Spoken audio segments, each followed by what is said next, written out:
why that happens. Just because you don't see this. Hold on, guys, it's my turn. This is something that we're never going to be able to prove. It's theoretical, and we'll just let that go. But let's talk about scaling, sizes and scaling and variance. Whatever. What do you call it, Jaron? Scaling and variance.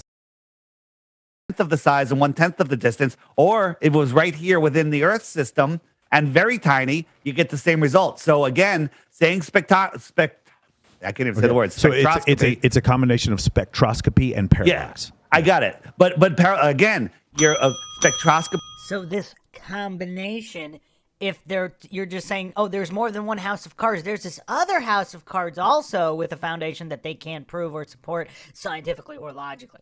I mean, this goof really does seem like he's totally clueless about how clueless he is. I mean, for those that find Dunning-Kruger stylings hilarious, I mean, this guy is definitely one of the poster boys for the Dunning-Kruger effect. I mean, his utter goofery here. I wasn't expecting this. I don't know what I was expecting. I also wasn't expecting that we have a guy that's completely not triggered that, for whatever reason, is not talking much. You need to know how big or how far it is. You don't know either. So we would start with our sun and then other stars that are close by. But you don't know how big the sun is. Again, you keep saying that. You keep saying that we don't know how the sun. So hang on. How do you know the distance of the sun? Because you know the size, or you know we can use parallax, and we can also see because of the orbital speed of Jupiter, we can tell how far away the sun is by doing that. Jupiter, we can actually use the other planets too. We could also use Mercury and Venus. Again, scaling and variance. All of them could be right here within the Earth system. How can you do that, though? Notice how the goof can't explain how any of this works.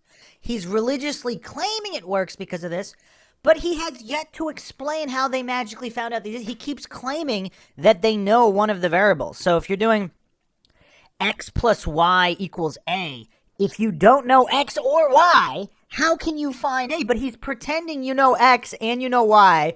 He's like, oh yeah, but we know c and d, and therefore that could help us with this equation. Okay, well, a plus c plus d plus e plus f equals x. That still doesn't help you if you can't prove how you got A, B, C, D, or E. Because if you're saying, oh, well, you know C because of E, but how'd you know E? Oh, well, we know E because of C, but how'd you get C? And the goof is so utterly clueless.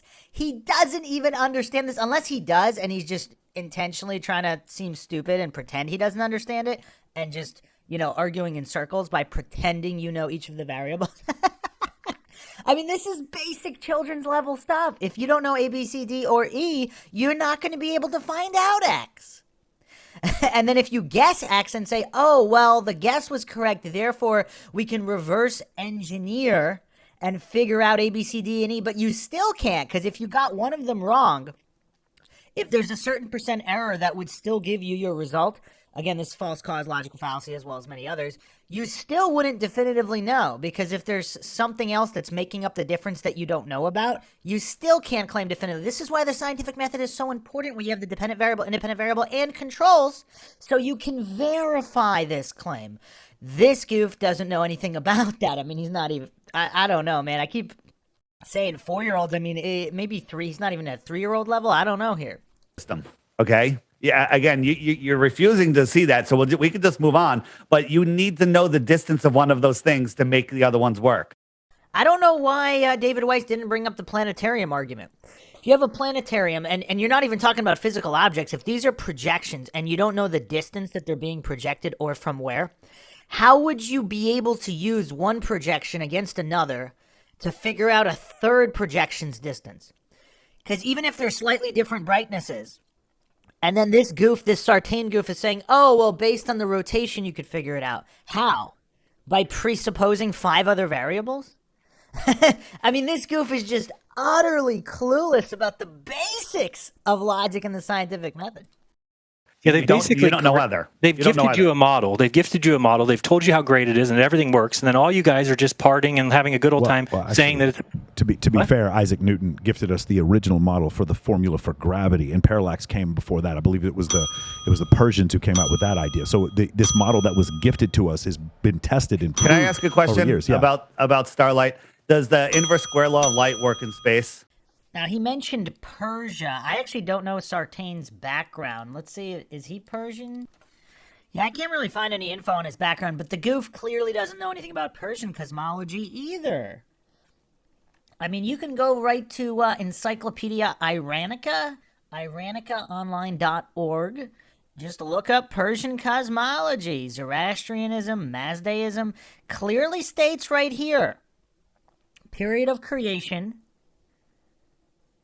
First created the sky, then the water. The third creation, the earth, protected by Spandil Armad. I don't know if that's referring to some kind of a dome. That seems to be most of the older cosmologies. So it says here, third creation, earth, shaped like a flat disc, floated on the primeval waters. So this goof doesn't even know anything about any history of any cosmology? Because he brought up this one guy, Aristophanes, and completely ignoring all the other Greeks who believed it was flat, and the Romans, because obviously many different texts. We can't verify any of them, but what is clear is that there's several different points of reference, and there is clearly an unclear, no consensus by any of these philosophers or so-called scientists, whatever. Now this goof is bringing in the Persians, which clearly believed in a flat disk, or snow globe system, just like the Hebrews, just like all of these ancient cosmologies. And this goof is hallucinating that they were using parallax to prove a sphere. Like, again, where does this goof hallucinate this information from? Law of light work in space. These are tremendous. So the inverse square law would work with a certain amount of luminosity, but what happens?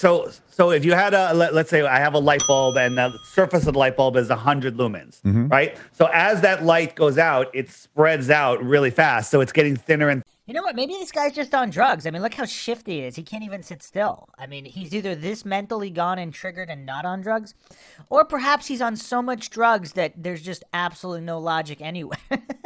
Thinner and thinner, so it's getting dimmer and dimmer and dimmer. We can all agree on that. In the atmosphere that you live in, yes. And how about in space? It's space. So you're going to have. So again, this is, and I know we might get into this later, but like the reason why in the videos of the landing on the moon, the reason why the sun looks different there and it doesn't look as dispersed is because of the fact there was no atmosphere on the moon, and so you're going to get more. That's not my question. I understand. My question is the atmosphere does have. Is that a fact?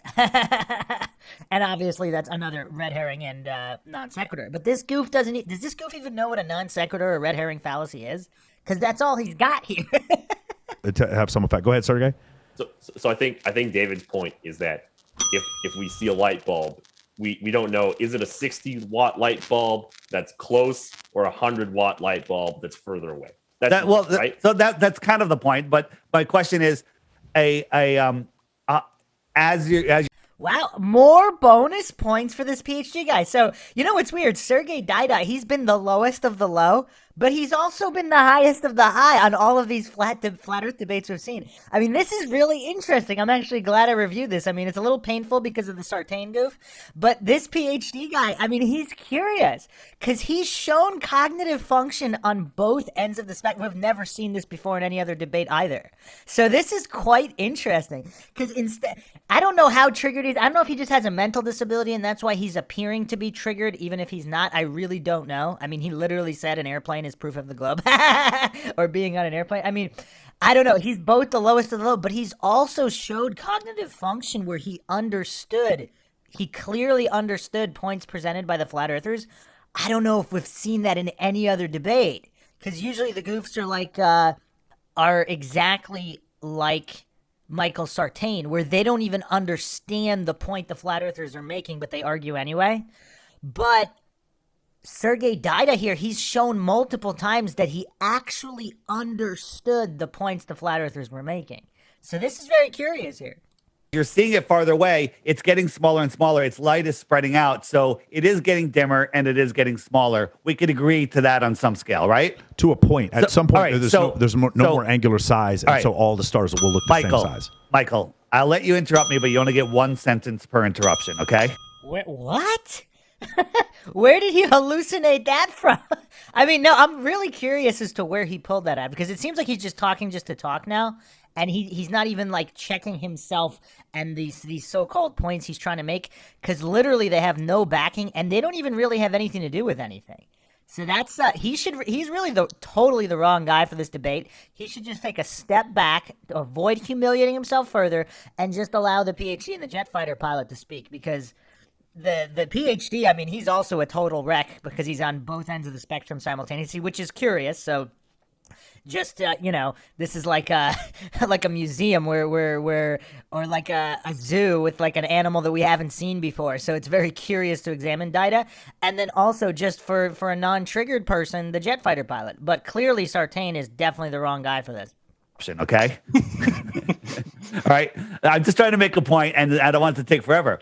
So if our sun that the size that they tell us was just a mile over our heads, and you looked up, what would you see? You would see the sun filling the sky from horizon to horizon. Does everybody agree with that? If the current theoretical size from from our model. Okay, got it. Yes. Okay. So it would fill the entire sky. So then we move the sun from right here, and we move it away 93 million miles, and it gets really small. It gets so small that it's the size of a coin held at arm's length. We could all agree with that, right? Agree. Just like we see it. So it has shrunk in 93 million miles that much. If I doubled the distance, do you know what its angular size would be? It would be really small. But I think the number is 3 times the distance. Its angular size would be too small for the eye to see. But let's just be safe. Let's make it 24 times the distance. Its angular size is magnitudes too small for our eye to see. Okay, we can all agree on that. So now let's look at Polaris. They tell us Polaris is like 46 times bigger than the sun. Let's make it 48 times bigger than the sun, right? So 48 times, so the sun being 24 times farther away is 3 light hours, because it's 8 light minutes times 24, 3 light hours. Polaris is 48 times bigger. That's 2 days, 6 light days away. It is scientifically provable that Polaris would be magnitudes too small to see. But they tell us Polaris is 433 light years away, and I could see it with my naked eyes on a cloudy night. Okay? That's impossible. This is science. This is actual science that I don't know. There's no denying it, but somehow I have a feeling you guys are going to deny it. But to Sergey's point, like, what is the intensity of that light bulb? Like, just because it doesn't matter. I don't care if it's a billion you also light. have to factor in the intensity. So it does. Go ahead. So hold on. Let's Sergey go, and then I'm going to go. The jet fighter pilot. Interesting point. I was actually just going to bring that up regarding the intensity.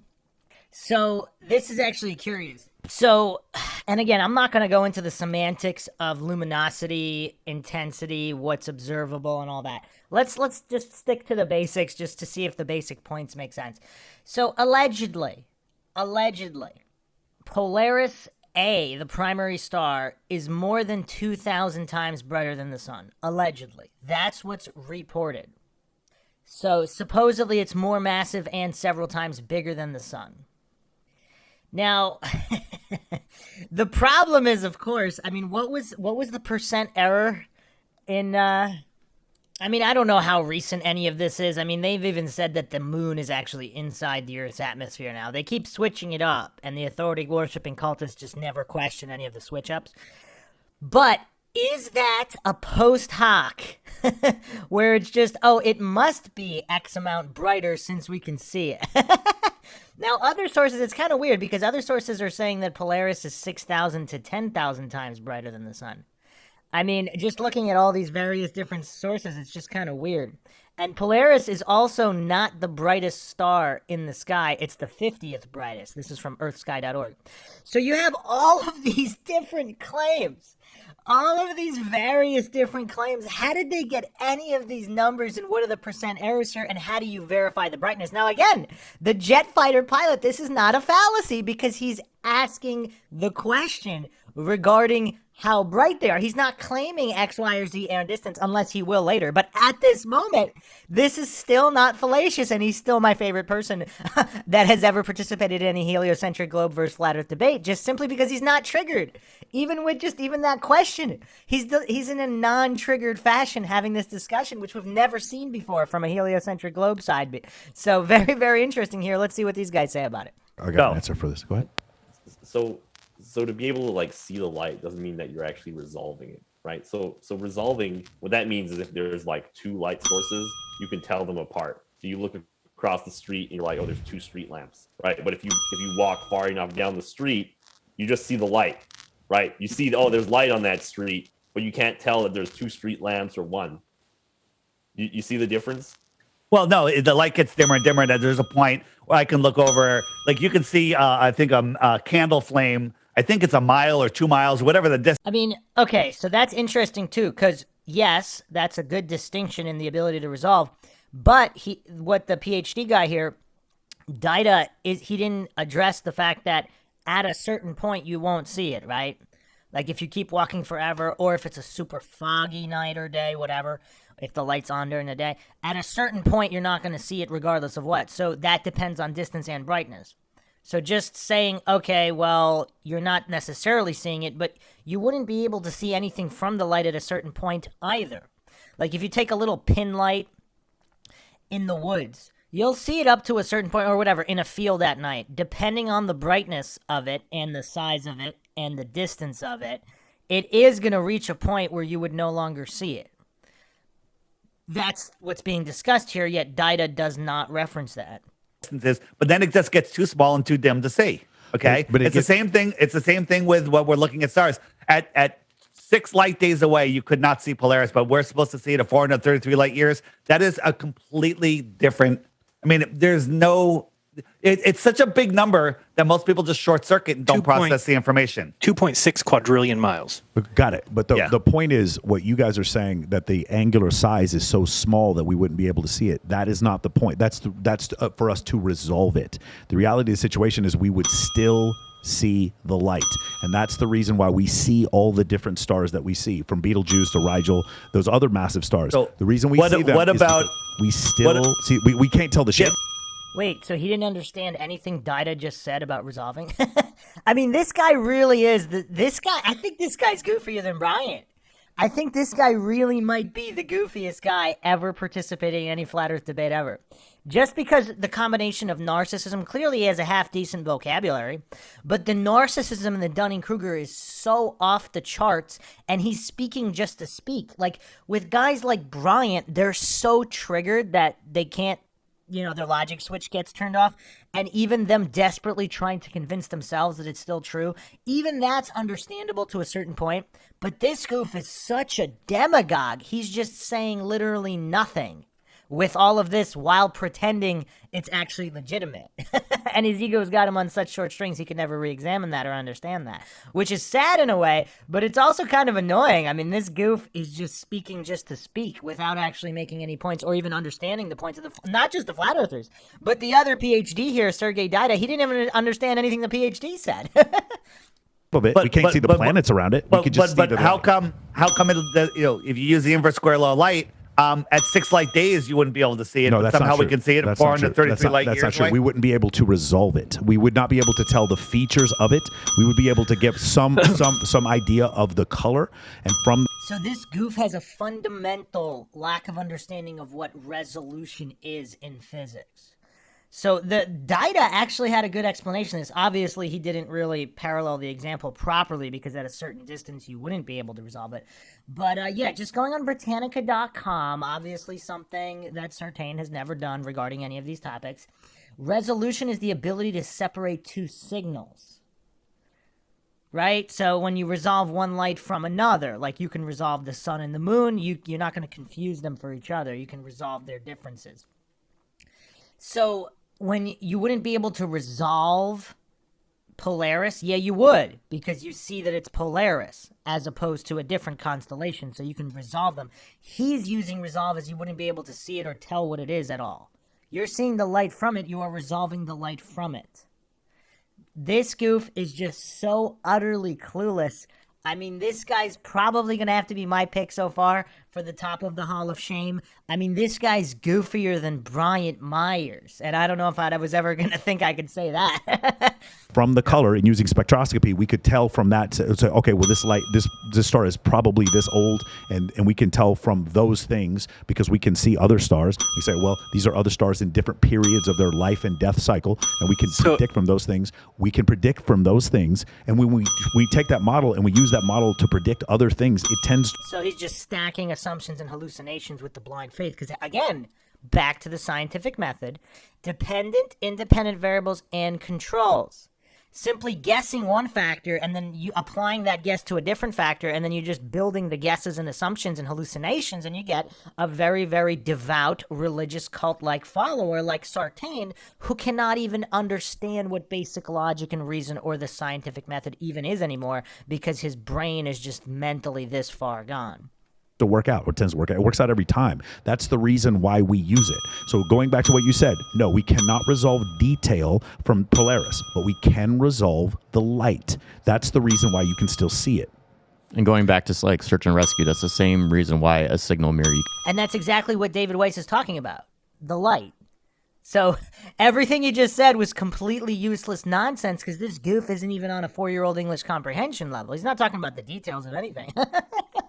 Can see from miles and miles and miles away, even though you would never be able to break out and resolve. Would you be able to see Would you be able to see a signal mirror if it had any obstruction at all? If that mirror had any obstruction, could you see the flash, or do you have to have a direct line of sight to the mirror? Direct line of sight. Okay, so So another interesting point from the jet fighter pilot, wrong or right, I believe this is a non-congruent logical fallacy now, and I'll explain why. But either way, you have to respect the fact that he delivered it in a non-triggered fashion. I mean, this is how you speak. Like, the jet fighter pilot might not be recruiting flat earthers, whereas Michael Sartain, with his utter goofery and cluelessness, is going to be responsible for the recruitment of many flat earthers because of his cluelessness in just preaching religion and getting triggered. This is not how you counter or debunk anything from flat earthers. I mean, this is literally probably the worst presentation I've ever seen, including Bryant Myers, for the reasons I outlined earlier. I mean, this guy's just talking for the sake of talking while not making any actual points or even understanding the points presented. Bryant Myers is at least a little bit more understandable in his methodology, regardless of how silly or clueless, whereas this guy, I mean, I don't know. This guy's just so mentally gone and so clueless. But okay, so here's why it's a non-congruent argument. So the mirror is actually reflecting other light. Are they claiming stars are reflecting light or the source of light? Okay, and then also, depending what it's traveling through. Now, in space, if there's no atmosphere, obviously, theoretically, if that were true, again, you'd have to prove that. If that were true, obviously, light could travel a lot further unobstructed.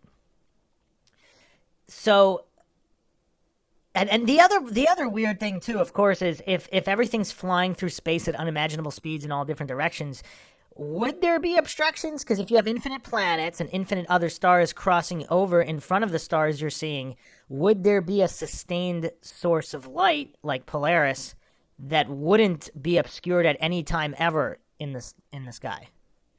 Because if we're all traveling this fast at unimaginable speeds, and then there's all these infinite other planets and stars traveling at unimaginable speeds, there's never any crossing in front of the North Star or any star. I mean, let's not. That was just kind of like a sidebar. But regarding the mirror, the signal mirror is not a source of light; it's a reflection of light. So this is a non-congruent argument, although it's not, the most egregious fallacy ever, because there is a point where you could say, okay, well, could it work similar to that? So, but again, you would have to know the luminosity and all of those things, not just guess at the makeup of the star, because if it's just a holographic projection, then it has no makeup. It's projecting something else, and you wouldn't know what it's being projected from or across what distance. So all of this is fallacious. Done mirror tests where we go 25 miles, where there should be hundreds of feet of curvature. Somebody sits on the beach with a mirror. When the sun's setting behind the person observing, he zooms in with a camera, and we pick up the mirror flash. There's supposed to be hundreds of feet of curvature there. There is a clear obstruction. So there's not hundreds of feet of curvature. You guys refer to this something over 8 squared. I forgot what it is. 8 inches per mile squared. Right, We don't refer to that. That is the math. If he doesn't know what it is, how does he know it's wrong? Notice how the goof immediately jumped to, that's wrong. And, oh, by the way, I can't remember why it would be wrong. The goof doesn't even know his own model, let alone what the flat earthers are alleging. But look at how quickly he interrupts to spew this verbal diarrhea. I mean, this guy's like the poster boy for verbal diarrhea. mathematics of the curvature of the Earth. Absolutely not. There is no 8 inches per mile squared is not used anywhere in astronomy. It's not used anywhere in geology. It's not. That is number. Because the Earth is flat. Hold on, guys, time. Everybody who's can you? I'll bring up the number and I'll put a link in the description. What that mathematical formula describes a parabola, not the curvature of the Earth. We don't need Correct. to go. Yeah, but hold on here. We use that because you're Michael, talking listen. about once you get 1/3 of the sphere, it starts wrapping underneath itself. So if you kept using that formula, you'd be incorrect. But we're only measuring as far as we can see, which is really a couple hundred miles at most. So it's way too much, and that is not accurate. You should not be using. It is absolutely accurate. Up to 3,000 miles, it's perfectly accurate. I'll bet you anything. it is not. Bet me money. So he's saying all these mathematicians and physicists who support the curvature calculator of the Earth. So he's blaspheming against his own scientism cult priests because, I mean, there's countless Earth curve calculators and formulas out there. I mean, metabunk. I mean, there's so many, even, debunking so-called flat Earth claims on distance. So he's going against all his fellow priests of scientism and saying they're all wrong about that. I mean, this is a bold goof. I mean, you gotta say, this is a bold goof. Bet me money. Mike, we can bet that, but there's also Globers. Most of them agree, but there's one site. I think it's Nick West, whatever. He says no. You have to cut that number in half. That's false. But let's cut the number in half. We can still see it. Yeah, even if you cut the curvature in half, we can still see it. A parabola with incorrect numbers is still a parabola, and you live on a sphere. Hold on a second. It's not. I'm telling you that if we do 10 miles, 100 miles, or 1,000 miles, 8 inches. You're starting the curve of a parabola, which is a parabola. It is not. So a what sphere. is the? It doesn't matter. So there would never be any curve ever visible. Like, this goof is simultaneously saying you live on a sphere, and yet there's no way to calculate the curvature of the sphere, and you would always see. Like, if those numbers aren't accurate. If they're not accurate, what are the accurate numbers? Because if the goof is claiming to know, if he's making a positive claim, you're living on a sphere. Well, then how do you calculate that curve if he's claiming that all these physicists and mathematicians who are reaffirming the Earth curve calculator on all these different sites, even with slight differences, they're claiming that it's all accurate. And that maybe refraction can throw it off, that's a separate argument. But this goof is disputing the numbers of his fellow scientists and priests. I mean, that's bold. I don't think we've ever had anybody on the heliocentric globe side that was actually disputing the basic math of basic spherical trigonometry, which I guess this goof doesn't understand either. What is the curvature at 25 miles? We'd have to look it up, but I don't know. But that number, Well, you we guys, have looked it time up. out. That number you guys came up with. No, we didn't. No, we didn't. We We're didn't. using your. That's AutoCAD. That's AutoCAD. I'll show you the AutoCAD for it. I'll give you the exact link so you can go look at the AutoCAD, which gives you a sphere of 24,901 and then predicts the amount of curvature for every location from 12 o'clock. Now, you can't go past 3 o'clock on the clock because now you're coming underneath yourself. You would have negative curvature. But I mean, this is just basic spherical trig. I don't know why this goof is so utterly clueless about what is this, middle school trigonometry? And this goof doesn't even know it?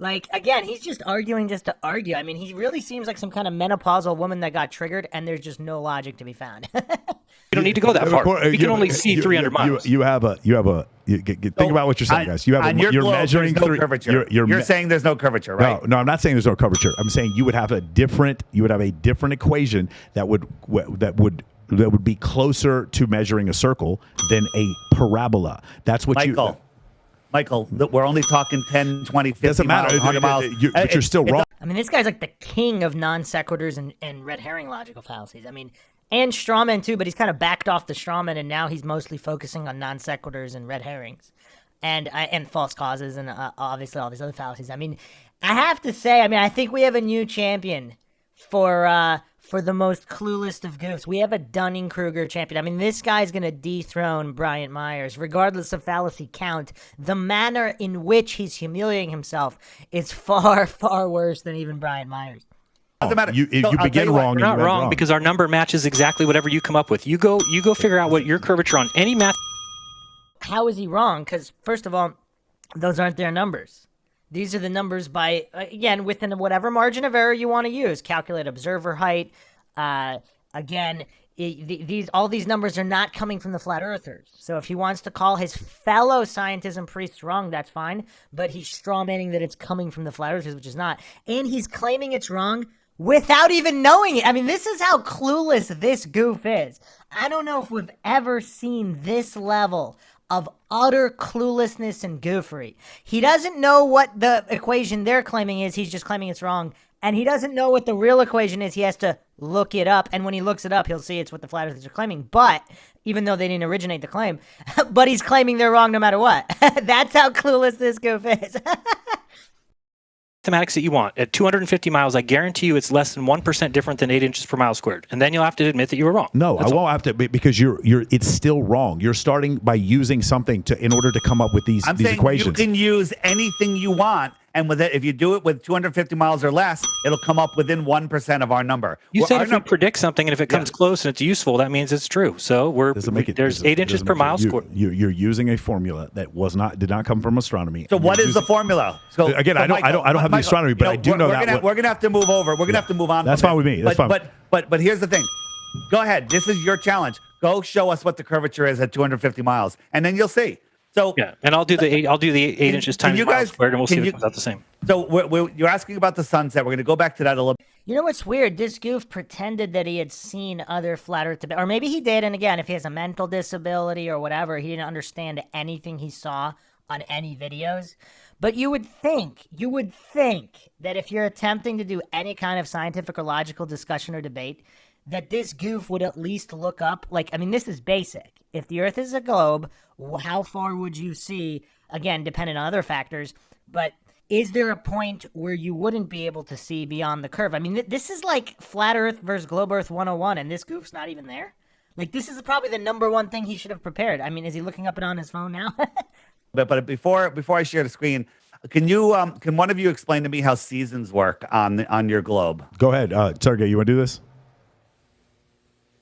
Go ahead. Well, Okay, no, I'm asking you. I'm asking you, how. Why did they not allow Sergey to chime in on the numbers? Because again, Sergey's very interesting. He's both the lowest of the low and the highest of the high. So perhaps he would understand the curvature argument here and the formula, which again does not originate from the flat earthers.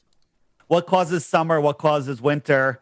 Let's talk about here. I'm in the north. You guys are in the north. Let's do it. Right? Ready? How do I get? How do I get winter here in we have a Connecticut? planet that's about 25,000 miles around, oblate spheroid, and it is rotating at once every 24 hours, and it is 94 million miles away from a light source, the sun. It is angled at 23.5 degrees, and on June 21st, it is the North Pole is facing as much as it ever will towards the sun, and so direct angle.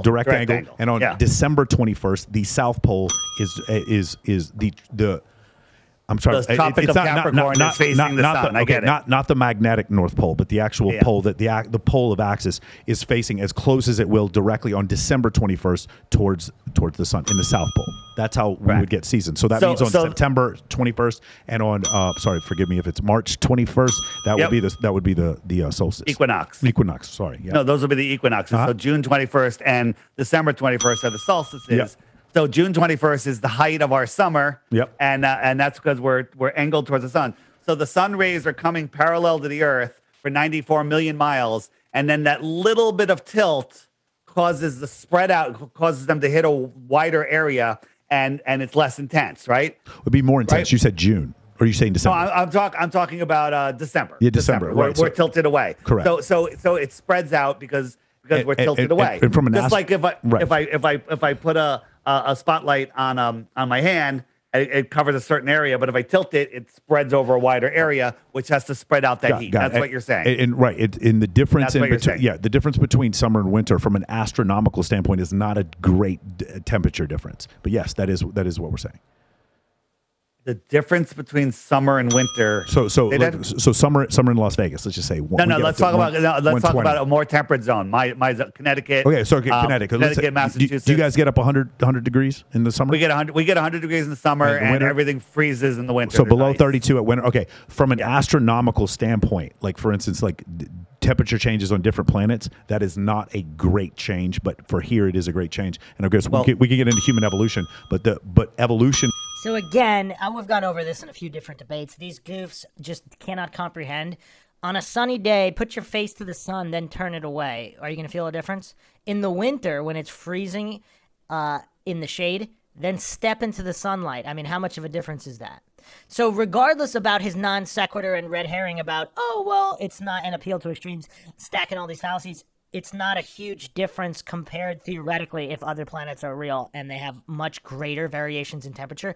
That still has nothing to do with this particular point, that the sun, you can feel the warmth of the sun quite substantially. I mean, it's actually not dissimilar to when you're sitting in front of a campfire and you turn away from the fire. It gets a lot colder.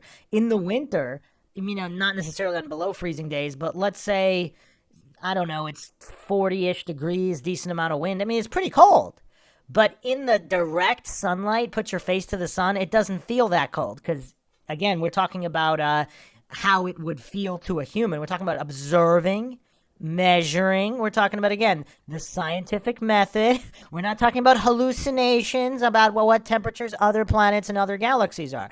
We're talking about what can be directly observed and verified, but this goof can't even grasp these basic concepts, so he has to scramble for these red herrings and non sequiturs, because what else does he have? Because he obviously doesn't have the mental capacity to understand or explain any of this. Would state we exist on this planet because to like, for instance, Mike, that's Wait, human evolution?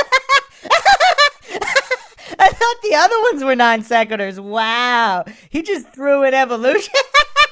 Yeah, this guy's definitely the champ. This guy's the new Dunning-Kruger champion. I'm not. You're going way off track. Got it. Way Go ahead. off track. Go ahead. Okay. So you're saying because that little tilt, the sun goes farther away. He asked him about seasons, and the goof is talking about evolution. Oh, man. At least he's providing comedy with his cluelessness. The sun spreads out, and that's why my lakes here freeze in the winter. Energy dissipation, yes. Right. Okay. So is in the northern winter, are we close? In your model, are we closer, farther, or the same distance from the sun than in our summer? On January 3rd, we are nominally closer, but it has no effect on the amount of, very little effect on the amount of light that actually gets to the Earth.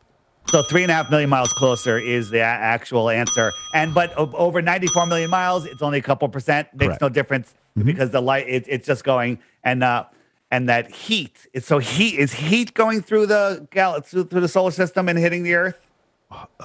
So it's heat, it's radiation from ultraviolet. Yeah, it's Okay. radiation. All right. I got it. I just want to see where you're coming from. Uh-huh. So can you tilt a ball in one direction or any direction? A ball can tilt in any direction. Okay. So here's the thing. On June 21st, here in Connecticut, I can go down to the water, and when the sun appears on the horizon, I can feel the heat on my face. Okay, that is the most severe tilt, way more than the seasonal tilt of the Earth. That's an 89-degree tilt. So I'm seeing the sun at an 89-degree tilt, and I could feel the heat on my face. I don't understand what you're saying. You're talking about at the sunrise, the sun is 89 degrees from the zenith? Hold on. Yeah, 89 degrees. 1 degree, Dave. 1 degree. It's 1 degree. It's 1 so degree. 89 degrees from the zenith or 1 degree from the horizon. Correct. Okay, got it. Okay. Right. So that would be the Earth would be tilted. It should be. That's like with the poles. I mean, that's worse. So the sun is right there on the horizon, and I could feel the heat on my face. I can get a tan within 10 minutes. I'm getting sun. I can get a sunburn. I can feel the heat. We're 3.5 million miles farther away, but you say that doesn't make a difference. No. Then 6 months later, in December, when we're closer to the sun, but that doesn't make a difference, at solar noon, when the sun is at its highest point for the day, maybe 50 degrees up in the sky. Hold on a second. I got to stop this here because, first of all, I don't think Dave's explaining this that well. Here's how I would phrase it. If it doesn't make a difference, why is it cold on average? On average, again, let's not get crazy with other variables and the anomalies. On average, is it colder at night or during the day when the sun is out? Or even on a cloudy day or in, let's say, the fall or the springtime where it's still semi-chilly? When the sun dips behind a cloud or whatever, a cloud passes in front of the sun, however you want to phrase it, when the sun is behind a cloud, you can feel the difference. Again, not every day, but on average, in general, on cool days when the sun, or even in the winter, it gets colder when the sun isn't out. We're talking about the same day. We're not talking about like a week difference where there's other variables and different whatever fronts, cold fronts, warm fronts, whatever. Forget all that. On the same day, let's get the independent, dependent, and controls out here. So it's whatever temperature it is, 40 degrees, and then the sun dips behind a cloud, you can feel it get colder.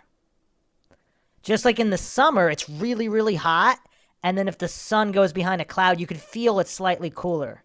I mean, we're not talking about earth-shattering 50-degree dips in temperature, but just those slight variations. So at that same nighttime, the sun goes at sunset, even in the winter, again, on a typical day without any kind of weather anomalies, which of course do happen. Let's say it's really cold, and then the sun goes down. Is it going to get warmer when the sun goes down? No, it is not.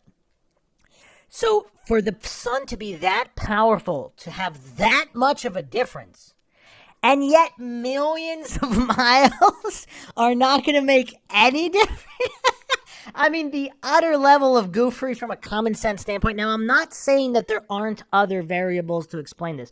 Bryant Myers actually probably did the best job, believe it or not, at explaining on how the Earth stores energy, the ground stores energy, even the water can store energy.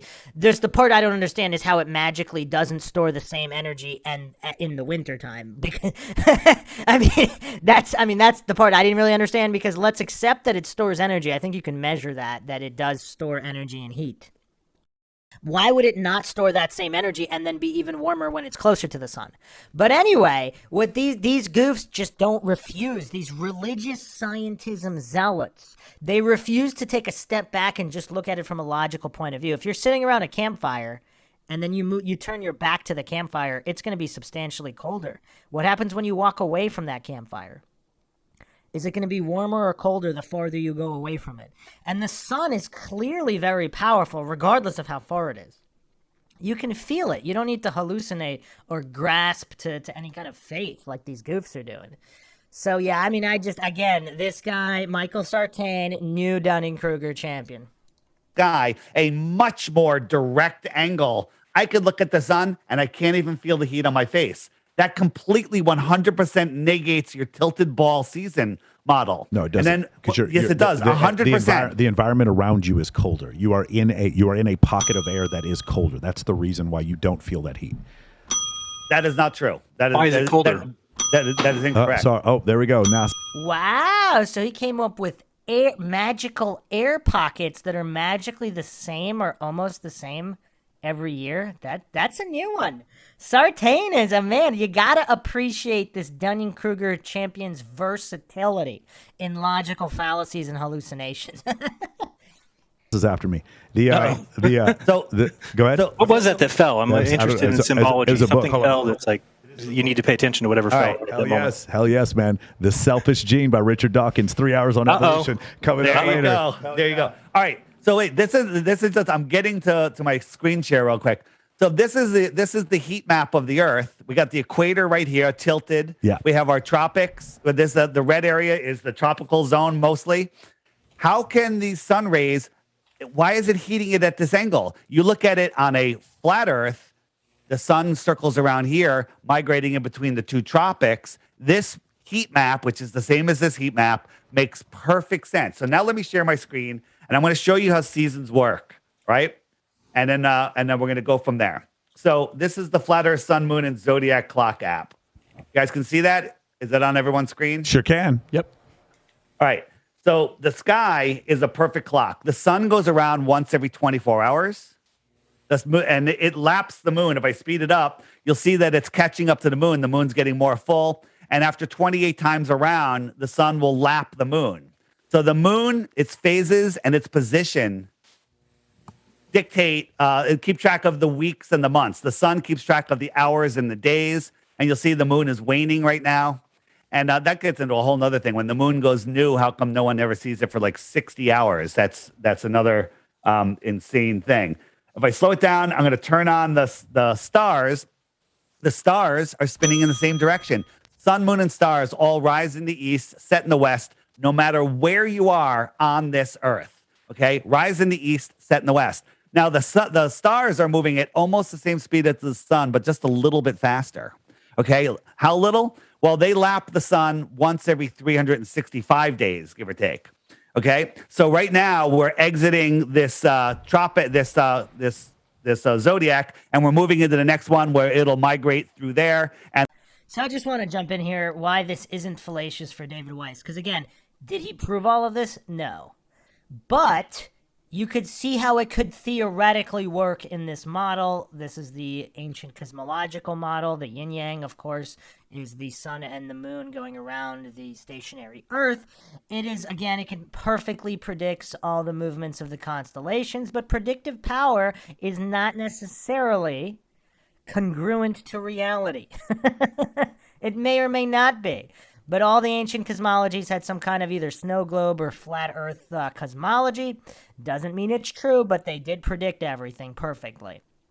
Also doesn't mean it's true, which is why it's silly to even pretend that that means it's true, like these scientism cultists do. Notice how how often do flat earthers talk about the perfect predictions of the ancients in terms of astronomical celestial bodies and all of that? Maybe they do, but on most of the ones I've analyzed, I haven't heard that. Because, again, what does that prove? Just because they predict it? That doesn't mean it's true. So, yeah, David Weiss here is just presenting a model with predictions. And, yeah, you can see how it could theoretically work like that. Now, where are the definitive proofs that it works like this? I mean, they have yet to present them, but the model is there. Let's see what the scientism goofs rebut with. the zodiacs will lap it once a year. So the stars keep track of the seasons and the years. The stars never change. You go out tonight, sit down on a bench somewhere and chart the stars and say, okay, that one's near the corner of the building. That one's there. That one's there. Mark the time. Set your calendar for the same time, same day, next year, 10 years. Every star will be in the exact same position. But we live in this beehive spinning galaxy with stars at distances that you can't see, but somehow they reset every year exactly. We get into eclipses. I don't think we forgot about that. Go ahead. Most of them do. We've actually seen supernova, and we've actually seen different things. Dave, I have a question looking at your model right there real quick. So when it's a flat disk like that, the stars... What does a supernova have to do with the constellations that are in the same spot all the time? I mean, come on. This guy's undisputed champion of Dunning-Kruger now. I mean, he's so far gone. Like... He's exhibiting more suffering from the Dunning-Kruger effect than even Bryant Myers. I mean, and that's saying something, because Bryant Myers was the previous champion. This is Buster Douglas knocking out Mike Tyson now. We have a new champion, and he is undisputed. His name is Michael Sartain. No Not matter. a disc. Okay, sorry. Well, flat plane. The stars overhead should be rotating counterclockwise no matter where you're at on the Earth in that sense, correct? Not if you're in the south. Think about it. If you're in the south looking up at the sun and the moon, everything is rising from your right hand and setting on your left hand. I'm talking specifically about the stars. Another great... Again, I just cannot... We have three champions here as far as I'm concerned. We have the absolute... only non-triggered debater or individual discussing this in this jet fighter pilot instructor, Adam Bultell. He's basically number one on the heliocentric globe all time, even though he hasn't said that much, because it's also about delivery. And also, we have the worst of the worst in Michael Sartain, new Dunning-Kruger champion. And then we also have the most diverse simultaneously on opposite ends of the spectrum. So Dr. Sergei Dida has simultaneously demonstrated the most cognitive power and the least. Throughout this discussion thus far, we're a little bit past the halfway point. And I'm curious to see where this goes. So if So listen to what I'm saying. If you're in the north and you're looking south at the stars, they're all rising on your left, the east, setting on your right, the west. If you turned around, now they're all rising on your right, setting on your left. They go the same direction. Clockwise and counterclockwise are just relative to your position. If we all point up right now, we're all pointing up. If we all point down, we're all pointing down. But if I say point left, we could be pointing in different directions. It depends on where we are. So, and just looking at his face, you can see that he's actually possessing something we've never seen before on the heliocentric globe side. Intellectual honesty. Notice how he's not interrupting the answer in a triggered stupor like Sartain, like some kind of menopausal woman, hormonal woman who's so distraught over something and so emotional she's not going to let anybody get a word in. That's Michael Sartain. But here, look at the look in his face. He looks like he's intellectually honestly listening to the answer and considering what it means. I mean, I'm very impressed with Adam Bultell here. These are the kinds of people that need to be involved in these discussions, not like these other goofs. And even with his, we could call it bipolar, he's Dunning-Kruger bipolar, Dr. Sergey Dida.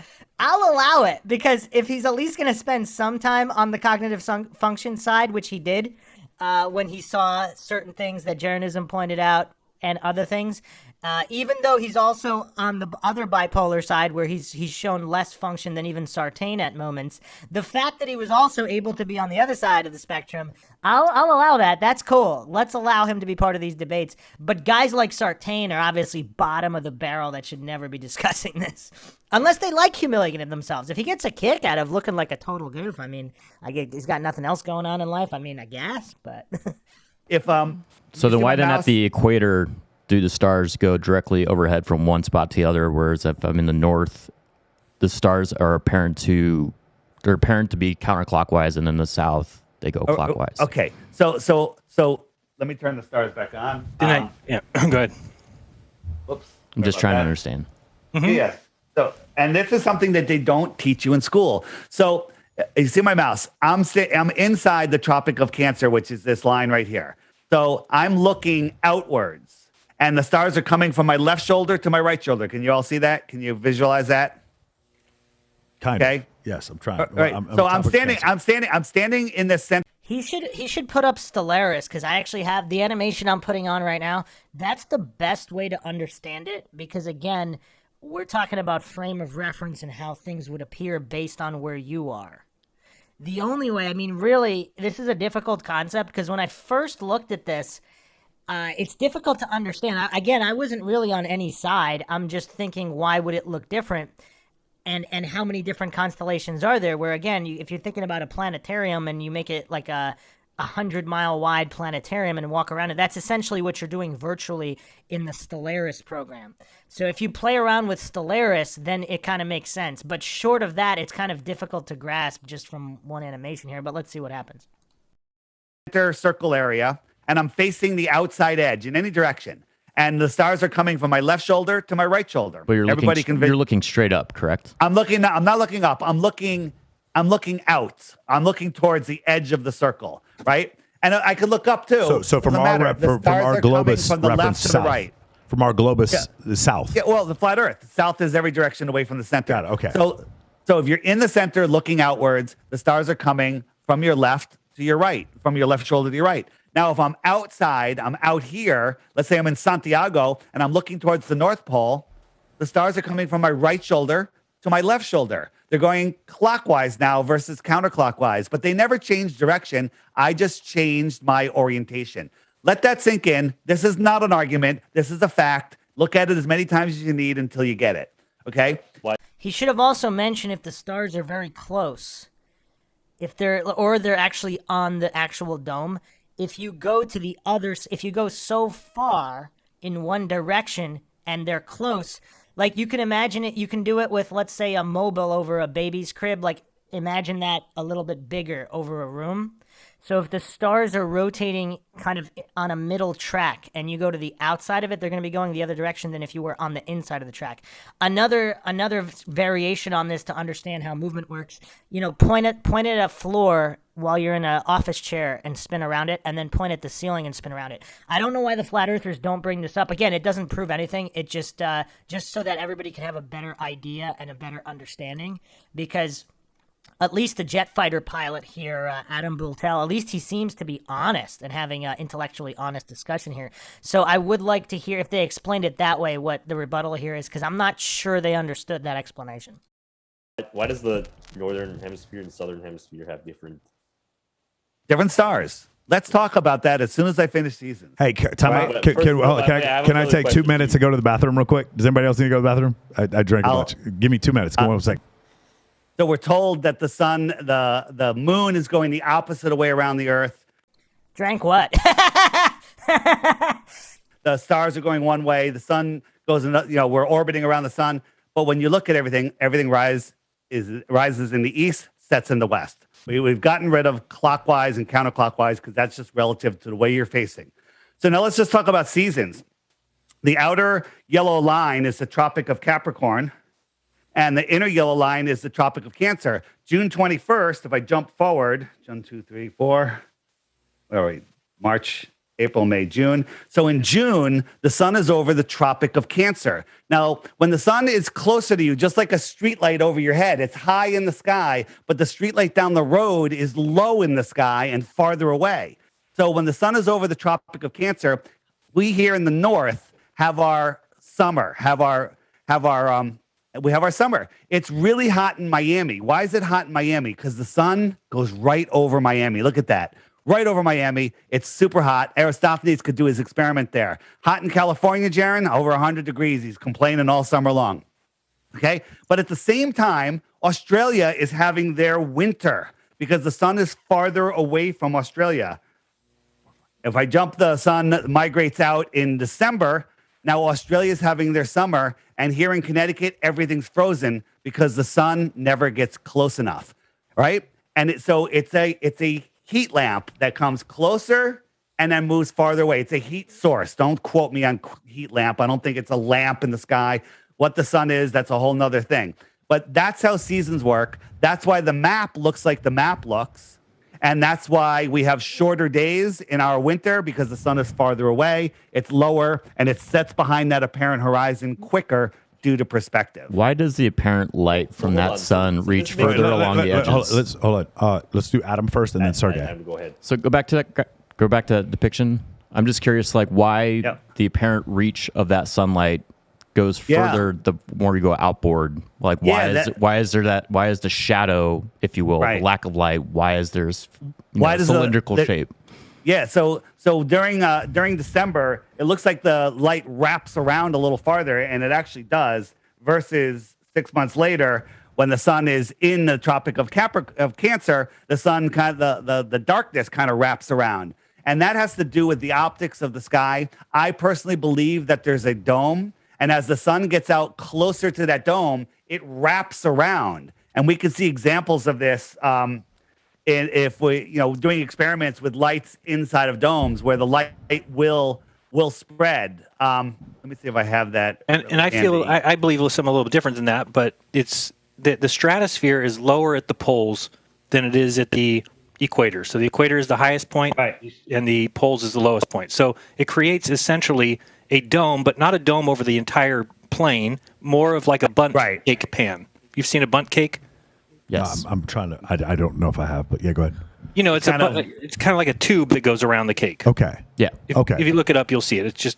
It's basically like a dome, but a dome that goes around everything, and that's what the atmosphere tells us. I mean, so good. So let's talk about the angular speed of the sun is the same, but when it's December, the sun is going faster because it has to make a bigger circle in the same amount of time, right? We can agree with that. And so Globers were like, well, how is that possible? And it's just where that... I don't know if they're going to talk about it here, but there was some kind of an experiment, and they basically replicated this particular model where the sun is on some kind of an electromagnetic track, for lack of a better word. If there's some kind of electromagnetic field that controls the sun is going higher and lower as it's traveling around the track. Again, I'm not claiming that's true in any way, but if the model worked something like that, where the sun went lower and higher while it traveled, that would also explain that. Again, not claiming that that's true in any way, but there's many different explanations. Burden of proof is obviously on positive claims, but the goof's claiming it could never work this way. Obviously, it could, but you have to prove that that's what it actually is. Focus point of energy that we call the sun it's still going at the same speed, the same angular speed. And so what is the sun? I believe, and Jaron, you can tell me, maybe he has a slightly different opinion. I believe that the sun that we see is an apparent position. It's it's a reflection or projection of the real source of that sun. And there's a lot of evidence that this is true, where sometimes during an eclipse you can see the source of what we call the sun. So if I'm standing around and I turned around, if I had a flashlight and I pointed it 3 feet in front of me, and I turned around in 1 minute, I just drew a 3-foot radius circle in 1 minute. But if I just angled that light out 6 feet and I spun around at the same rate, I just did a 6-foot radius circle spinning at the same speed. So is the sun really speeding up? I think the sun that we see is changing speeds. Jaron, you have anything to add to that? I think it's, I agree. And I think we have a personal relationship with the sun, which if you think about religious undertones, there's something to do with that. And the fact that the sun walks on water and that the sun turns water into wine, there's a lot of allegory there on purpose about what the sun actually is. Right. So the sun, we see, because picture this, if you and I are both standing on a beach and we're 100 yards apart from each other and we're watching the sun set, there's going to be a glistening coming to our feet. But I can't see the one going to your feet, and you can't see the one coming to my feet. We can only see the one that is specific to us ourselves, right? Got it. Okay. Yeah. Awesome. So and then also, like if people say, well, how do we see it in different positions? This is the reason you can't triangulate the sun. Imagine we're in a room, and I hang up a thin blue sheet dividing the room in half, and we're both on one side looking at that sheet. And we're 10 feet apart. On the far side of that sheet, we have a light source. Okay, that light source is lighting up the whole blue sheet with daylight, and then we can look through the sheet and we can see that bright spot. We can see the source of that light, and we'll see a bright spot on the sheet, and we can send a third person to the sheet, and I say, draw a circle right there. That's exactly where I see it. And then they do it for you. They're going to draw another circle 10 feet from where mine is. So we're both seeing the same thing in a different position relative to our own. Right, unless we can get on the other side of the sheet, but you guys don't think space travel is possible, right. so we can't get to the other side of the sheet. Correct. Okay, got it. Okay. So listen, I'm going to get out of the app, but yields a testable prediction, though. Real quick, while we're absolutely while we're still looking at this app, though, what you can do, Let's right, Sergey talk. is if I understand correctly, is at different times in the year you can measure what's the angle that the sun makes in the sky when it's at its maximum brightness, right? And what you can use to calculate is like where along the radius is the sun on this clock hand, correct? Yeah. Well, and so now you could do that at different positions in the sky, and then you can test whether this model is correct. Well, just like it yields a testable prediction. But hold on, but your sun cannot be triangulated, right? Triangulated. You cannot go outside and measure the angles to the sun, and then he go outside and measure the angles to the sun, and you guys get the same answer. It's too far away, but like we could we couldn't do it to the sun, but we could do it to other objects 6 months apart. I'm saying, like, wait, try and pause the video right now. Okay. I pause the sun. No, pause. Yeah, your clock. Pause the clock. Maybe I misunderstood. All right. Pause the clock. So, okay, that's good enough. Okay, so you can see here, right? So imagine I can't point at this screen, right? No. Just give us a location. We can here. So imagine you're at like 9:30. Okay. Okay. So what you can do is you can measure. Okay, what's the angle, right, that the sun makes in the sky, right? If you were directly, like you were saying, if you're right underneath that sun there, and it would be right about 90 degrees. Okay. Right? But if it's like, say, halfway on the because as the seasons evolve, right, the sun's gonna move up and down that radius. Yes. Right? It's gonna go from the edge of the hand up to the inside of the hand. Correct. And so as the time goes along, right, as the year progresses, you can measure what's the angle that the sun is gonna make. Yes. Yeah, we know that number. That's your latitude. You can calculate what's its radius on this clock hand. Right? Yeah, but that's your latitude, right? So we know that. That's already a known thing. They've known that. The latitude is the angle that it is to the sun. That's already a known thing. They've known that. The latitude is the angle that it is to the sun. So here's the thing. Right now, if you're in northern Australia, right where the sun is, you would have no stick. You would see the sun in the bottom of a well, like Aristophanes. And we can test this all the time. On June 21st, every place underneath that yellow line at solar noon will have no shadows on anything that's vertical. So yeah, this is testable and it works. But guess what? It doesn't prove the flat But Earth what I'm because saying you is can. at different times in the year, you can measure the angle, and from the angle, you can get what's the distance along the clock hand. Okay, and what good? Yeah, so we already know that distance, but what good does that do? What does that do? What is the that'll distance tell that you how- guys think the sun is?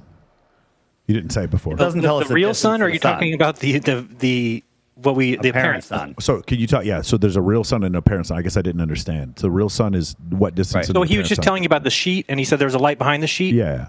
Okay, so the sheet is what you're seeing. That's the light that you're seeing, but there's a real sun that's behind that. Okay. So how? Right, and if you start moving, if you start like walking, if you started walking towards me, your sun is going to move and intersect with my sun. But the real sun didn't move at all; it stayed right where it was.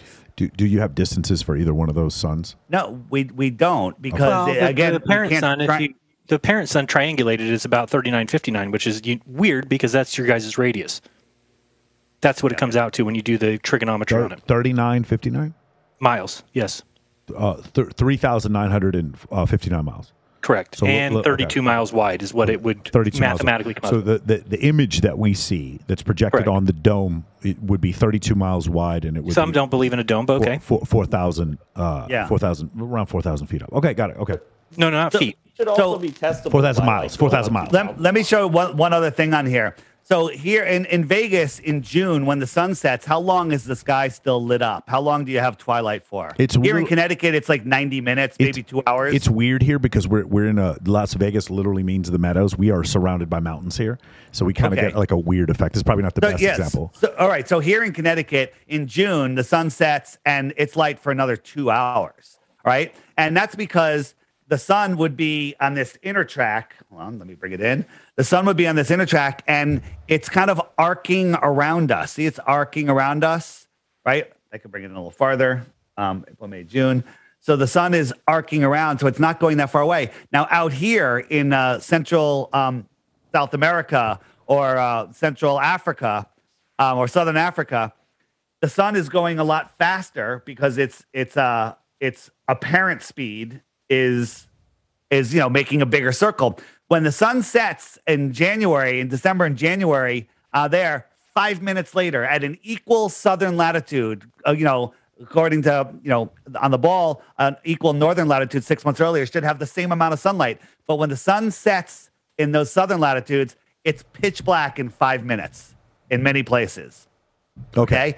And that's because the sun is racing away at almost twice the speed. Oh, you think? Okay, I see what you're saying. You're saying there's less twilight because the sun is moving at a different speed. The sun is moving. The apparent sun is moving at a different and what we speed. would call our southern latitudes or your tropic of I keep forgetting Capricorn. Right. Tropic of And yet Capricorn. it's still moving at 15 degrees an hour. Okay. Let me get out of the app, but I just want to show you a couple quick things so I can get out of the app. This is for people that are like, hey, this is interesting, but I don't believe the Earth is flat. That's fine. Every day there's a new featured video, and I tell people just get the app, watch the featured video every day. Click this thumbnail. If you want to go back, click the video archive button and start watching these videos. Just watch a video every day for 2 weeks, and then you too will lose the respect of your family and friends and those podcasters because you'll realize the Earth podcasters. isn't a globe. But and I'm offering 3 Bitcoins for 1 proof of the globe. But before you do, you have to hit that question mark, Okay. and up come stuff that Google will not feed you. Hey, what about eclipses, right? If I click what about eclipses, up comes videos that YouTube doesn't want you to see. They're still there, but but you can search for them by name and they won't show up. Got it. And these are videos that'll show you, about that stuff. Last thing I want to show you, the app does a whole bunch of other things, but people think, oh, there's a couple of flat earthers, they're crazy. If I hit that handshake, this is just the people that have my app that have registered for the friend finder. These are all people that know that know the Earth is flat. Oh, I'm fully aware. That's why we're doing this podcast Yeah. because something that we will agree on. Because I have 3 questions to ask you guys, but something we'll agree on. I think it is a very, very, very horrible mistake for science educators to be like, we're not going to engage with you. I think those people are fucking stupid. And I think part of the reason why there has been so much growth in your movement is because they choose to look the other way And because there's such clueless goofs like himself that are arguing so fallaciously, it makes people doubt that the Earth could ever be a spinning globe, because you have such utter goofs like Michael Sartain using the silliest, most illogical arguments possible to support the position, and somebody watching it on the fence or a young kid, they're like, wait a second, this Sartain guy, nothing he's saying is even making sense or is even directly relating to the flat earthers' points. That must mean the flat earthers are correct. So a lot of people are jumping to flat earth because of clueless goofs like Sartain, who are the wrong people to be having this discussion. Anyone who doesn't deny science has been able to gain a foothold, whether or not you believe it's true or not. I believe. Go ahead.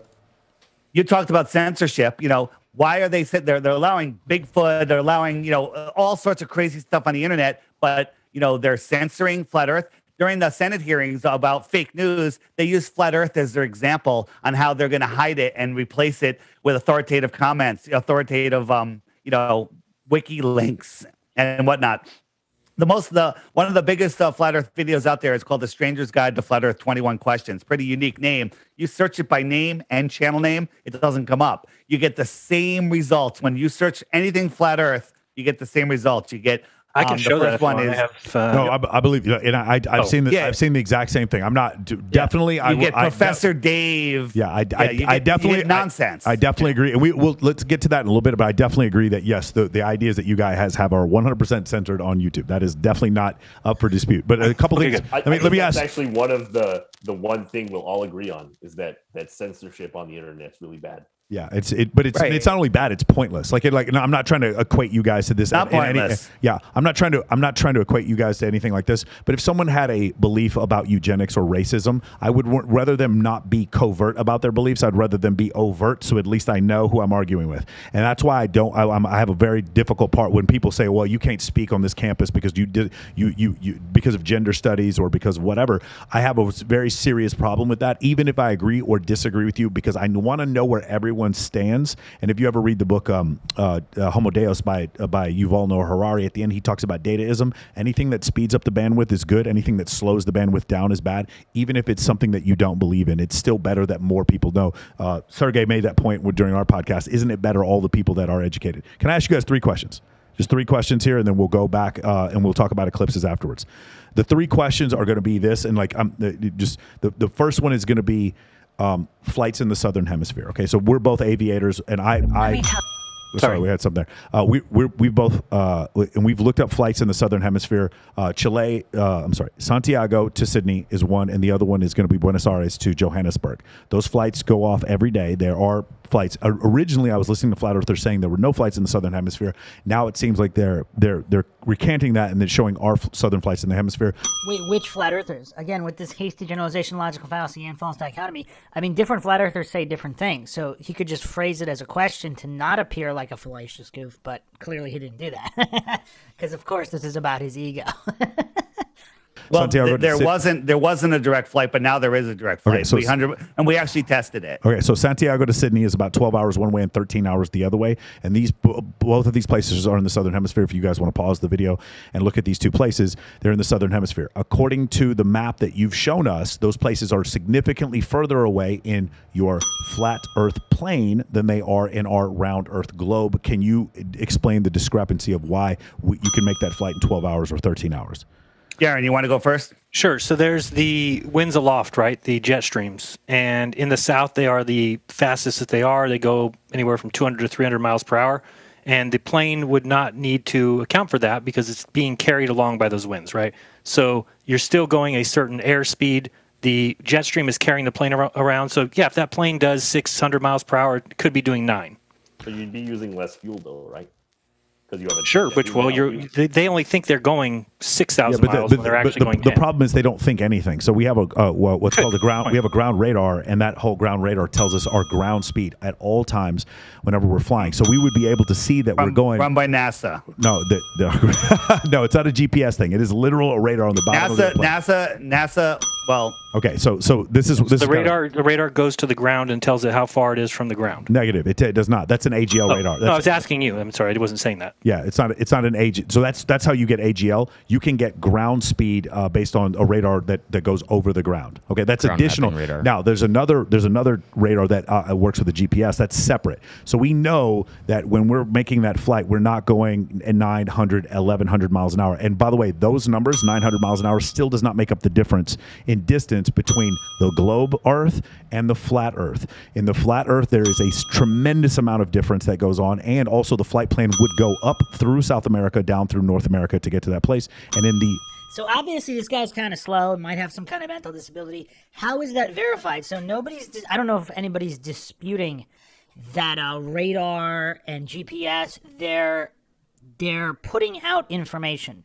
How is that information verified? Because this goof just puts blind faith in whatever numbers are coming out of that. That's what this goof doesn't understand. He doesn't understand the scientific method. He doesn't understand how to verify anything. He doesn't understand controls, dependent and independent variables. Because with or without the jet stream, how would any of those numbers be verified? That's the first point. The second point, I've talked about this before too. How do you verify the land masses are where they are purported to be and the distances between them are what is purported to be?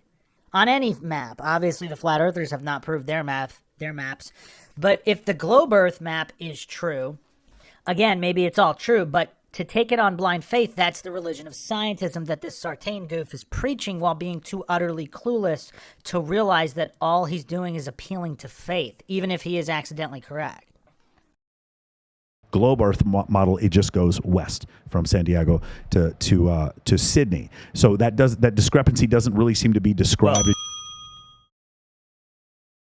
The jet streams and getting across. I'm with you, but there is no evidence of a jet stream that goes that high. And by the way, you're saying there's an opposite jet stream. What do you mean? There's no. What do you mean?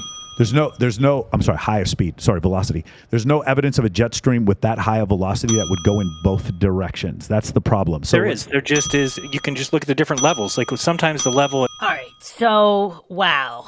Okay. Well, by no evidence, what does he mean? Because I mean, just looking up jet stream and going right on the wiki. I mean, you don't have to do any deep searches. I mean, there's jet streams going in all sorts of different directions, even south of the equator. You have the southwesterly trades, the westerlies. I mean, they're going in different directions relative to different land masses. And right on weather.gov, just go to weather.gov/jetstream/jet. I mean, you have a whole bunch of different jet streams here. You have different speeds. Subtropical jet streams. Jet streams vary in height of 4 to 8 miles and can reach speeds of more than 275 miles per hour. And again, different jet streams. I mean, to know all of this information, it's kind of weird when he says no evidence. There's clearly tons of evidence of jet streams going in different directions at different speeds. Now, whether or not they're enough to account for this without even being able to verify the distances between continents, I mean, that's a separate question. But clearly there's a ton of evidence for fast-moving jet streams. At 32,000 feet has the wind going 200 miles per hour this way. At 36,000 feet, you might have the wind going 100 miles per hour the other way. Yeah, but it's still not enough to make up. I agree with you about 100 mile an hour winds, but we're talking 100 mile an hour, 200 mile an hour winds. I have 700 hours, 500 combat hours. Right. Okay, I can tell you. But Michael, you haven't flown that flight. There's only one plane that does it, run by a small handful of military pilots. And that plane, we found information that it has 7 layers of heat-resistant paint on it. Okay, so it must be doing something a little bit faster. And also, you said there's a 1 hour difference. Sometimes there's a 5 hour difference from their scheduled. We actually looked it up. There's scheduled time and their actual time. So now, hold on a second. No, that's me. Sometimes they go around the outside and they follow these winds. And I could show you. We have a live chart that shows you these winds. But other times they go all the way up across America and down, crossing the equator twice. On a flat Earth, it makes perfect sense right here, which is pretty much a straight line. So here's what we did. We didn't just look at flight plans. And that's the other thing the goof doesn't account for, because if the flat Earth map is closer to reality than the globe Earth, if they're going across the northern hemisphere, where again you could just look at, it says they reach more than 275 miles per hour. That's a lot faster than 100 or even 200. 275. Now, what if they're even faster than that? Who's measuring them? So if the jet stream is faster, because again, how would you verify any of this? Now, obviously, the Sartain goof, he's just taking on blind faith whatever's reported. But if the jet stream numbers aren't even accurate, what does that mean? So again, you can't really prove anything either way, but the Sartain goof thinks that this debunks the flat earth model. That's how clueless he is. Not that it proves the flat earth model, but the goof thinks it actually disproves it. That's what's hilarious. And believe flight routes. We actually tracked somebody. We did I think it was 14-hour live stream where Max Egan was going from Santiago to Australia, and he flew, and we did a live stream where we never turned the live stream off, so no one can accuse us of anything. And he got him on the plane all the way to the plane taking off, and then he took measurement. He wasn't on the whole time, just so they know that, because that sounds. No, yeah, because we just lost. Yeah, so we tracked the plane. We had professional tracking, right. And then when he landed, he logged back onto the Hangout while he was still on the plane, proved that he made this flight. So there was a lot of flat earthers that thought that flight did not exist. It's fake, yeah. Yeah. So we proved the flight was real, but the problem was his compass readings. When he gave them to us, we laid them out. I'm just trying to find it because I don't have OBS, Jaron. You wouldn't have learned it that fast anyway. And what? Oh, here it is. So he showed us that his plane was going northwest, northwest, northwest, and then right here is west, and then right here is southwest, southwest, south, pretty much south. Right, the yellow ones are south, the purple one is west, and these are northwest. And so we plotted it. And this is the route he went. He crossed the equator twice. If the Earth was a globe, I'm not really sure. Need to I'm not really sure his magnetic heading is going to determine his route. You're not going to be able to, unless you had a stopwatch and you were able to look at his ground speed. I don't know necessarily that's evidence that was the route he took. Well, he took headings and they weren't matching what the seat back was showing. Okay, they weren't. So they weren't matching. He was in the cockpit when he did this. No.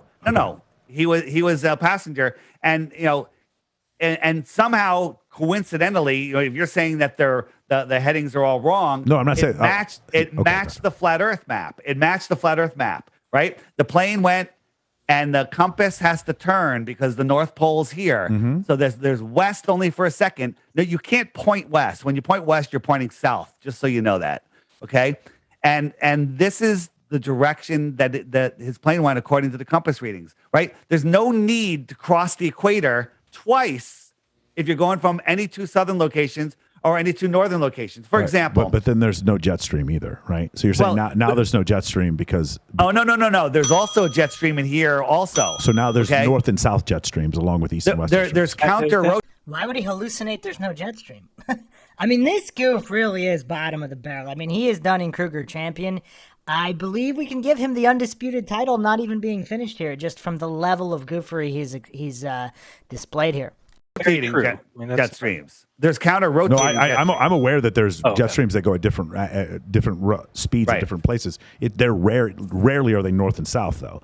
No, they're not north and south. They circles. So here's a route from Sydney to. Who said they were north and south?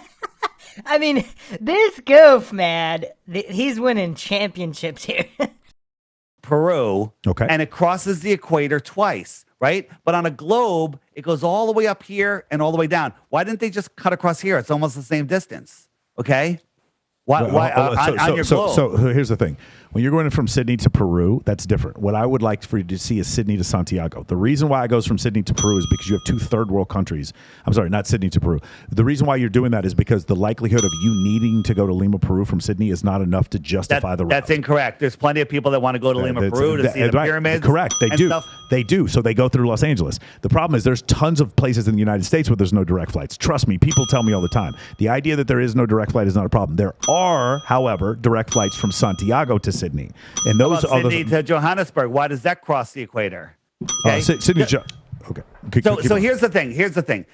There's countless southern flights that cross the equator twice. There are 0 flights that are within this circle. Okay, that go any two northern locations, origin and destination. Never, ever, ever do they ever cross the equator. We're going to disagree on that because I believe Johannesburg to Buenos Aires does not cross the equator, and I also it does when it stops when it stops here. It doesn't. I don't believe. No, you're saying it doesn't stop there. Yes, it does. Okay, you're talking These about are a different actual flight. flights. Okay, These are actual flights. You're talking Can I about just- you're talking about oh, stop, guys. Let me finish. Yeah. You're talking about an actual flight that does have a stop there. There are actual flights from Johannesburg to Buenos Aires that are nonstop that do not go to the northern hemisphere. There are actual flights from Sydney to Santiago, which you Correct. are not showing, Correct. that So look do not go to the northern hemisphere. Santiago to Sydney. I've got it up here, and if I go to stops and go non-stop only, there's no flights.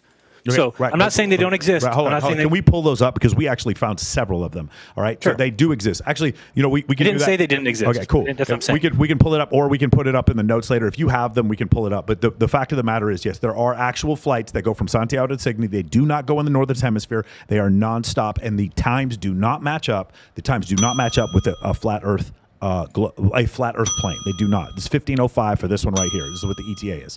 Okay, the headwinds are. But he doesn't even know what the times would be on a flat Earth. That's what's hilarious about this goof. He doesn't know what they would be even with the model, but he's already pretending and hallucinating that they could never match up no matter what. That's the level of goofery this triggered guy is putting forth. 40 knots. Now, according to you guys, all of the people, it's not just ATC. It's not just the FAA. It is the FAA for every single country is in on this because they have to be in order to lie about the distances, because the distance right there is 6,000 miles. There's not very many flights that go just in the south. It wouldn't be every flight. Right. That happens to be because 90% of the Earth's population lives in the northern hemisphere and 15% of the Earth's land mass is in the southern hemisphere. So that's the reason why. But also, several of those countries in the southern hemisphere are poor. That's why not a lot of. But they weren't talking about the reason why.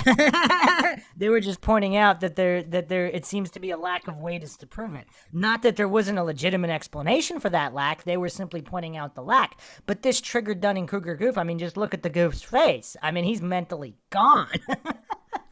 People go from Buenos Aires to Johannesburg, but they do. Okay, so what I'm saying is you just made it sound like everybody would have to be in on it, everybody at the FAA, but do you understand that you're talking about a very select, you're talking about 10 flights a week. No, I'm talking about 10 flights. I'm talking about 10 flights. Well, obviously, everyone from the FAA would be on it. How would they not be You mean on it? everyone at the FAA? That's the most ridiculous statement ever. What do you mean everybody? Yeah, everyone at the FAA because they believe in global positioning system. How in the world are they supposed to navigate aircraft if they don't believe in north, south, east, and west GPS? Of course.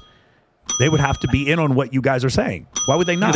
You don't have to be in on something to believe. I mean, this goof, like, how is he not mentally disabled? Like, how does he not understand that just because you use something and you trust something, that doesn't mean you're in on a vast conspiracy where you know that it's fake and go along with it anyway? I mean, this goof is this mentally gone that he can't understand that simple concept, and he's still fidgeting like crazy. And again, our jet fighter pilot here, he still doesn't seem triggered. This is the guy that should be doing the talking. Be in on it. The computer flies the plane. It's just like saying a pilot's in on it. Oh, I'm sorry. Two guys here. The computer doesn't fly the fucking plane. Yes, it does. No, a stop. passenger jet. Stop. We have maybe pilots not a passenger jet, but they can read a book. We both they can read a book the whole flight. Hold on. We both had to get PPLs beforehand. Okay, we had to do navigation over the Earth. When you do your PPL, you are not allowed to use a computer to fly shit. You have to. You are instructed on how to fly long distances. That's what your solo means, and you do so without the use of a computer, totally with a bearing and a heading, and you use the wind triangle. There's a MB. So this is what this goof doesn't understand. Just like someone navigating ships, if you believe the Earth is flat, you're using a sextant and an astrolabe and all of that. You can believe the Earth is flat and still navigate perfectly, just like on a plane. If you're on a plane and you think the Earth is flat, but whatever distances you're flying, you're somehow able to verify the distances, unless, of course, you're doing these crazy long circumnavigations, then, of course, you would, something would have to, there would be some indications there. But if you're just doing flights from one continent to another, back and forth, whatever, whether it's flat or globe, you'd have the same result with or without the computer. I mean, does this goof not understand that? Or has he actually circumnavigated in a single flight north to south? And he went around both poles, and that's how he knows all this. Because if so, I would like to hear this testimony. Or a whiz wheel that you have to use in order to make these calculations. That's why you guys are, no offense, you're never going to convince me the Earth is flat because I'm the one, because I actually got a solo pilot's license from doing this, and this guy's an F-18 pilot. So we know that wind triangle works, we know the great circle routes work, and we also know that you can fly in the southern hemisphere. We've talked to too many pilots that have flown in the southern hemisphere to believe this idea that they go north. But those aren't disputed in the flat Earth model.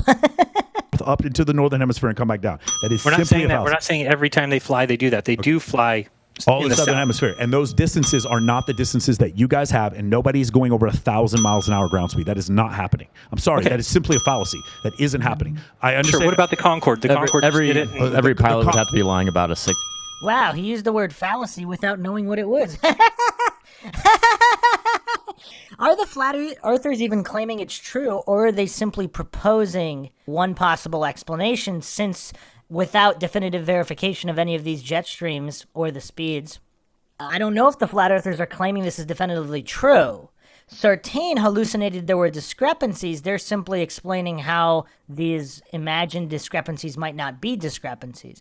But this goof doesn't know what any fallacies are. But it's funny that he used the word fallacy in his Dunning-Kruger ramblings here. Hilarious. Or not. Not every Jet flight. stream. Not every pilot. Not every pilot. Every pilot going Santiago to Sydney What would have to lie. percentage of There's pilots do you only think? there's Uh-oh. Wow. That was a major fallacy. I'm disappointed in this pilot. I wasn't expecting that from him. Every pilot?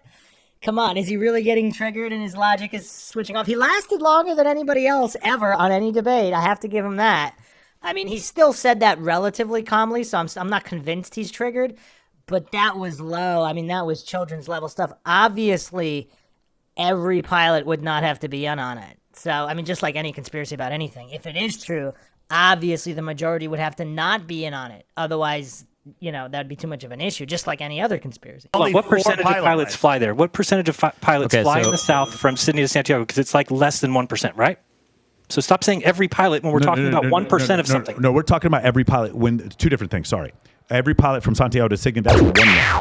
When you get your PPL, that's a whole different situation, because north, south, east, and west are real places. Those are real directions that you have to use bearing and true airspeed. Of course, but they work on a flat Earth, right? They don't work on a flat Earth. They absolutely don't work on a What do flat you mean? Earth. So do you know that the way this map that Dave is showing right here is how they direct radio signals? They use that map? Direct radio signals. I don't Yeah, understand. they use that map and they can pick the direction of where radio signals need to be sent and pick them up. Who is directing? I'm sorry. What radio signals are we talking about? Out of what? And which frequency? Any from shoreline to the maybe shoreline to a boat that's out in the water somewhere. I'm sorry. I'm confused. Radar signals or radio signals? I don't understand what you're talking about. Radio Radio waves is a long spectrum. So exactly what are you talking about? Radio signals. Radio waves, yes. Okay, so you understand there's shortwave radios that submarines use, and there's long wave radios, and there's FHF, UHF. Okay, so if VHF. you're trying to send something from Spain to the east coast of the United States, you could point the direction from this map and pick it up. Okay. saying. I think you probably use satellites, but you guys don't believe in satellites, so I don't know. There's also fiber optic cable that's run under the Atlantic Ocean, so I'm not really exactly there, sure. there how it are works. fiber optic cables under the ocean, and what is amazing is there's no cable from Santiago to I Australia. know, It goes all the incredible. way up. Yeah, It goes because it's too far apart, because it's not at the bottom of the ball. On both, even in the globe Earth, it's too far apart. In globe Earth or flat Earth, it's too far apart. No, That's they run the cables all the way up along the Philippines, all the way to Alaska, all the way down the Correct. east coast because and the west coast of the United States. because there are other land masses that are nearby there for them to do that. With Australia and South Africa, those places are individually far enough apart from each other that you wouldn't want to run a fiber optic cable under the Seychelles and the Madagascar and all that other shit. It doesn't make any sense for you to want to do that. I mean, we can argue the semantics of this, but the first question was, and I believe we're just going to have to agree to disagree, that those times are accurate from Santiago to Sydney, and they do not fall in line with a flat Earth model. The second question, I would say that as long as you're being honest about it, they're not an hour difference. It's far beyond that, and they're not as easy to find. but it still doesn't make those numbers work. And so what you're saying is the flight plan that is presented by those pilots is a fraud, and that they're actually going into the northern hemisphere and coming back into the southern hemisphere. Never said that either. I said they stay in the south because they stay with the jet streams. They program in where they're going, and the plane gets them there. Okay, That's correct. how it works. But during that time, you get three indicators. You get IAS, TAS, and GS: ground speed, indicated airspeed, and true airspeed. Those three things would indicate that they are not getting a headwind of 300 miles an hour. There isn't. So here's the thing. NASA's in charge of GPS, radar, and flight routes. These are inside the aircraft. These have nothing to do with GPS or NASA. So I'm talking about you say that they know the route that they're going. Pilots, on these flights, they turn their knob to 670. They press the button and they play cards and they read a book. All right, they land the plane. They take off. They take off on the plane. That is absolutely not true. Well, they'd probably do a couple other things, but they're not in But we've charge talked of to their pilots route. who say that they Yeah. they have constantly. We're not saying they're sleeping. You engage autopilot, but you're 100% backing up that system to make sure it's operating correctly, and you 100% know. We're not everything taking that's anything happening. away from pilots. We're not All taking right. anything away. So hang on. Taiwan to LA. So here is the route that they show on flight radar. Here is the route that they showed the people on their seatback cushions. Here's Hawaii right here. Right here, there was a medical emergency. I'm not sure which one it was. Maybe it was I think a baby being born. someone having a baby or whatever, and they needed to land. They needed to land the plane. So if you're a pilot, where would you land? Maybe Hawaii. Maybe you'd continue over here. I doubt you'd turn around and go back. But instead, they went thousands of miles out of the way to Alaska. Okay, why did they go to Alaska? Because that's not an accurate depiction of that route. That route. No, that's where flight radar showed the plane. That's what they showed. Hold on. Let me finish my point.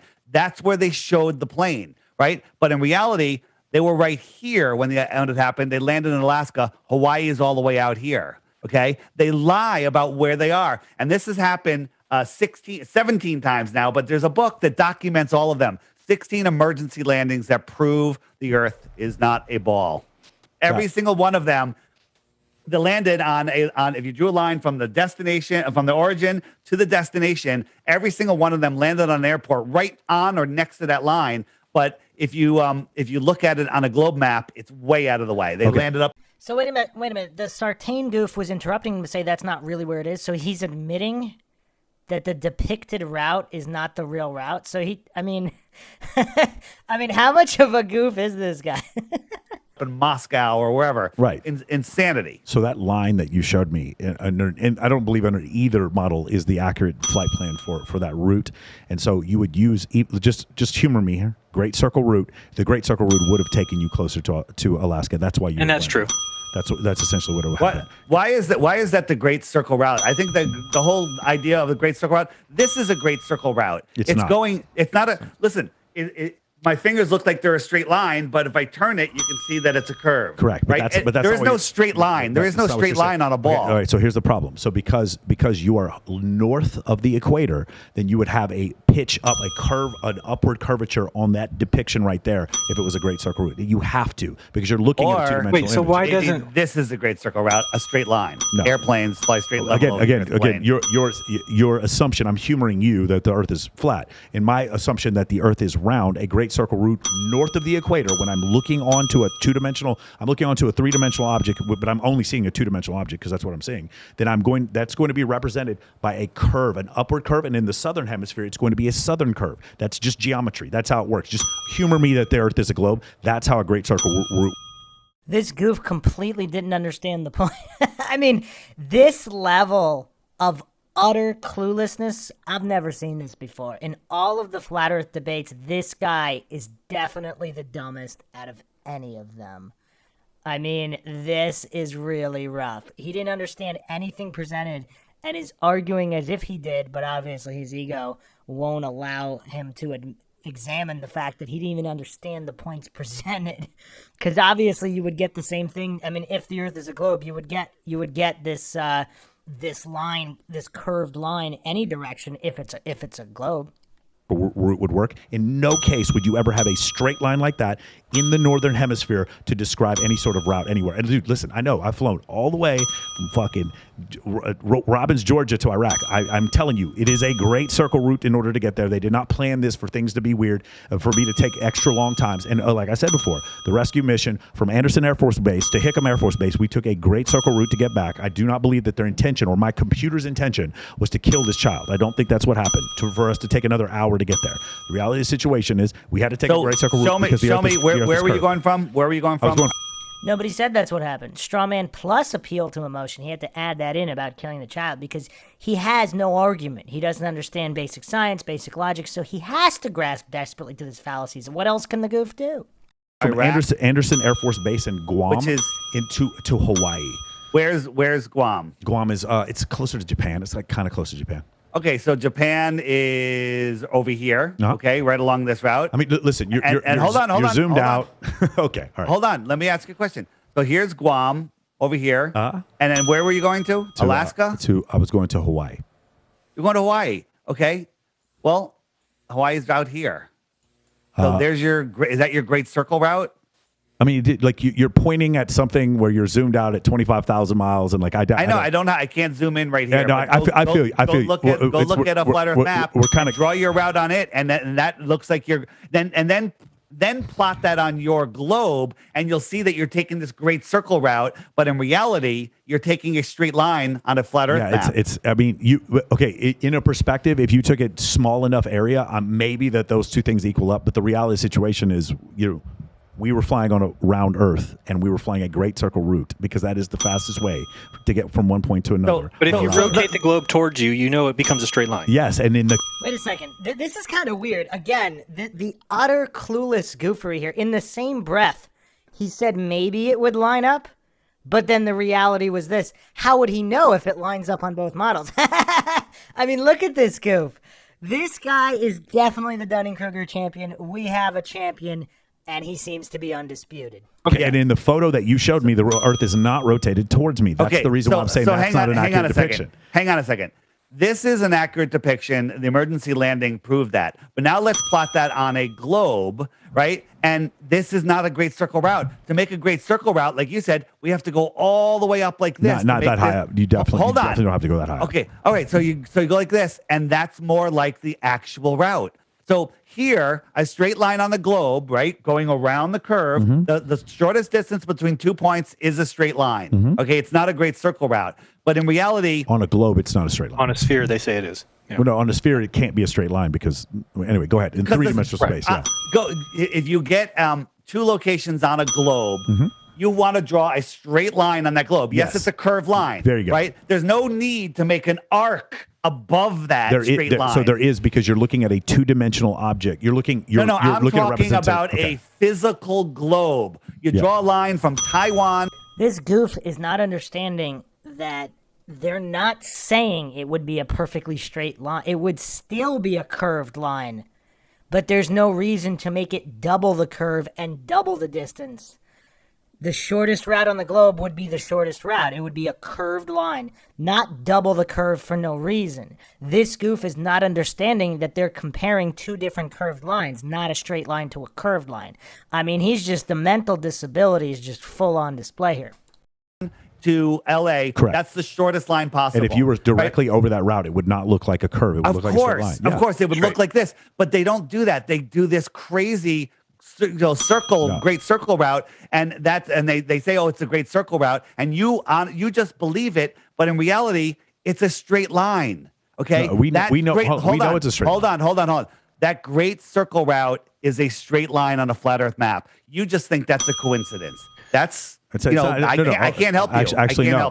Well, let me help you. It is a straight line on a globe as well if the orientation of that line is directly over the route. But when we go look at maps, when I go to base ops and I pull out one of my charts, that orientation is not going to favor wherever the fuck I'm at. It's just going to be wherever it is, which is usually over the equator. Let me ask you a question. Huh? If you got a piece of string and put it on Taiwan and stretched it over to Los Angeles, that is the shortest route on the globe.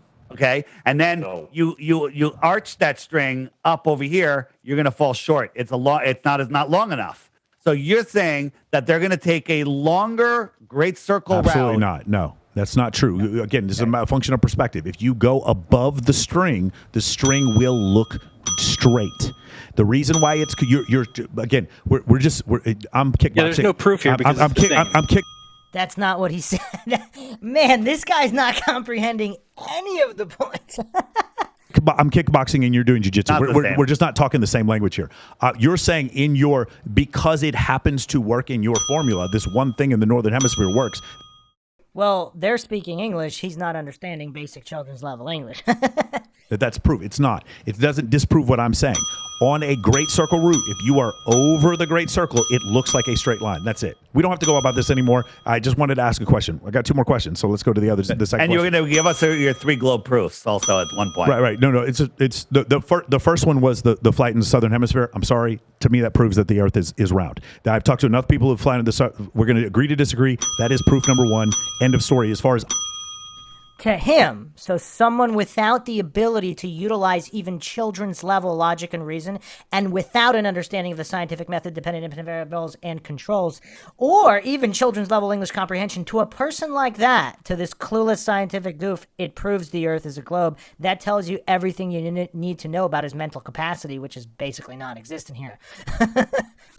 I'm concerned that's the proof number one. You can fly in the southern hemisphere. There are not jet streams that equal to these distance that you guys are claiming they do. So end of story. So he's not willing for an open, logical, scientific, honest debate. It's already end of story.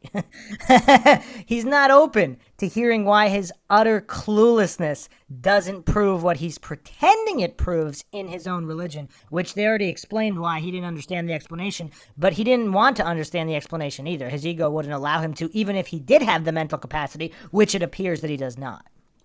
And no, there is no proof that these flights are going back into the... I'm talking about the non-stop flights. Just the non-stop flights. There's no proof that Santiago to Sydney goes into the northern hemisphere. No one claimed it. None. Nobody claimed that, though. Actually, he did. No, I'm showing you that. Not non-stop flights. Yeah, not nonstop. Okay, cool. All right, the non-stop ones do not go into the northern hemisphere, and there's not enough. There's not enough jet stream. They might. There's not enough jet stream to make up the difference. To me, that is. So his basic argument is nuh-uh. If you just boil it down, that's what he's saying. No, matter what they say, it's no. Proof. Sorry. Can I ask you a quick question? Do you think that airplane technology has increased since the 1970s? Probably. Aeronautics. Okay. Hold on. The laws of aeronautics have not changed since the 1920s. No, that have not changed. Now, have the laws of avionics changed? Well, nobody's talking about the laws. He was talking about technology. For example, if from the first Model T Ford to today's Bugattis, has the technology progressed? Nobody's talking about the laws of physics, but notice how he always goes non sequitur red herring because he's too clueless. He doesn't even have a basic level understanding of English or science or logic in any way. Hell yes, they've changed. Avionics have changed. Aeronautics have not. Do you think there's a possibility that they can build a plane that can go faster than the average plane? For sure, but once you... And now this is an etymological logical fallacy where he's playing these semantics games instead of addressing the point. Because David Weiss's point is technology would allow faster flights. I mean, there's a reason, the Concorde wasn't the very first plane developed. The Bugatti is not the very first car that was ever designed. But this goof, he's so utterly clueless, he can't even grasp these basic concepts. Break the speed of sound, it's pretty fucking noticeable. Why don't you ask this guy? Once you break the speed of sound, which is what you'd be doing, it's pretty freaking Nobody in the plane would know. Nobody in the plane would know. Absolutely. Nobody in the plane would know. And they're flying over the ocean. Nobody on the land would know because you're out over the ocean. Lieutenant, would you know if you broke the speed of sound? I mean, you're not going to know from like a sonic boom or anything in the aircraft, but like you're talking about your dials. When you approach this transonic region, like airplane design becomes completely different. And no, we do not have. Sartain shut down like the goofy is. Airliners that look in any way, shape, or form like they can go supersonic, other than the Concorde years ago. And the only difference between it is it had a pointy nose. No, there's other reasons. It has to do with the design angle. is different. Well, look like doesn't necessarily mean reality. Again, with modern tech, could theoretically this be done? Yes, especially if it's undisclosed or top secret technology. So he started off good, but then he still fell for the fallacy. But still, even with these fallacies that Boutel started doing, he's still the best in any debate, and he still appears to not be triggered. So we have to give him credit. Compressibility starts taking effect with air molecules and everything. Right. So if you look at it's also the shape of the wing. Range, long range 787, right? Is that the one, the Dreamliner that goes in the southern? Yep. Yeah. So that it's a long range flight. It has all composite materials. It's all redone for. It's way different than every other plane. It doesn't make it supersonic. It's not built. No, but it's still interesting that the one plane that has to fly in the south this long distance that you're using as proof has to have all these modifications. Doesn't make it not supersonic either. The point was, I mean, this Sartain goof is just hilarious. They didn't say that it was definitely supersonic. They just said theoretically it could be possible because this is a plane that is completely different than all the other planes. So theoretically, if there was a vast conspiracy and some technology that wasn't disclosed, theoretically it could match up. That's their point, but these goofs can't even grasp it, or the Sartain goof can't because he's just too triggered and clueless. modifications to That's get to do not that. that's not the only plane that flies in the south, and those modifications do not make it supersonic. So what plane flies from Sydney or from South America to Australia that's not a Dreamliner 787 long-range plane? I don't know. We'll take a look. I don't know. I'm not like I'm not going to disprove a negative right now. We can take a look right now and try to find that out. Let's go to the second one. To me, So he doesn't know, but he said it's not. He already said it wasn't the only one, but he doesn't know. So this goof doesn't, just like with the calculations for the curve, he doesn't even know the purported calculations, but he knows those are wrong without even knowing what they are. That's like this guy's like lower than a 4-year-old mentality here. Yeah, it's hard not to feel bad for this poor guy. that is not enough proof that you guys have given me that those distances. Okay, it's not disproving a negative. Disprove a negative. He was the one who claimed it wasn't the only one. He was the one who made a claim that there are other planes other than the 787 flying these routes. This is the goof that made the claim. When you brought up the claim that there's other planes that do that, and then I ask you for proof of that, and you say, I don't have to prove a negative. That's not how that works. You made a claim. Why wouldn't you back? Thank you, Jaronism. I mean, they just let this Sartain goof get away with too many fallacies. I mean, this goof has been spewing nothing but faith fallacies and utter cluelessness. And David Weiss and Jaronism have been way too nice to this goof. Get up with evidence. You made the claim that Yeah, but you're making the claim that you made the claim that they're all 787 787s and that 787 can go supersonic. You made the claim. Yeah, so that's not accurate. So anyway, let's keep going. The second one would be so if the moon. They didn't make the claim. They asked the question on. They made the claim that it was designed differently, which is true, and you can verify that the 787 is not exactly the same design or material. So again, I mean, these triggered guys. I mean, this is so funny. I'm also guessing the moon is somewhere between 3,000 and 4,000 miles and 32 degrees. The image of the moon that we're seeing is 32 degrees and 32 miles. 32 miles, and it's also 3,000 to 4,000 miles above the Earth. Is that correct? If you believe it to be a real item like a rock, then that's what it would equate to with mathematics. Okay, so my second question would be, if I am in Australia or if I am in Alaska, I am seeing the same face of the moon, and this moon is only 4,000 miles away from the surface. Why am I seeing the same face of this sphere, even though I'm on different place? Even if I'm flat Earth or round Earth, why am I seeing the same face of this sphere? So think of. Go ahead, Dave. No, you go first, Sharon. Just gonna say, if you think of a light on your ceiling right now, or let's say there's a circle and you mark an A on the top and a B on the bottom, and you stuck it to your ceiling, you on one side of the room would see the letter A being on top, but somebody on the other side of the room is going to see the letter B on the top. Correct? Yeah, it's going to be a flipped image. Right, but the image is going to be distorted based on where I'm looking at it from. Like, so for instance, if it's a circle and I'm far away, it's going to look like an oval. So but we can, when you project things, kind of like what Dave was talking about. Let's say you're behind the blue sheet and you've got a shining light on it. Okay. Man, this guy really is the king of non sequiturs. That has nothing to do with the point. You've got the moon lit up. That from people, everybody in the room is going to see the same face. What's a little different with the moon because I can see a distinct face. Whereas the sun, I'm kind of looking into this just like this guy, light. just like this guy in the pool here. This body is not facing us; it's facing the way straight out. Yeah, the distinct face of the A upside down or not upside down. I mean, what's curious about this goof, it really seems like he's not playing stupid. It really seems like he must have a genuine mental disability.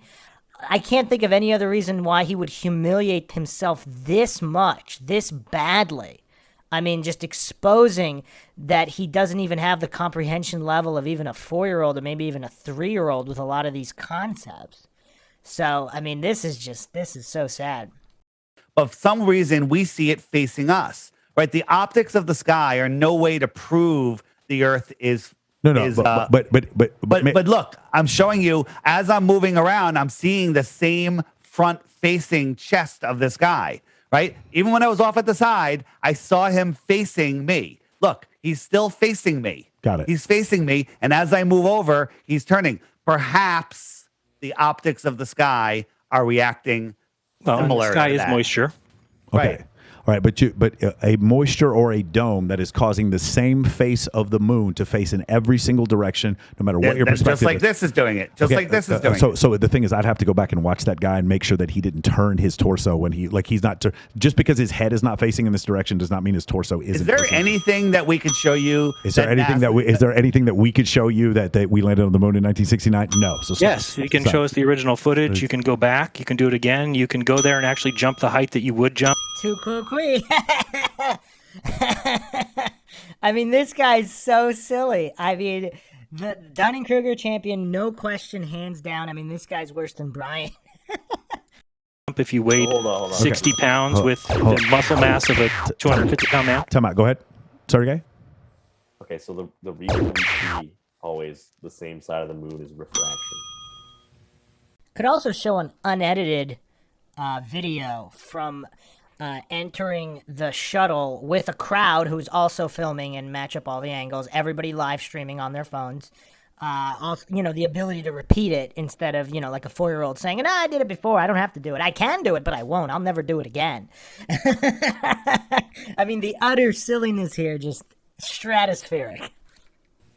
Yeah, he's asking a question. You're saying it's refraction off the dome that is the reason why, or whatever you believe, dome or moisture. I'm saying the optics of the sky are no way to prove the shape of the Earth. Okay. Right? This is an example of one way that we see the same face from different angles. I'm not saying this is exactly what's happening up there. We don't know because we can't go up there. Some people believe there's a superfluid up there, a superfluid like helium-3 or something. Got it. That could give crazy properties that we wouldn't know, right? Okay. This is inside or outside the dome, the superfluid? I don't believe in a dome personally, so you'd have to ask Dave. Would you guys agree on a firmament? Like what is the thing? Is there a flat Earth thing that you guys agree on? Is what is the cover out there?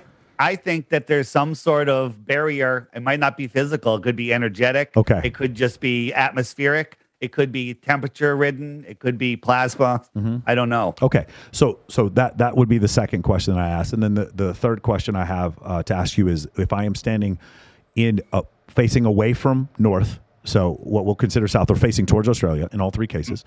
If I am in Buenos Aires, if I am in Johannesburg, or if I'm in Sydney and I'm facing towards Australia, in all three cases I can see the Southern Cross. But I cannot see the Southern Cross when I am in Las Vegas, Nevada. So why is it that I can see a different, if the Earth is flat, why can I see it? And I am facing, in these perspectives, I am facing in completely different directions in all three of these locations. Wow, he really went for this rudimentary fallacy? Again, if you're in a giant warehouse and there's some different lights in the ceiling on one side versus the other, why would you expect to see them at a great enough distance if the warehouse is hundreds of miles wide? I mean, this level of utter silliness, this guy just needs to play with the Polaris program. I mean, not that he would understand. He needs to get some kind of English tutor, a science tutor that could sit with him and explain all these children's level concepts that he can't grasp clearly, as he's demonstrated this entire time, and then play with the Polaris program. Because these continents, according to the flat Earth model, are facing in three different directions, which is not north. But I see the same Southern Cross. I think you explained your thing. You said facing Australia. What you mean is if you're in Australia, I'm you're facing Australia. south. I'm facing south. But I didn't want to use the word south because it's confusing. No, south is just away from the center. Yeah. So if I go back to the clock, so let's say right here it's midnight and you're looking out here and you see the Southern Cross. Yeah. Right? Santiago, well, it's noon there. Okay? It's noon in Santiago. They're not going to see the Southern Cross, but 12 hours later, the stars have rotated 180 degrees, and now it's midnight over here, and the Southern Cross is over here. So the South Pole has rotated, but the North Pole doesn't. No. Hold on. Let me show you. Okay. So here we go. So you have your southern. Let me just turn on the stars. So let's say I'm in Santiago right here, and we'll just say that this. And this was actually all explained earlier, but obviously the goof either wasn't paying attention or he couldn't comprehend it because they already addressed all of this, but now they have to do it again because his basic English comprehension is so deficient. He didn't understand the first time. Bull is the Southern Cross, okay? These two stars here are the Southern Cross. 1, 2, right here. Okay? It's midnight there. Actually, it's noon. It's noon there. So over here, it's midnight over here. Here's the Southern Cross. These two stars right here. It's midnight, but it's noon over here. They don't see any stars. Right. 12 hours later. 12 hours later. Right. These stars are coming over. So 6 hours later, it's midnight in Santiago, and here they are. The Southern Cross is there. Hold on. And now 6 hours later, the Southern Cross is right here. But if I take long exposure photography, what I see is that the sky, the sidereal, the celestial sphere rotates around where the Southern Cross is. It does not rotate sideways laterally with the Southern Cross. Darren, do you have the star trails shown from the different latitudes at the same time? We have video that show how the stars appear to go in curving rays. So you're telling me again, that it's going to rotate. The Southern Cross is going to rotate my perspective in different places, but the North Star does not. The North Star stays over. It stays over that part in the Arctic Ocean, but the Southern Cross, it changes its perspective. It rotates around during different times of the day. To match up so for like anti-crepuscular rays. You've seen those on the other side of crepuscular rays? Right? Have you ever seen the rays coming down from the sun? And then sometimes you can turn around and you see what's called anti-crepuscular rays going the other direction. It's kind of the same thing as the stars do. So it's very confusing because you're taking a very materialistic look at it rather than understanding that just because it appears a certain way doesn't mean it is that way. Right? So what he's saying is that as these stars are rotating around, there's a big difference between the stars in the north, which are doing this circle right above your head, coming around, going, okay, and then the south, which is a much larger track. And you're saying people in 3 different places can see the same thing at the same time, which just isn't true. I didn't say they say the same thing, but in a 24-hour period they can, which means you're postulating that the Southern Cross goes to the south of Australia at one point, the southern part of South America at another point, and the southern part of Africa at another point. Okay, that's what you're postulating. To me, that is not enough. That would be my third proof. I'm sorry. I'm just agree to disagree. To me, that would indicate to me that at the southern tip of all 3 of those continents, I'm facing the same direction because the Earth is round. Well, nothing is ever enough to a religious zealot, right? Like, how you can convince a religious fanatic that God doesn't exist if they're willing to blow themselves up? Like, that's how Sartain is so thoroughly indoctrinated into this cult of scientism, nothing will ever be enough, as he's demonstrated here clearly. Not that flat Earth is true, and I'm not saying that's enough, but clearly that's an explanation that accounts for it. He's saying it's not enough because, again, he's saying end of story or whatever words he used. He's closing the book instead of keeping it open for logical and scientific discussion. That would be those 3 ones. That's it. Okay, that's it. And then let's go on to the other thing, which would be eclipses. I would just like your explanation. We can skip ahead. Your lunar eclipse is because of what? Great question. So the lunar eclipse in your model is because the Earth is in perfect alignment with the sun and the moon, and the Earth is casting a shadow on the moon. Correct? That's your. I can give you a little bit more detailed explanation. So the way it works is the moon travels 5 degrees north or south of the ecliptic, and during certain periods when we get into a full moon and it is sitting directly on the ecliptic, then it is there's a shadow there that is cast from around the Earth onto the moon. One of the reasons why it's red, though, is because we're getting the atmospheric burn, or the light going through the Earth's atmosphere then goes and it shines on the Earth. That's why you get a blood moon or a different color eclipses because of that. Anyway, colored shadows? They're not colored shadows, but you can actually have a piece of paper. Like, so for instance, if I took a colored piece of paper and I shined a light through it, I would get a colored light that goes through it. So the outside would be a colored light. The inside would be a shadow. That's what we have, a penumbra and an umbra. Those are 2 different parts of a shadow. So you would agree that you got the sun on one horizon and the moon on the other. If we're standing at sunset, we're somewhere on sunset. Is that what you're saying? Where am I standing when I see the Earth and the moon on the horizon? You're always standing from your point of view on the top of the Earth. That's just from your personal point of view. Okay. And for you to see an eclipse, one of them would have to be below the horizon. Would you agree with that? To see a lunar eclipse, the sun would have to be on the complete opposite side of the Earth as the moon. Yes, correct. Correct. Okay. So have you heard of the Selenelion eclipse? I'm not sure. Do you know what that is, Sergey? There's over 50 documented eclipses where the observer can see the sun and the moon both above the horizon, and the eclipse has already started. Sometimes the eclipse comes in from the top where it really should be coming in from the bottom. Sometimes it comes in from the side. Sometimes it comes in from the bottom. What this proves is not what is causing it. It proves what's not causing it, and that's the Earth. Okay. Okay. Also, if you take a sphere and projecting a shadow from one sphere to another location far away, I don't think it can be done. It just fuzzes out. But we're seeing this perfect cutout. Now, this is not a real eclipse here, but we see this perfect cutout go across the moon. But if you take a sphere and move it through, with a single source light, move its shadow across another sphere, you see this long ellipse, right? This long parabola come in, and then it spreads out, and then it leaves as the parabola again, okay?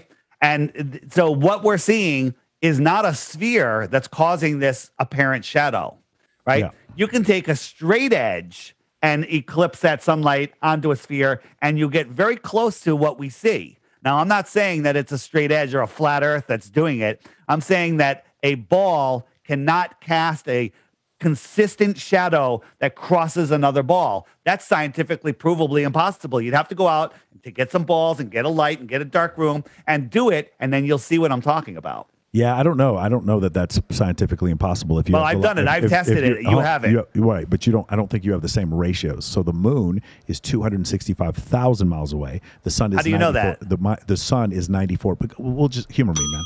Humor me for my globe Earth, okay? Huh? Okay. The moon is 265,000. So So his defense for the heels is humor me. That's his evidence. The goof can only defend his religion with humor me. we're in that area. The sun is 94 million miles away, and if you do the experiment with those ratios, then it does seem to work. I don't see it working that way. Sergey, do you have anything to say about the shadows and? What do you mean it seems to work? He's never done it. Does he have an example of that ratio? But you could see the religious zealotry over his face. He doesn't have to do it because he has his blind faith. So he can pretend it's scientific while only being religious. The ellipses and all this other kind of stuff. Because it looks to me like if I took a sphere and I put a sphere in front of another object, the shadow that I would get would be a circle, no matter what the angle would be. No, but if be a you partial did it circle. from a sphere onto another sphere Yeah, you and should moved try it it. across, you should try it because the angle that it's landing on is changing. So, it starts out really steep and then Notice how he said seems to me. So this is all in his imagination and hallucination. He hasn't actually done any experiments or even looked at any experiments. I mean, that's how far gone this goof is mentally. it's centered. If you take a baseball and go do it over a basketball, you'll see that it comes in as a long ellipse. Then it turns into a baseball. And then as it wraps around, you'll see it wrap away. And it doesn't look anything like what we see. Cool. I don't know if I don't know if that's. for your app. Go ahead. That'll make a really good video for.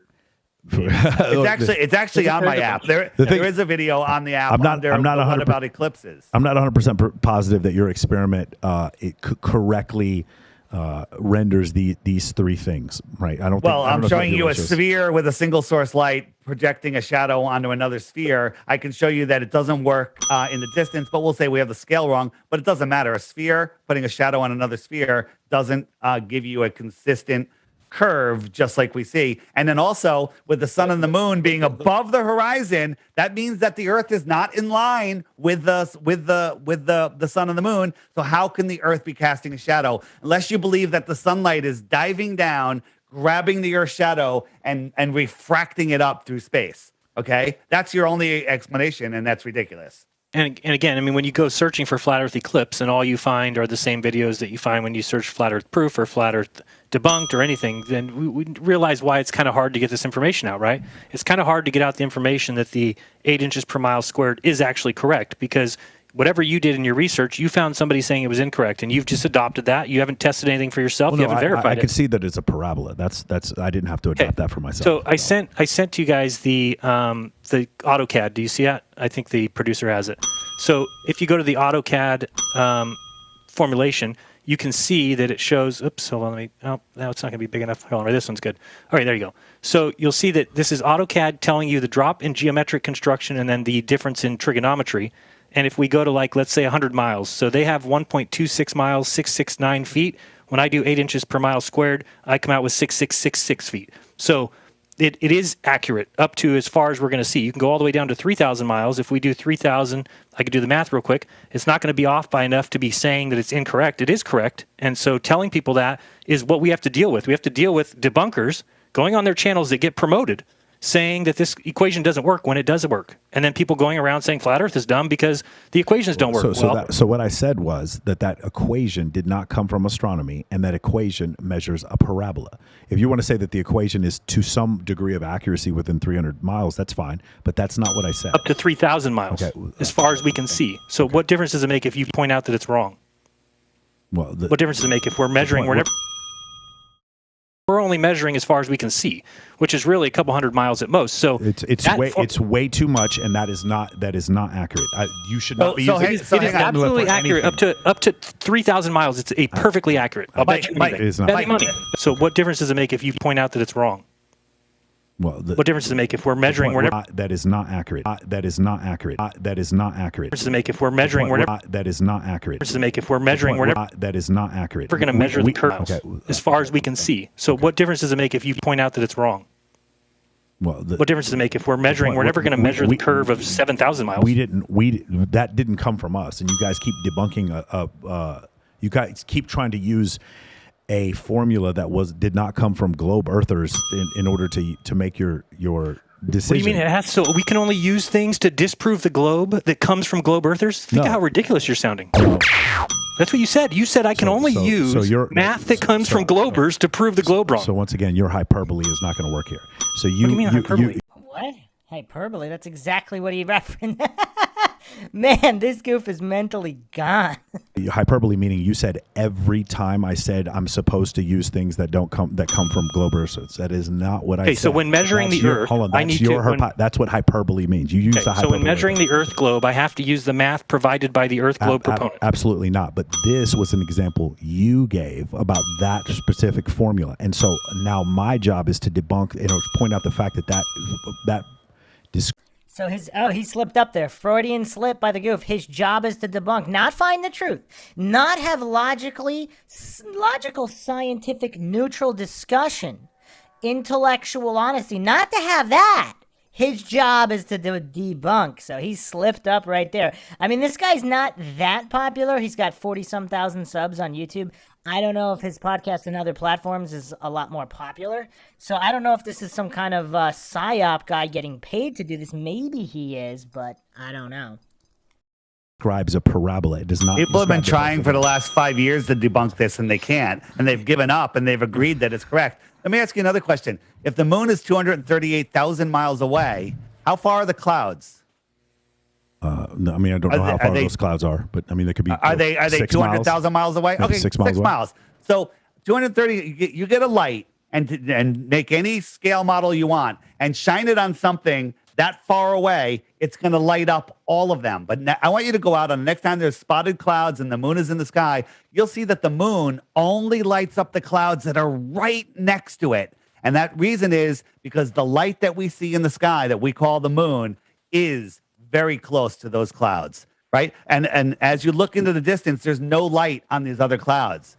Okay? It's very close to those clouds. So you think we don't have the capability of flying an airplane to get to 4,000 miles? Very close. You think 4,000 miles is very close to those clouds that are 30,000 feet up? I don't think the moon that we see is 4,000 miles away. Again, the real source of the moon could be 4,000 miles away, but the light that we see is close, and as we move, it moves. As we go up, it goes up. So we could never fly to it. We would just fly up, and it would just keep moving away and it from would us keep from our moving, just like when it follows you in the car. Have you seen the Go Fast rocket? This is something that NASA doesn't do. This was taken off in Arizona, right? And NASA always cut. They would have had 7 cuts by now, but this is a steady shot looking down, and this thing went up 73 miles. Now, at 73 miles, it appears to hit something. It made this noise, kind of like it went into a thicker medium, not quite water. I don't know what that is. That's not the point of the story. It was floating very weirdly, right? Uncut video. But when it turned on its side, all of a sudden, we could see the moon. Here it comes. Boom, the moon's right there. Okay? Now, this is over Arizona. At the time of this launch, the moon was over New Zealand.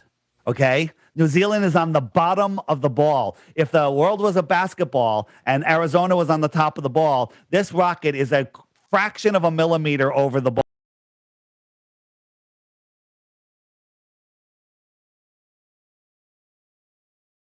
Things I need to ask you guys about, just a couple of things. Oh, so he's going to completely ignore that. So he doesn't even have a pretend answer. He doesn't even have a religious appeal to faith on that one. A lot of these explanations were long, and I apologize. There's so many people on here. A couple of things I want to know is, like, obviously for Gemini and Apollo, all the people who worked on Gemini and Apollo, they were fooled into believing that it was true, except for the people that were prosecuting the launch. Like, who was in on it, who was not in on it with Gemini and Apollo? Go ahead, Jaron. Yeah, I mean, you named it. As few people as possible, right? Okay. And there's some guy who did a mathematical study into how long secrets could be kept, which is a joke in and of itself, because you would never know the secrets that have not been released, right? So if you and I have a secret that we've never told anybody, it would be impossible for some researcher to calculate that we have that secret that we haven't told anybody. So it's a completely flawed science anyway. But he's doing his mathematics, and he came back with you'd have to have less than 1,000 people to keep the Apollo hoax going for 100 years. And so he said it's impossible. Yet none of us have ever claimed that more than 1,000 people need to be on the know. They did weird things too, like, right? They spread out the construction of everything Apollo to 400,000 people, 20,000 companies. Yeah. You would never do that. If you were trying to get astronauts for the first time to the moon, you would want everything controlled. You would want control of everything. You would not pass it out to 20,000 companies. Like, you build a switch, you build a circuit breaker, you build a wire. The reason they did that, hold on, let me finish, is because you get a buy-in. All of a sudden now, everybody in the country knows somebody who worked on Apollo. It's not proof of anything. It'd be like me saying, hey, I drove my Ford Focus from California to Hawaii. You would say bullshit. But what if I said, well, my uncle worked on the muffler of that Ford Focus? That doesn't prove anything. Okay. It doesn't prove I drove my car to Guys, Hawaii. we have to wrap it up pretty quick. That's correct. Another idea would be like the F-22 when it was built. There's a component built in all 50 states because of governmental reasons. That's the reason why. So I guess the other question I have to ask is, like, wait, the government had every state build a component of the F-22? Yeah, that is true. You should look it up. Yeah, the government. Why? Because that. So in order so just imagine you are a senator and you have to vote on the. Well, there's also a complete non-congruent argument. The F-22, you can witness, you can watch it flying.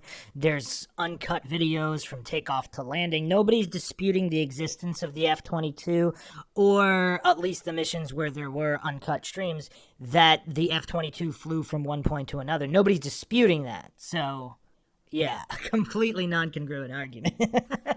The approval of this incredibly expensive program. What are you going to get out of it? You're going to get jobs. How are you going to get jobs? Because the tires are made here, and the struts are made here, and the ailerons are made here, and the avionics are made here. That's essentially what. There are 100,000 states. I mean, 100,000 different companies. Time out.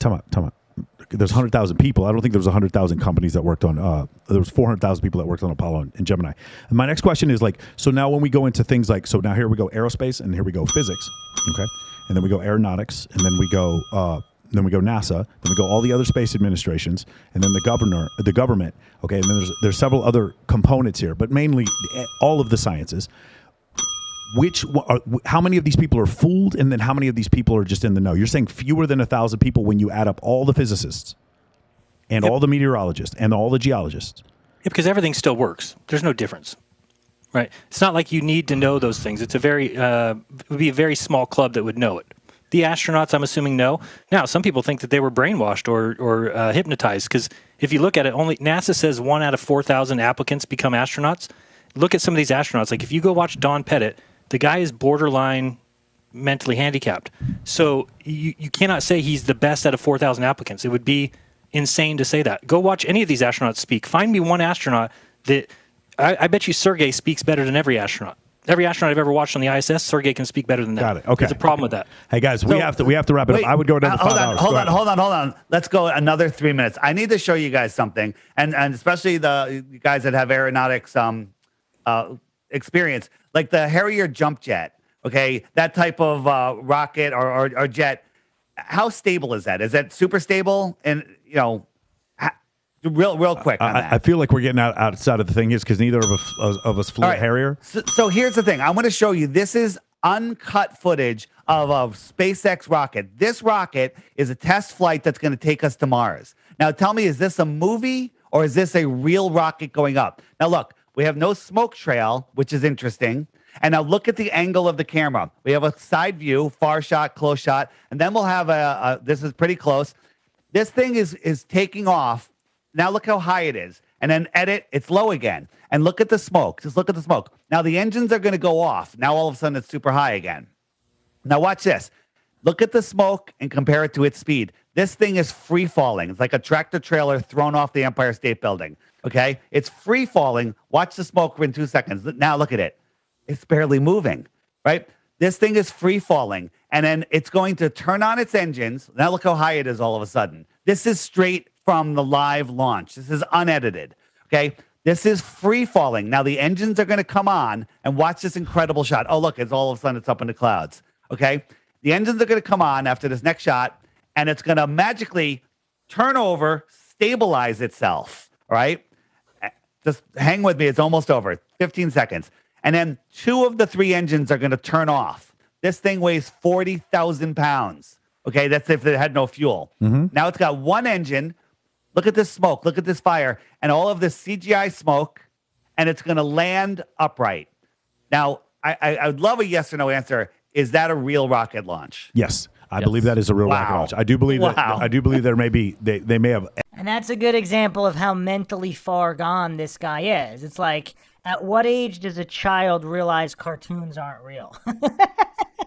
Edited some parts in order to show it differently, but that is absolutely a real rocket launch. Yes. That is amazing. Yeah. Sorry. It's pretty. I want the other 2 guys asked. Like, this guy's clearly the guy with the biggest mental disability. I want the jet fighter pilot and the PhD to answer whether they thought that was real. Pretty amazing. All right. You can find me at flatearthdave.com. For sure. Anybody that has a show that has an audience that wants to have this discussion, flatearthdave.com. You can say book Dave right there. Check out my app, the Flat Earth, Sun, Moon, and Zodiac Clock app. Blue Water Bay. Buy Blue Water Bay. Don't get the rip-off one that's on Android. FlatEarthDave.com. The links to the app are there. It's going to be available on Amazon soon, App Store, Google Play. And what I say is, don't let them control your mind with cartoons, because that's what they're doing. And that's why the world is in this screwed up place that it's in right now, because people are lost in space, spinning out of control in a theoretical physics of a universe. Got it. Jaron, where can we find you? Yeah, Jaronism is the YouTube channel. I'm also at Rockfin, rockfin.com/Jaronism, so you can check out all my stuff there. And yeah, I'll just back Dave up that I think it's a lot of fantasy, a lot of cartoons for adults. They've placed little pieces of evidence for people to find, and then they think that they've proven something, but I don't think that's the case. And I think anybody who doesn't think for themselves and allow them to at least admit that, yeah, everything I believe about the globe Earth has been handed to me. They sat us down in desks and taught it out of school books. And if you really, think about how truth should be ascertained, I mean, that's just not the way it would be done. It's not the way that the elite would ever have people learn anyway. They wouldn't want them to become great, get smart, take over their money, take over their power. They would want lemmings who are tax slaves, who do what they're told, who listen to teachers who don't talk back. If you talk back, you go to the principal's office, right? So there's no free speech. There's no free thought anymore. We're being shut down on YouTube for speaking about the flat Earth, and that's ridiculous. Why not just do what these guys did? So I give them some credit at least of saying, let's talk about it. Well, dude, I'm sad because I wanted to go over the conferences and like what's it like dating in flat Earth and all this other stuff. We don't have time. Amazing. We don't have time, but I definitely want to get to that next time. We're gonna next time I really want to talk about like maybe we do this maybe in 6 months or something like that. Who doesn't like who and what the whole social. Wow, so he's kind of like a gossip girl type situation. He just wants like middle school gossip. That's what he's really here for. I can't say I'm surprised. I mean, this guy is the champion of Dunning-Kruger. In my opinion, this guy has usurped Bryant Myers as the most fallacious and goofiest of all time in flat Earth debate. Whole social scene is like that. I'm very interested. Thank you guys. I appreciate it. I still think the Earth is round. I'm sorry. Just remember, we've got the majority of the Playboy cover models. Yeah. Wait, that seems the math off there. To be fair, you might be telling the truth. All right, guys. I will thank you guys so much. Thank you, Sergey. Thank you, Adam, for joining us. I will see you guys next week. Later. Peace.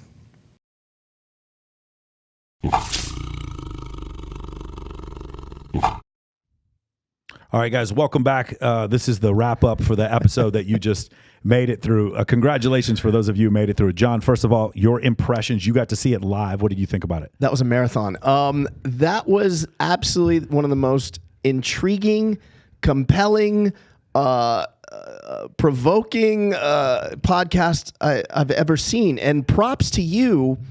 You know, it's so hard. We all know, especially this last 3-4 years, right? On social media, we've all seen how a post on Facebook or a post on Instagram can blow up and divide families, friends, colleagues, right? And having civil conversation is almost a thing of the past.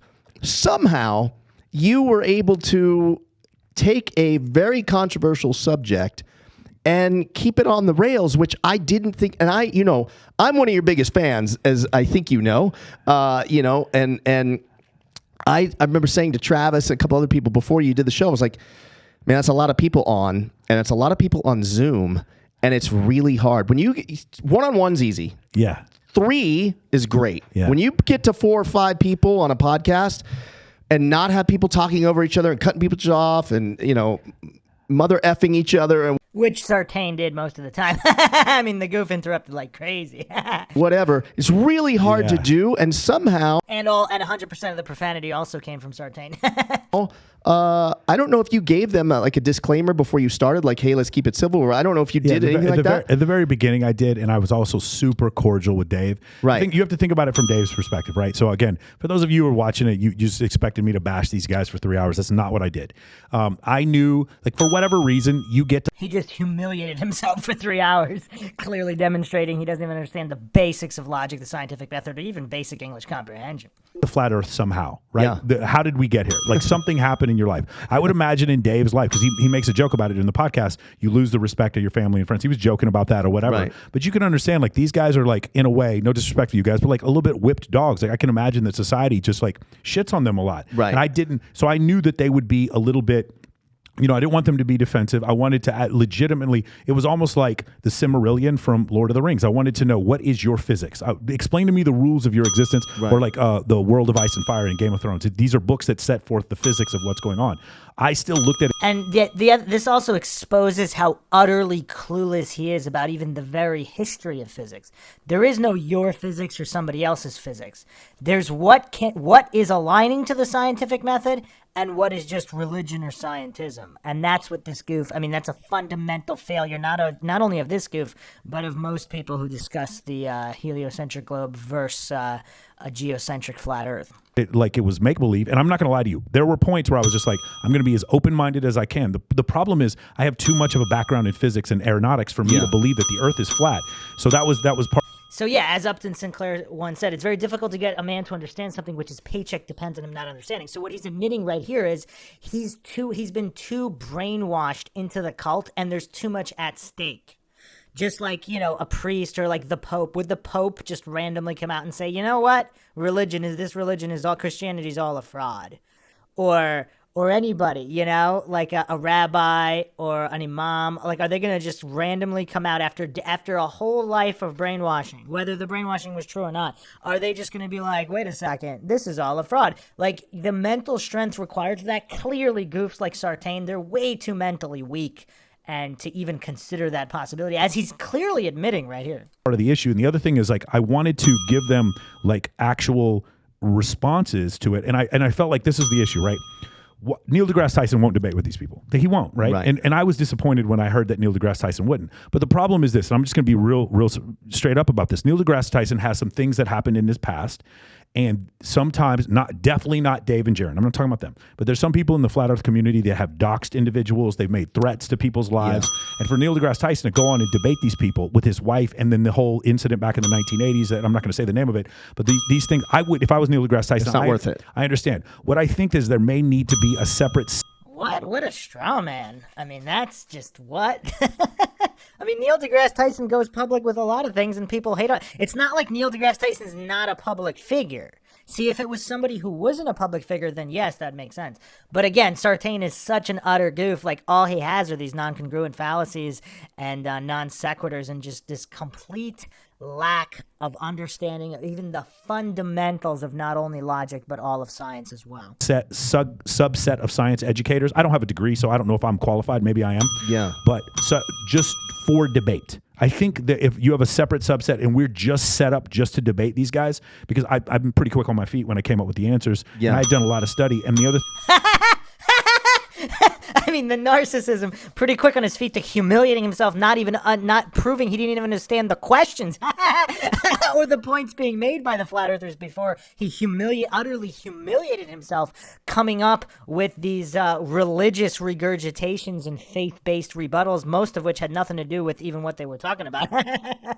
thing is, one of the things, and shout out to Dave and Jaron for doing this, they studied me. I really thought that they were going to come in here and think that I was some schmuck who hosts bikini competitions, and they were going to walk all over me. And I think there were a couple of times, which is exactly what they did.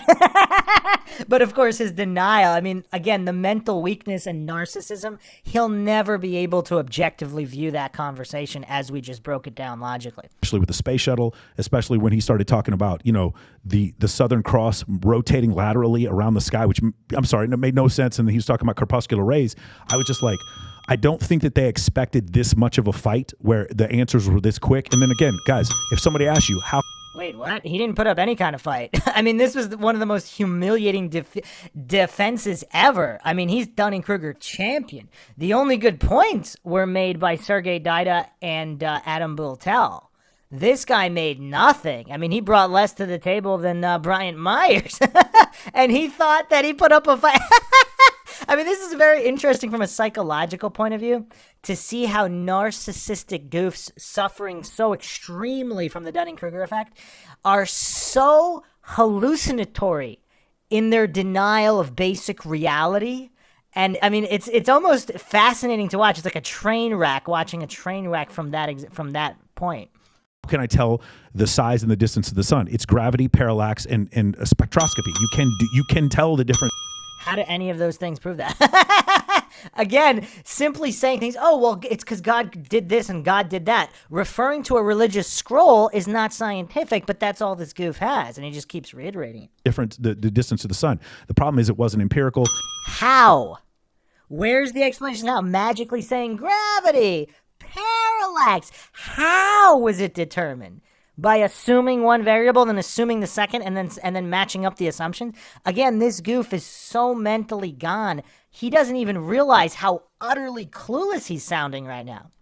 Then I gave the empirical examples of like flying in the southern hemisphere. Well, how come the moon keeps showing us the same face at every place in the planet? And how come when I look to the south in Australia, I look to the south in South Africa, I look to the south in South America, I see the same Southern Cross? They didn't have an answer for that. So that part I thought was really... They had a whole bunch of answers. Not to mention, that was a circular reasoning logical fallacy in the first place with a whole bunch of presuppositions of distances between those continents and directions you would or wouldn't be looking in. But the goof is so utterly clueless about the basics of logic, he didn't even understand how fallacious that question was in the first place. And then, of course, he didn't understand any of the answers, so he had to pretend there was no answer. Because his ego can't handle that, so he has to pretend there was no answer because he either didn't understand it or he has to pretend he didn't to soothe his dissonance and his fragile ego. Good. I will say this. I know why you pay for defense attorneys now. I know. Why do you pay $9 million for Johnny Cochran, F. Lee Bailey, Barry Scheck, and Shapiro? The reason why you pay that much money for that kind of defense is because they will keep fucking talking. And these guys did that. There were several instances where it was like... And he did more talking than anybody with his interruptions. The psychological projection here, he's moved on to that. Very on point. They were asking me a question, and the answer was pretty simple. It was like, global positioning system or something like that. And their answer... It was a fallacious faith-based claim. I feel like I lost control when they got into seasons. Mm-hmm. They went into the seasons explanation, and he put that clock up on the screen. Which, to me, that was the most interesting part of that whole piece. Because that, again, let me give a disclaimer. Yeah. Nobody swayed me. Yeah. He still believes the Earth's flat. Loud and clear, we're on a globe. Okay, for the record. But that was really compelling for me because I think I'm a good case study because I probably represent the masses, right? I'm not was well read. I'm not even read. Never mind well read. I dropped out of college, Mike. So he never achieved such a high level of indoctrination into the cult of scientism. So his brain, there's a little bit more cognitive function than the thoroughly indoctrinated. Very interesting. When he showed that video of that clock, it did make me think like that. Now that's interesting. That's interesting because I wasn't expecting them to be as prepared or I did. I know you were. I never heard of Flat Earth Dave until you. I believe he had done 200 interviews where he's the guest. Right. 200, not to mention what he does on his, which right now they're kind of getting into vaccines and they're going in a little bit different direction. But Again, that's all completely irrelevant. This is all genetic logical fallacy. Because either the argument has merit based on the argument itself, or it doesn't. It doesn't matter who's making it. Doesn't matter how many interviews. Again, but this is the stuff they have to talk about since, this Sartain goof has no actual substance to any argument. I knew there was never going to be a gotcha with Dave. Right. What I expected is this is crazy. Okay, so if you're a part of the scientific community and you're watching this, I'm hoping that there's some science teachers and some science educators that are watching this. There was a hypothesis you guys put forward, and the hypothesis was we're not going to engage with these flat Earth people because they're so stupid. That was your hypothesis. And what happened? Now, when you do surveys, over 2%, some people say 4% of the population believe the Earth is flat, and it's mostly millennials. These were people that you could have affected, and something to the order of 7% of people are not sure whether or not the Earth is flat. That sounds ridiculous coming out of my mouth. And he has nobody to blame but himself. So this Sartain goof is now going firmly off the rails into strawman and false cause and circular reasoning logical fallacies, because that's clearly not the reason. Because on the first unveiling, going back to either Math Powerland, wherever you want to go back to, there actually was a certain amount of debate and engagement and non-censoring at the beginning. In fact, some believe YouTube is actually the primary cause in just facilitating the rise of flat Earth. Some people think that's a psyop and conspiracy in and of itself. But when you have clueless goofs like Sartain offering nothing but faith-based claims and logical fallacies to defend his faith and his religion of scientism, because if he really were intellectually honest or at least mentally capable to at least a 4-year-old level, they would actually all of these debates should just start with the differences between science and scientism, what the scientific method is, controls, dependent and independent variables, and basic logical fallacies. You don't have to go into all the intricate, more obscure ones, just the basics. False cause, false dichotomy, straw man. These goofs, red herring, non sequitur, this Sartain goof did nothing but spam fallacies, but he's so utterly clueless he doesn't realize he did that. And now he's pretending to know the reasons why the rise of flat Earth, but he's the guilty party, because when you defend the heliocentric globe this poorly, some people think it can't be on purpose, unless he has a mental disability, which he might. Just based on what he's put forward, he might be mentally disabled, so he's not capable of comprehending arguments or making arguments in a logical fashion, or even comprehending basic English. So clearly that's not the reason for the rise of flat Earth. And again, he's also presupposing that flat Earth isn't true, because if it is true, that could also explain why so many people that are able to think critically are moving in that direction. That's not my claim. Again, I'm just theorizing. This is MINDSHOCK. I'm not claiming anything is true or untrue. Out of my mouth, but those are real numbers. So your hypothesis was we're not going to engage with these people, and the result was the movement grew. Your hypothesis was incorrect. It's been proven incorrect. It is time for science educators to just listen. If you need me to do it, I'll help you. If you need somebody who's a little bit more loquacious, I will help you. But the fact of the matter is, I don't think you can duck people who... The narcissism on display, as if this mentally disabled goof could help anybody with anything other than, of course, educational content for fallacies in psychology. Because if you want to see the manifestation of the Dunning-Kruger effect to the most extent possible, Sartain is there. He is the Dunning-Kruger champion as of right now. Think that vaccines are and I don't think you can duck people who believe that we didn't land on the moon in 1969 or that the earth is flat or any of these other things. I don't think you can duck them anymore. I think you have to get to the point where you're willing to have a debate with them, but don't call them, you don't motherfuck them. That's the only thing. Right. You know? That's the main issue. So I thought that was great. But like, again, I would make an explanation. Like, for instance, they'd ask a question. I'd be like, so how do you tell how far the sun is? And I'd be, well, it's spectroscopy, parallax, and gravity. That's the short answer. The actual answer is you can tell the proportion of two gravitational bodies. If I can see the orbital period and the distance between the two bodies, I can't tell their mass, but I can tell their mass in relation to one another. And then if I look at the sun, if I can tell the Earth's mass and I can do it with the sun, now I can tell the Earth's mass and the sun's. And then I look at the sun and I look at Jupiter, now I can tell Jupiter. So that's a big if. So how did that if happen? Notice how he never, ever says how that first if, that first assumption, how it was scientifically ascertained. I'm not claiming it wasn't, but he's the one, if you're making the positive claim that it was, and then it was used to figure out something else, then you must back up that claim. Notice how he hasn't done that or backed up a single claim about anything. Jupiter's mass, and from the Jupiter Sun system, I can pretty much figure out the mass of all the other bodies. And then once we send those satellites out there, Voyager or whatever, and then we go photograph them, it turns out those masses are correct. Turns out Isaac Newton figured it out in the 1680s. Turns out all of this worked out. And then I also have this other thing I forgot to mention on the podcast. It's called redshifting. Doppler shifts. I can actually tell the forward and backward relative motion of stars.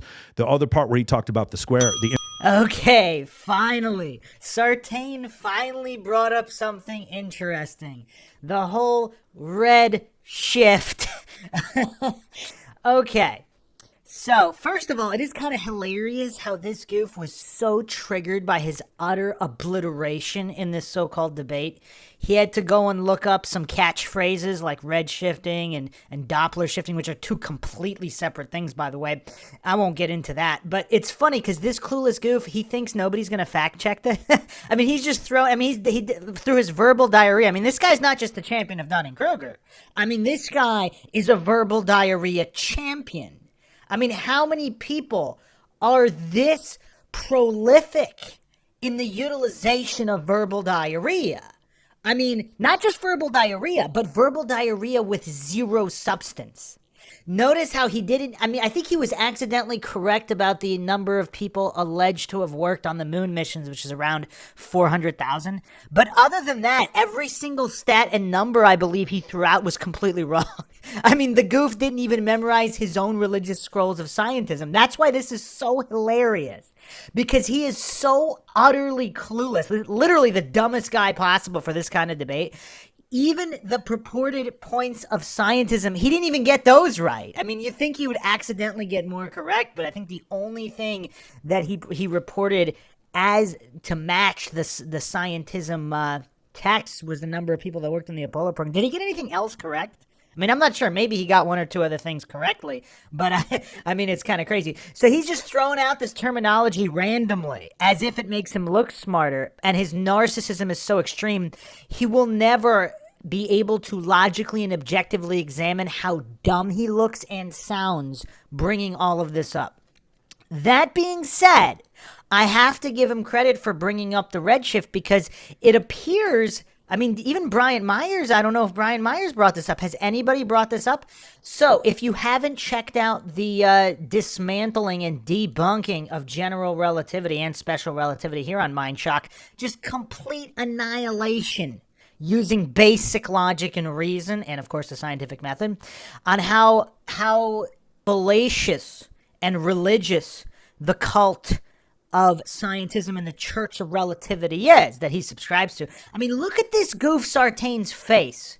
I mean, there's not even an inkling of doubt in the religious tenets he's regurgitating. I mean, that's how mentally far gone this guy is. I mean, with his mental disability and his religious faith, I mean, there's really no room for functioning brain cells between all that.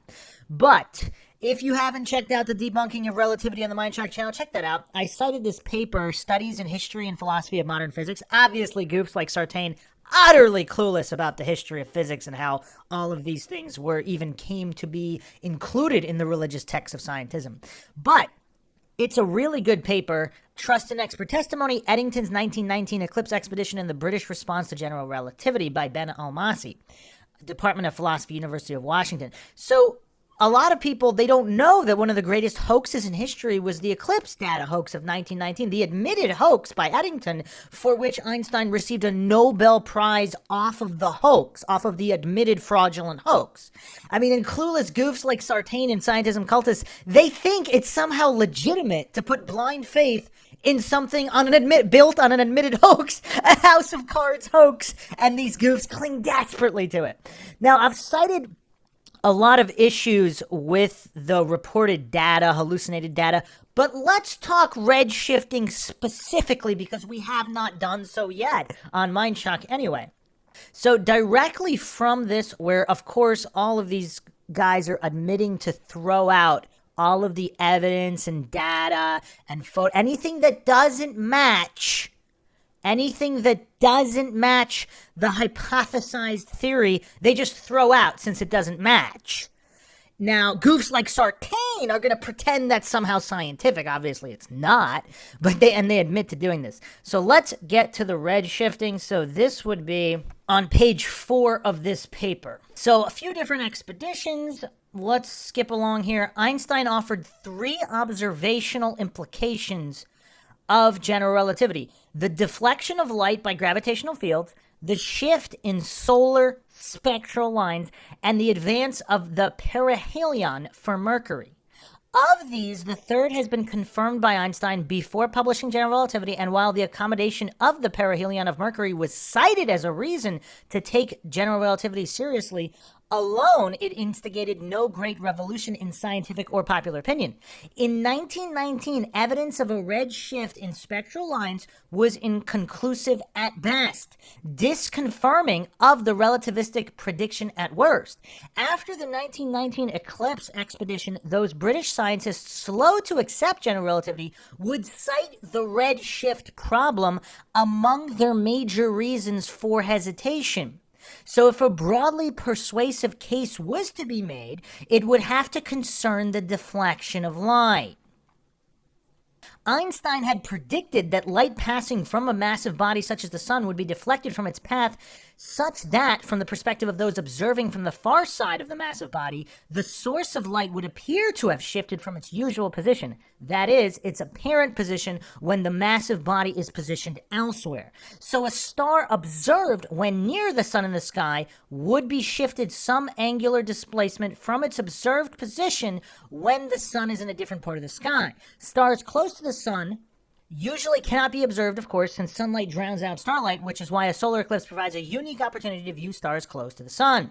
These observations can be compared to stars' apparent positions at night. An observed displacement suggests that the sun has deflected the starlight from its original path. This angular displacement is terribly small, however, and drops off precipitously the farther the star is from the sun's limb. The closer the star is to the sun, the harder it will be to clearly observe the star, and thus the more complete and longer in duration the eclipse totality must be to measure the star's apparent position relative to the sun. Given these constraints, replicating another team's results from an earlier expedition is easier said than done. Even with the required equipment, it is rare to find solar eclipses of sufficiently long duration and complete totality high enough off the horizon to minimalize atmospheric distortion, observable from a place on Earth easily accessible with clear skies when the sun is surrounded by a field of bright stars. Eddington and his collaborators consistently presented the starlight deflection question as a trichotomy. The 3 acknowledged possibilities were the relativistic, or full, classical, half, and null deflection values. Under general relativity, Einstein predicted an angular deflection at the sun's limb. Newton himself had not weighed in on the starlight deflection question, but if one assumes light is particular and subject to Newton's law of gravity, then light at the sun's limb will experience an angular deflection. If one assumes no gravitational effect on light, then of course one will suspect no starlight deflection. While the null deflection is often assumed to be the Newtonian position, Eddington in 1920 did not present a trichotomy this way, instead framing a null result as potentially confounding for both classical and relativistic theories. Overthrowing Newton through the eclipse experiment then depended not just on the observation of starlight deflection, but the degree of deflection observed. Henschel, 92, argues that because the null prediction was advocated by some of Einstein's German colleagues, Einstein himself was most interested in the eclipse experiment to separate his theory not from Newtonian mechanics, but from alternative theories of relativity predicting no starlight deflection, which explains why Einstein was less concerned with the precise quantity of observed angular deflection than the qualitative issues of deflection or not. For Eddington and his British colleagues, by contrast, the key comparison was between those possibilities identified as relativistic and classical Newtonian predictions. The May 29th, 1919 solar eclipse was anticipated to be an especially good opportunity to test Einstein's prediction. The star field near the eclipsed sun was particularly rich, and the places at which totality would be fullest and longest included sites accessible to the British astronomers. But the British 1919 expedition was neither the first nor the last attempt to observe the deflection phenomenon. German astronomer Erwin Freundlich had sought to do so twice before, but war and weather conspired against him. War had also kept Britain from observing the June 8, 1918 eclipse, but several U.S. observatories sent expedition, including Yerkes Observatory and Lick Observatory teams, attempts to test Einstein's prediction. While the Yerkes team was thwarted by cloudiness, the Lick team was more successful. The Lick 1918 eclipse observations generated moderate interest in the U.S. and Britain. Had these results been published swiftly, Lick team leaders William Campbell and H.D. Curtis may have undercut Eddington's work. Campbell did give a preliminary presentation at the RAS on July 11, 1919, speculating that these results actually ruled out Einstein's value. Curtis and Campbell disagreed about the reliability of the results, however. Campbell was concerned. I mean, it's almost like there's actual real science going on back then, where people aren't hallucinating and pretending there couldn't be any problems with these observations or interpretation of data, like this utter goof Sartain just religiously regurgitates as if there could be no issues at all with what redshift purports to prove. But the clueless goof doesn't even have a grasp of the basic scientific method, so obviously he can't logically examine any of this. I mean, the goof probably can't even define what science is. I would bet he couldn't even give a definition of science. Campbell was concerned about the observatory's reputation, while Curtis argued for publishing a simple, frank statement of the results. The dispute continued until Curtis left to become director of the Allegheny Observatory July 1920, leaving Campbell to exercise his discretion not to publish. The November 1918 World War I armistice made the anticipated May 1919 expedition a reality. Dyson brought Eddington officially on board, and scouting of observation sites determined that Sobral in Brazil and the island of Principe off the west coast of Africa were the best in terms of totality, weather, and accessibility. Dyson, Eddington, and Crommelin, 1920, page 294. Travel was arranged and equipment secured, specifically a 13-inch astrographic telescope from Oxford for Eddington and Cottingham at Principe, and a 13-inch astrographic telescope from Greenwich and 4-inch aperture backup from the Royal Irish Academy for Crommelin and Davidson at Sobral. These telescopes will be designated P13, S13, and S4 respectively, though it should be noted that P13 and S13 were reduced to 8 inches for observation. The two teams traveled together as far as Madeira, where Crommelin and Davidson continued to Brazil, and Eddington and Cottingham departed for Africa. Both teams arrived on site weeks before the May 29th eclipse. Journal entries and reports show that both teams enjoyed considerable local support in lodging, site prep, and assistance building rudimentary structures to shelter their equipment. Skies were cloudy at both locations the morning of May 29th. Visibility improved at Sobral just before totality, so Crommelin and Davidson were able to observe several stars near the sun for the entirety of totality. In all, they exposed 18 S13 photographic plates at 5 and 10-second intervals and 8 S4 plates at 28-second intervals. 7 S4 plates showed 7 stars, each yielding an average observed angular displacement at the sun's limb. All S13 plates showed 7 to 12 stars, initially yielding an average displacement. However, preliminary on-site analysis immediately following the eclipse led Crommelin and Davidson to hypothesize that the 13-inch astrographic telescope had undergone systematic error. As the following excerpt from the Expedition Journal demonstrates, May 30th, 3 a.m., 4 of the astrographic plates were developed and when dry examined.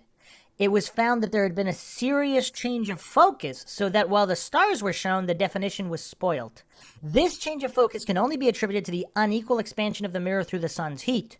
The readings of the focusing scale were checked the next day, but they were found unaltered at 11 millimeters. It seems doubtful whether much can be gotten from these plates. Correcting for the hypothesized aberration, Crommelin provides an average displacement value. Probable error measurements are not provided in the RS expedition report nor other published accounts, but Ehrman and Glamour in 1980 provide standard deviations for the S13 and S4 results, respectively. At Principe, thick cloud cover did not disperse until totality was nearly over. So although 16 plates were exposed, only 2 plates captured the minimum number of stars required to calculate an average displacement at the sun's limb. Despite the large probable error, Eddington would opine of his results at the momentous RS-RAS joint meeting that, quote, the accuracy seems sufficient to give a fairly trustworthy confirmation of Einstein's theory and to render the half deflection at least very improbable, end quote. I mean, does this sound scientific to anybody? I mean, there's these huge error rates, and yet goofs hallucinate. Oh, no, that settles that. There's nothing wrong with this fraud. All right, continuing on here. 4 expedition results in an unflattering light. For ease of reference, the predicted and observed angular displacement at the sun's limb with probable error measurements available are as follows. Given the brief description of events above, one might expect the Principe results to have played a small role in the confirmation of Einstein's predictions, but this was not entirely the case. It is true that in both the RS Philosophical Transaction Expedition Report and Eddington's popular account in Space-Time and Gravitation, the S4 result is accorded, quote, the greatest weight, end quote. But Eddington has testified that his preliminary on-site analysis of the few good P13 plates was enough to convince him of Einstein's experimental vindication. Reflecting on the expedition later, Eddington would report, quote, 3 days after the eclipse, I knew that Einstein's theory had stood the test, and the new outlook of scientific thought must prevail, end quote. Scientific. More like scientismic. In the months between the eclipse and the RS-RAS joint meeting where Sobral and Principe results were presented side by side, Eddington's numerous professional and popular lectures provided only the preliminary results from the Principe because those from Sobral as yet unavailable. When Lorentz telegraphed Einstein on September 22nd, 1919 with the news that his prediction had been confirmed, it was on the basis of Eddington's September 12th presentation at the BAAS of the preliminary Principe results. There, Eddington claimed only that his initial measurements suggested an average deflection intermediate between the half and full predictions, and that he hoped completed analysis would favor the latter. I mean, is science based on hope and preference, or simply objective, logical, neutral examination and data? The BAS audience was reminded by Silberstein that the redshift remained a problem for relativity, and reminded by Cordy that the Lick 1918 photographs presented by Campbell at the RAS on July 11th had not shown any displacement. Also problematic is the matter of probable error. It is true that the S13 plates dismissed as erroneous were also those most divergent from relativistic deflection prediction, which some later critics have found suspicious given Eddington's commitment to relativity. Furthermore, even when the S4 result is identified as most reliable, the notion that Einstein's value is clearly confirmed and Newton's value clearly ruled out is only palatable when the P13 and S4 results are given together. So I'm not going to go over the rest of it. I mean, there's a whole bunch more. But basically, they just throw out anything that doesn't match and assume and hallucinate it's all good enough. And all of this, obviously, by Eddington, who has an agenda to pretend that Einstein is correct no matter what. Okay, say people don't like that paper. All right, well, let's go to Harvard. Is that a good source? Would Sartain find Harvard credible? Because he loves to do all these genetic logical fallacies and appeals to authority. I mean, this goof has nothing but fallacies. Let's go to this paper, published American Astronomical Society, Volume 42, page 301, open questions regarding the 1925 measurement of the gravitational redshift of Sirius B. January 1924, Arthur Eddington wrote to Walter S. Adams at the Mount Wilson Observatory suggesting a measurement of the Einstein shift in Sirius B and providing an estimate of its magnitude. Adams's 1925 published results agreed remarkably well with Eddington's estimate. Initially, this achievement was hailed as the third empirical test of general relativity after Mercury's anomalous perihelion advance, which we went over why that was not accurate, and the 1919 measurement of the deflection of starlight, which we just went over why that was inaccurate. It has been known for some time that both Eddington's estimate and Adams' measurement underestimated the true Sirius B gravitational redshift by a factor of, anyone want to take a guess? 4. So 400% error. I mean, we're not talking about 1%, 200, 400% error. I mean, who's not getting fired from their job in any industry with errors 400%? I mean, that's insane. I mean, what's an acceptable error rate in most industries? I mean, in certain industries, it's probably less than 1%. In other industries, maybe 1, 5, 10. I mean, 20 would be pushing it, right? I mean, how many industries allow an error rate of 20%? I mean, that's insane. 400%? And this is even assuming, this is all based upon other fallacies that the redshift is gravitational in nature. We're going to get to that in a moment. But just let's assume that, just for the sake of argument. Even if it's true that it's gravitationally related, it's still not even close. So all of these alleged observations of redshifting that allege these distances and magnitudes and all that, the error rate is so astronomical. Is that why it's called astronomy? Because all of the error rates are so astronomical? I mean, what is going on here? What is going on here? I mean, this is just absolutely insane. Let's go to another Harvard paper. I mean, if that wasn't enough. Let's go to adsabs.harvard.edu, the astrophysics data system. So this is a paper here, Sirius B and the Gravitational Redshift, a Historical Review by Norris S. Hetherington, February 6, 1980. Eddington asked Adams to attempt the measurement.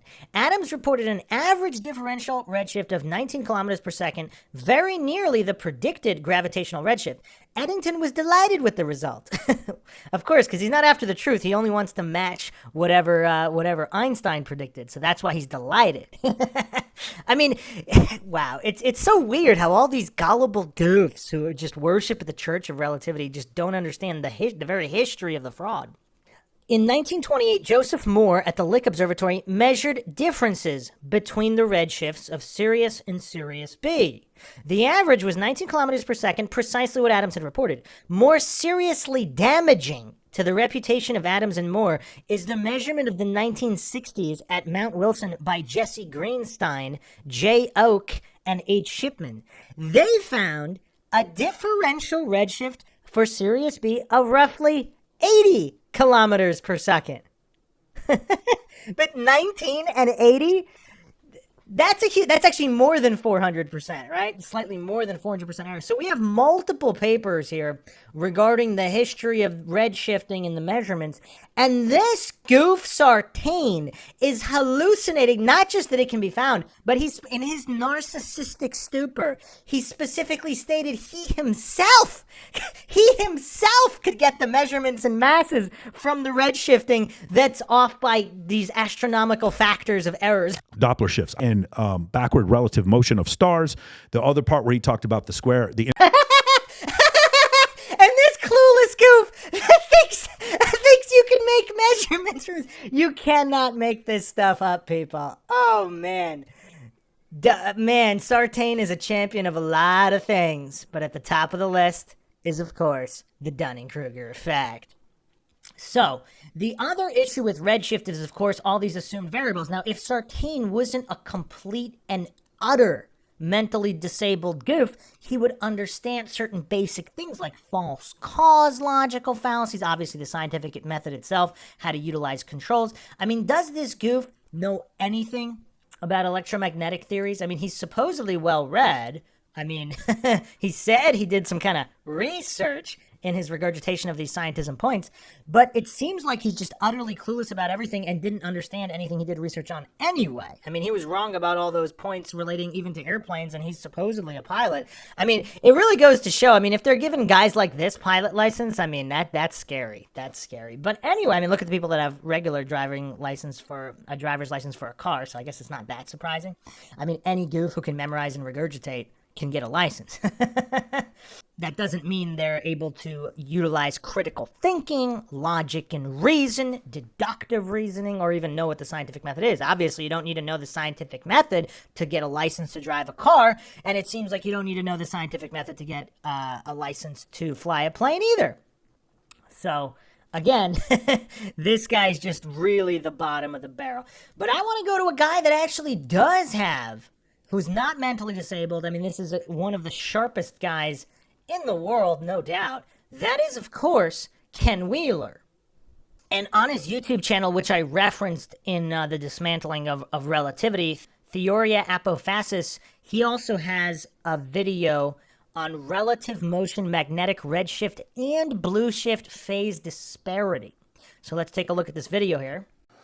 I've made so many discoveries in magnetism that I had yet to realize that I'd made a video about this.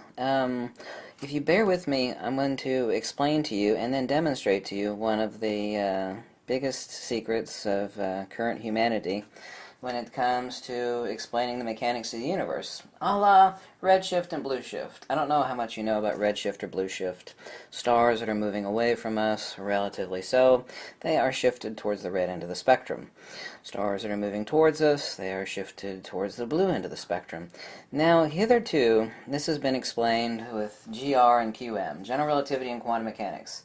But I'm about to show you and explain to you that Mother Nature, she has no idea, nor has she ever heard of general relativity and quantum mechanics. She only knows inertia and magnetism. Here we have a magnet, say 3/4-inch cylinder magnet. Here we have my buddy's invention, the ferrocell, which is inside a micron thin layer of special solution ringed by white light LEDs. I'm about to show you on a very small scale, which no one has ever seen before in any video ever. No one's ever seen redshift at a level like this moving very slowly. You know, let's say 1 mile an hour. I'm going to show you redshift and blue shift. But I'm going to show you relative disparity. Now, as I've already talked about in my book, and I mentioned before, I place the magnet underneath the ferrocell. Let me turn the lights off so you can see better underneath the ferrocell. If I place the magnet right here, I know simply by looking underneath this ferrocell, since the magnet is static, and is static relative to the lights over here, but it doesn't matter how I orientate it. This side of the magnet is bluish in color. It's green, but it's bluish, and over here it's reddish. We have a phase disparity, and this is also proof of why my seed experiments work this way. We have EM retardation. That's technically what it's called, electromagnetic retardation. I know that this is the North Pole because it has a ratio of 1 to 5. We have compression here and rarefaction here. Compression, the blue end of the spectrum, is more bluish. It's greenish blue, but it's still blue. At a ratio of 5, 1.618, 033, etc., and a ratio of 1 over here. Now this is static. I don't know if you know how an AC generator works, but it works, and this is Tesla's invention, of course, but an AC generator works exactly the same. Now this is the plane of inertia. By the way, this is one pole of the magnet, this is the other pole. But a magnet doesn't have poles, as I've explained many times. Mother Nature does not have poles. She has the inverse of counter space. The inverse of inertia is force and motion. These are force and motions. See, Mother Nature does not draw a line like us humans. She doesn't draw a line like here, here. Mother Nature only knows how to draw a line like this. Here, here, here. That is polarity. Polarity is only the inverse of inertia. The inverse of counter space, force and motion, the creation of space. Space is nothing. Space is literally the absence of inertia. It is literally the wake front as left behind from the release of inertia as magnetism reciprocates, which is the dielectric field from one quote-unquote pole to the other. So here we're able to see the phase shift, the static phase shift, which I've already explained in the 3rd edition of magnetism. Now we're talking about stars that are moving endless millions of miles per second. How on earth could I show you that phase shift, the disparity of motion, is purely electrical, was technically magnetic and dielectric, but is purely electrical in nature. It is simply based upon phase disparity. Now, if this were an AC motor, I don't know if most of you know how an AC motor works, we'd actually have our copper windings around here. We'd have internal motor, which is hooked to a crankshaft. Let's say water's turning the crankshaft, and it's turning the magnet, and this magnet is turning. The only thing an AC motor is, and listen closely, is an inside-out magnet. We have the plane of inertia on the outside, and we have the magnetism on the inside. Obviously, Mother Nature does not work that way. This is how we generate electricity. The entire world generates electricity off the premise of Nikola Tesla's invention that such an AC generator, a power generator, is in its very simplistic essence a magnet turned inside out. A magnet, we have the plane of inertia at the very dead center. The opposite, or the inverse of force and motion, centrifugal divergence, we have the plane of rest of inertia. If you're able to put two magnets together and place a Gauss meter at the center of those two magnets, it would register no magnetism. Well, that doesn't make any sense, but it's an absolute undeniable fact. The center of everything, there is not that which is opposite to the center. At the center of gravity, the center of the Earth, there's no gravity. At the center of a magnet, there's absolutely no magnetism. This is exactly what it is. Force and motion, inertia and acceleration. How does this explain redshift and blueshift? EM retardation, the disparity of motion. Here we have zero motion and we have a phase shift, a blue phase shift and a red shift, which exists at a ratio of 5 to 1 or 1 to 5, depending how you look at it, which is actually an egg shape. It's a perfect egg shape. If you're able to cut an egg, dissect it in half, we'd have the pointy tip up here, which exists at a volume, a ratio of 1, and down here the larger, fatter section of the egg, which exists at a ratio of 5, so 5 to 1, which together is 5 squared, which is 2.1618, so on and so forth. So, how am I able to simulate on this tiny, tiny little scale, moving about 1 mile an hour, stellar redshift and blueshift? The only thing I have to shift is this magnet, relative to the lights here. Let's say I'm an observer on a planet over here, and this is a star. Let's say I'm another observer on the opposite end over here. Let's recreate redshift and blueshift. Remember now, this is red and this is blue. But how can I shift that? Relative motion to the disparity of the electricity, i.e. light, which is a coaxial circuit, transverse electrical magnetic, longitudinal dielectric. Let's show you phase shift. Now look closely and I'll explain it. You see how this is blue now? As it was approaching, it went to blue shift. If I move it away, let's just look at this one pole only. Let's ignore this pole over here, okay? You notice that this red shifted now? Let me move this closer to a person over here. Let's say there's a person on a little planet over here, and this is a star. Okay, now it's red shifted. Let's move the star closer to this person over here. You see how this blue shifted? Let's move it away and watch this blue, which is bluish green, but it's still blue shifted, turn to red. Red shift. Blue shift, we're only looking at this pole over here. A second, I think I had a little power outage there. There we go. Blue shift, red shift. Red shift, moving away from this relative point. Now let's take a look. Let me check my power connection here. Let's take a look at the other pole. Hold on a second. There we go. Sorry about that. Let's take a look at the other pole over here on the right side. Let's orientate my magnet exactly. Okay, let's wait for it to appear. There we go. Let's take only a look at this. Blue shift relative to this person over here, let's say this point over here. Blue shift, as it moves away relative to this point, we have red shift. You notice how it shifted to the red? Now watch it shift again. Remember, only looking at this pole on the right side of my finger, okay? Red shift, blue shift, red shift, blue shift, inverse to the other pole. Look closely. Nothing has changed other than disparity of EM retardation. It has nothing to do with space, has nothing to do with time. It is EM phase shift disparity, or EM retardation. This is also the differential that is programmed into every global positioning satellite relative to its motion. This has nothing to do with Einstein, has nothing to do with general relativity, and has nothing to do with quantum mechanics. The universe is purely dielectric and magnetic. If you want to think of it as electrical, that's fine. Electricity is 5 times Q in Planck of electrification. Electricity is a hybrid. That which we call gravity is nothing other than incoherent dielectric acceleration, or increasing inertia, centripetal convergence, or that which we call magnetic attraction. They're one and the exact same thing. So what you're looking at here is nothing to do with space or time. Everything in the universe is purely electrical. Space is not anything that acts on anything. Tesla said this. He said it many times. This is also why Tesla ever called Einstein a fuzzy-haired crackpot. For the reification of nothing, i.e. space, as that which acted upon things, which is the premise of GR and QM, general relativity and quantum mechanics. But the universe does not work that way. The universe is purely electrical, and electrical only. magnetic dielectric, centripetal convergence, centrifugal divergence, and here we have the magnet, which is the reciprocating precessional hyperboloid that defines the simplest nature of the entire universe, the plane of inertia, and we have the disparity of polarity, which exists at a phase shift of phi to 1, or phi squared together, 2.618033, so on and so forth. But relative motion to a point has nothing to do with space or time. It is called electromagnetic retardation. This is the exact same way. Instead of this motion in an AC generator, what we're actually getting is this motion where the magnet is turning and turning and we have copper windings around here. The only difference between me showing you the phase shift this way and how an AC motor works, which is like this, I can't actually make this thing spin and spin and spin, is we have the plane of inertia outside here and we have the magnet on the inside. An AC motor, in its most simplex definition, is an inside-out magnet. And Mother Nature does not work that way. She doesn't like to work that way. But by turning this magnet relative to a plane of inertia, the thousands and thousands of copper windings that make up an AC motor.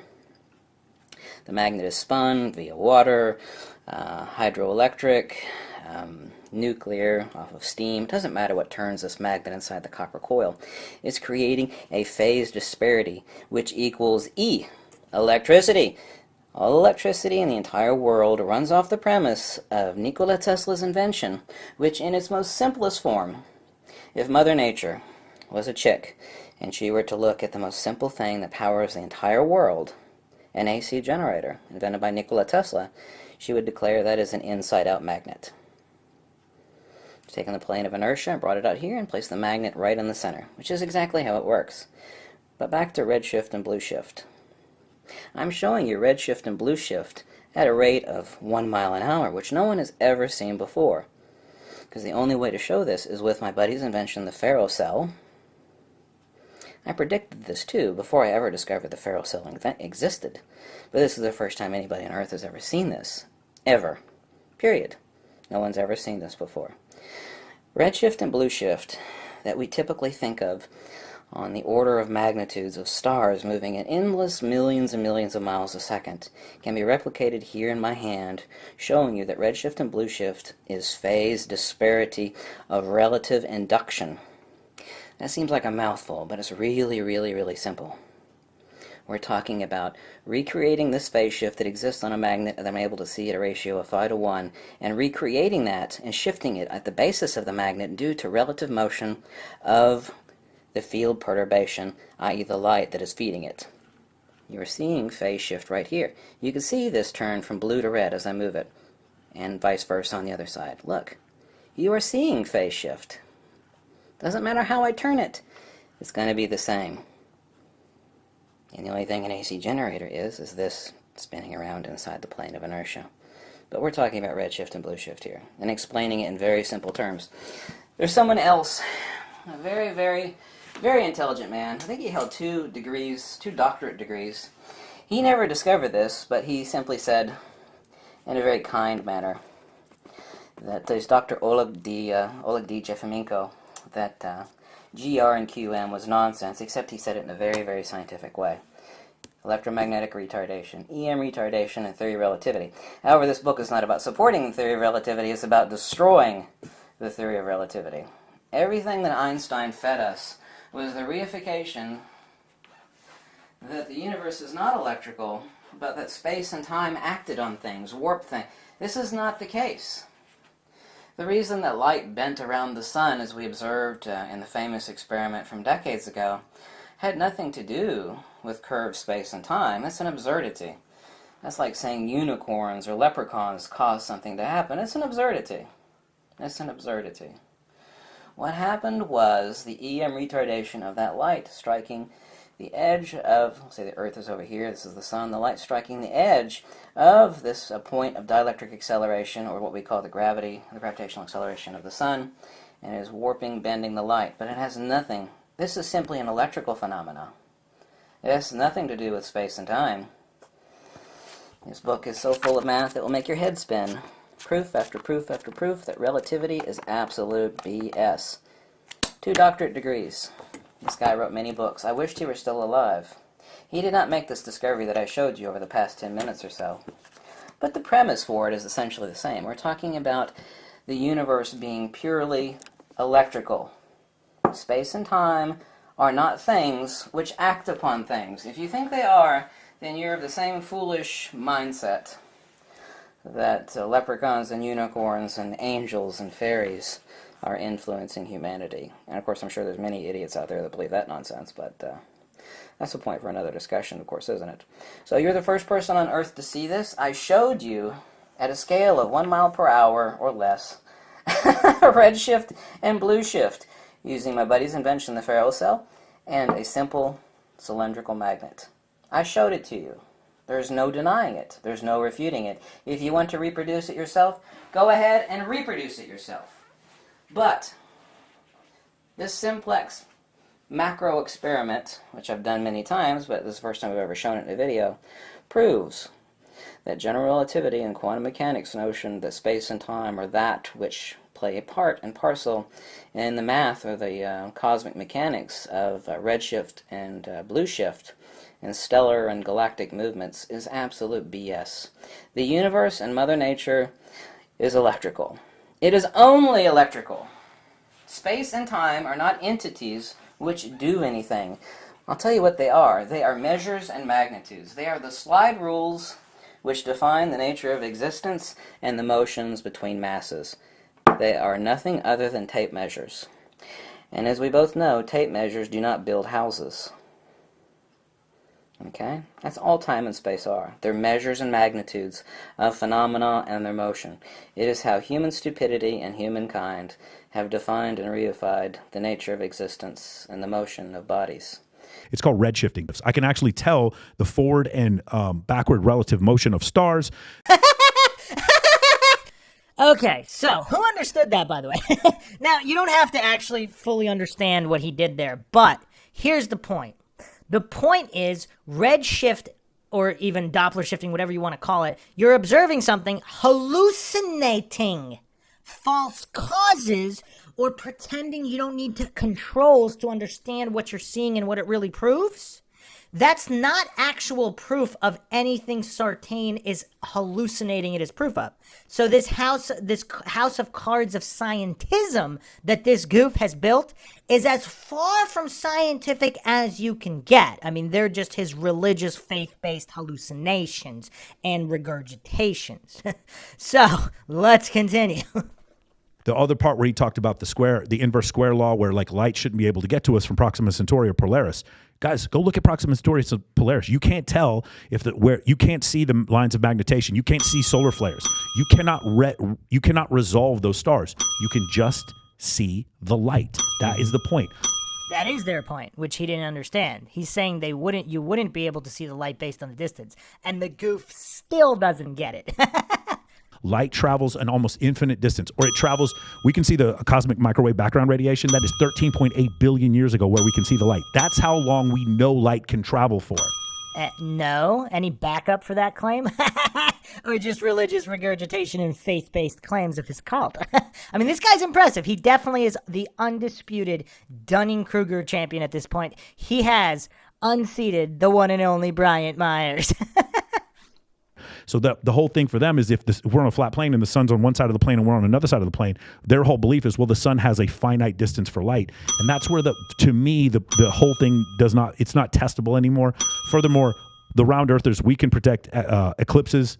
They can't. I'm sorry, they can't. Wait, so all the ancients with their flat earth cosmology, they didn't predict eclipses? Not only predict, but they built these incredible monoliths with perfect predictions of eclipses and solstices and all this stuff. This guy's utterly clueless about basic history. I mean, this is scientism history. This is undisputed official narrative history. I mean, and this goof isn't even on that level? And when we asked him, like, how far away is the sun? Well, think about this. I have my hypothesis on how the world works, and I use it to create testable models, and I predict every single eclipse with 100% accuracy. The ancients did that as well. And in your model, you're saying we don't know how far away the sun and the moon is. Do you understand? But right. Then how am I predicting it if my model's wrong? You see what I'm saying? Sure. So that was kind of an issue. I know. Again, because of his fundamental failure to understand the basics of logic or the scientific method. A lot of people are out there like, why are you even debating with these people? Because 7% of people are saying they don't know whether or not the Earth is flat. Dude, so I put up a poll that day. That's a lot of people smarter than Sartain. I mean, he's definitely bottom of the barrel here. When you were doing the show, I was watching in the room next door, and I put up a poll on my personal page, and I think on the Political Junkies page. Yeah. Is the Earth? I've showed a little video of you. Is the Earth flat around? 20%. Yeah. On the poll. But obviously, people that's going to be biased. Some are jokes, also, right? It's not even just jokes. It's like the people who think the Earth is flat are going to talk louder than the people who think the Earth is round, who don't even think this is. Some won't even vote. Yeah. The ones that Like I'm not even wasting. Wait, where did he hallucinate that from? I mean, according to Mark Sargent and people dialed into the community, they're saying the majority of flat earthers are in the closet. They would never speak loudly about it. So yeah, pretty much everything this Sartain goof is saying is false. Has he said anything that's true so far? I legitimately believe 2% and higher that. I'm talking about like millennials and under. The problem is guys, Kyrie Irving, the point guard for the freaking Nets, who has he went to Duke University only for 1 year, but he actually seriously believed that the Earth is flat. And I think he still thinks the Earth is flat. He was just so embarrassed by those remarks that he's taken his remarks back. One of the reasons why some people, I'm not talking about Dave and Jaron specifically, a lot of people, what happened, we talked about this before. I have a friend of mine, and she was sexually assaulted. And because she was sexually assaulted by an authority figure, all authority is now bad, and therefore everything authority tells me is now wrong. And since authority told me the Earth was flat, then therefore the Earth was round, therefore the Earth might be flat. And then that... And the psychological projection there, because anybody indoctrinated into the cult of scientism, they're going to believe whatever they see in the idiot box no matter what, because it's coming from the authority. So what's truly the smarter position? To put blind faith in corrupt liars with horrible track records of corruption and failure? Obviously, they're not going to be wrong about everything, or, let's not go for the false dichotomies, but why would you trust without evidence? And that's, again, because this goof doesn't even understand the basic burden of proof logical fallacy, as he proves with literally every single thing he's saying. That's where these things get started, right? Footnote to that. Yeah. She probably likes it rough, though, doesn't she? You know her, so let's not talk about it. Okay, fine. Yeah, let's not talk about it. But isn't that a weird dynamic? Do you know what I'm saying? I'm not making a joke out of a serious situation, but usually the people, victims of trauma, gravitate towards that type of trauma in bed to turn them on, which is like an interesting thing. I really wasn't being insensitive. No. Of course. Yeah. No, I totally understand. But that is something that happens. But like the whole situation with this man, like, I understand, like, you have to have some empathy. How did we get to this point to where people actually believe this and this wasn't an issue before? But like, man, oh man, like it wasn't, people didn't, what do you mean it wasn't? Again, this guy just is so utterly clueless about the history of physics, the history of relativity. I mean, this goof is so mentally gone here. This is why he's the new champion, undisputed. Again, what was it? The name of the eclipses that they had, the Selenelion eclipse, where you can see the sun and the moon at the same time. A lot of people, and again, I can't keep up. They're going so fucking fast, and at 3 hours, my brain is melted. Yeah, and his brain was melted before they even started. I mean, there was no cognitive function on display. Start talking about the Censorship eclipse, where you can see the sun and the moon at the same time. Well, a lot of people don't realize this. If we were in a vacuum, you would actually see the sun go down when it actually goes down. But because we live in an oxygen environment, and they even admit to light refraction through the environment, when you see it, you're actually... What do you mean by admit? There's a control level of refraction that it could theoretically always be present, so you can't magically invoke it to explain away something else because nobody's claiming that it doesn't always exist. So the goof doesn't even understand any of these arguments, and yet he's talking about this subject. Clearly, this is literally the worst person to be having this discussion. He should have just let the jet fighter pilot talk. Looking, the sun has already gone down, but you're seeing a refraction of the sun that's still up there, even though the sun is actually in reality set. The environment. In reality, how would you know if it was set or not? Where's the verification on that? The goofs just keeps stacking his faith-based assumptions. Environment refracts it. So because of that, now I'm seeing a raised refracted image of the sun and the moon at the same time, and that's why I can see an eclipse from both sides. I can see the sun and the moon at the same time. That doesn't mean... What did you think? Sorry.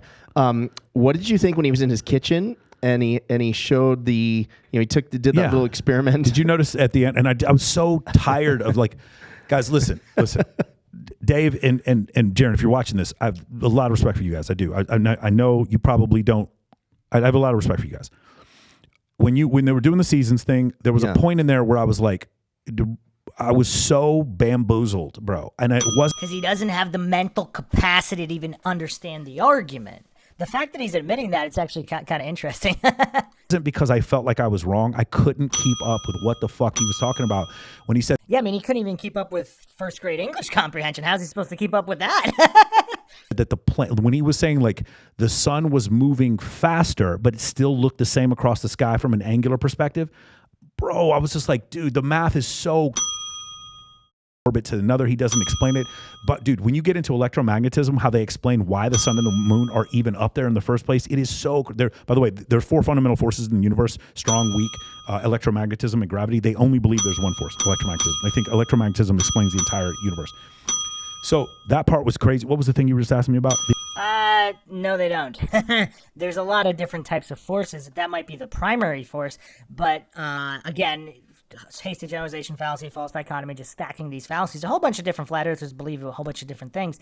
And there's a whole bunch of globe earthers who don't believe in gravity either. Again, this goof is just utterly clueless about the history of physics. Oh, the kitchen experiment thing. in the kitchen. Yeah. You guys notice, if you guys watch the kitchen experiment, you'll notice when they get to the end of the kitchen, there's this block that's right there that like sort of block, like it wasn't a flat plane. It was like, there was, you know, where you put your knives or whatever, like your cutlery stand, there was something at the end of the table because, and I'm not saying if it was far enough that it wouldn't look like that, but that does not prove anything. Also, guys, like, why is it, oh my God, there's so many questions. Why? Wait, what does that have to do with anything? Did he miss the whole point of the experiment? Wouldn't be surprising. I mean, this guy just mentally gone, just grasping to anything and everything just for the sake of talking and not trying to appear to be not a moron, which makes him look even more like a moron, ironically. But of course, he's too clueless to realize that happened, which is why he is the Dunning-Kruger champion. Light does not have a finite distance of travel. Therefore, if we're on a flat plane, we should be able to see the sun, even if it's 4,000 miles in the air, from any point on the surface of the plane. And that's the other thing. And then the other one is just so obvious, man. There are not 60. Wait, why? This guy's never heard of a visibility index? Like, what is this guy smoking? I mean, these are some of the silliest points they don't make any sense, but he's such an utter goof, he doesn't realize that he's spewing utter goofery. Fucking 1,000 miles of coastline for Antarctica. There just isn't. You can map it. It's not that difficult. You don't even have to go into Antarctica to go there. So there was just certain empirical well, that's not empirical because you and I are never going to Antarctica. So that was Wait, so you just use the, man, this guy's mentally gone. It's like somebody arguing for the existence of God using the Bible, but the atheist doesn't believe in the Bible, so why would they believe it? So if you go on Google Earth to map the coastline of Antarctica, they don't believe that that's accurate, so why would you use that whether you're proving it's accurate or not? Just like a serial killer providing, security footage as an alibi, if he's the one providing it. I mean, this Sartain goof is just so mentally gone and mentally disabled. He doesn't understand conflict of interest. He doesn't understand how any conspiracies work. And of course, he doesn't even understand basic logic or science, which he's proving it every single time he opens his mouth. That was the problem. And then the flying, with the 3-point, it was so disappointing, man. I mean, it was just like, I don't want to get into the route, the great circle, because when I went to nav school, I was like, what the fuck is this? I don't want to do a great circle route. But then when you show, like, you're looking at a 2-dimensional image of a 3-dimensional image, there's going to have to be some relief.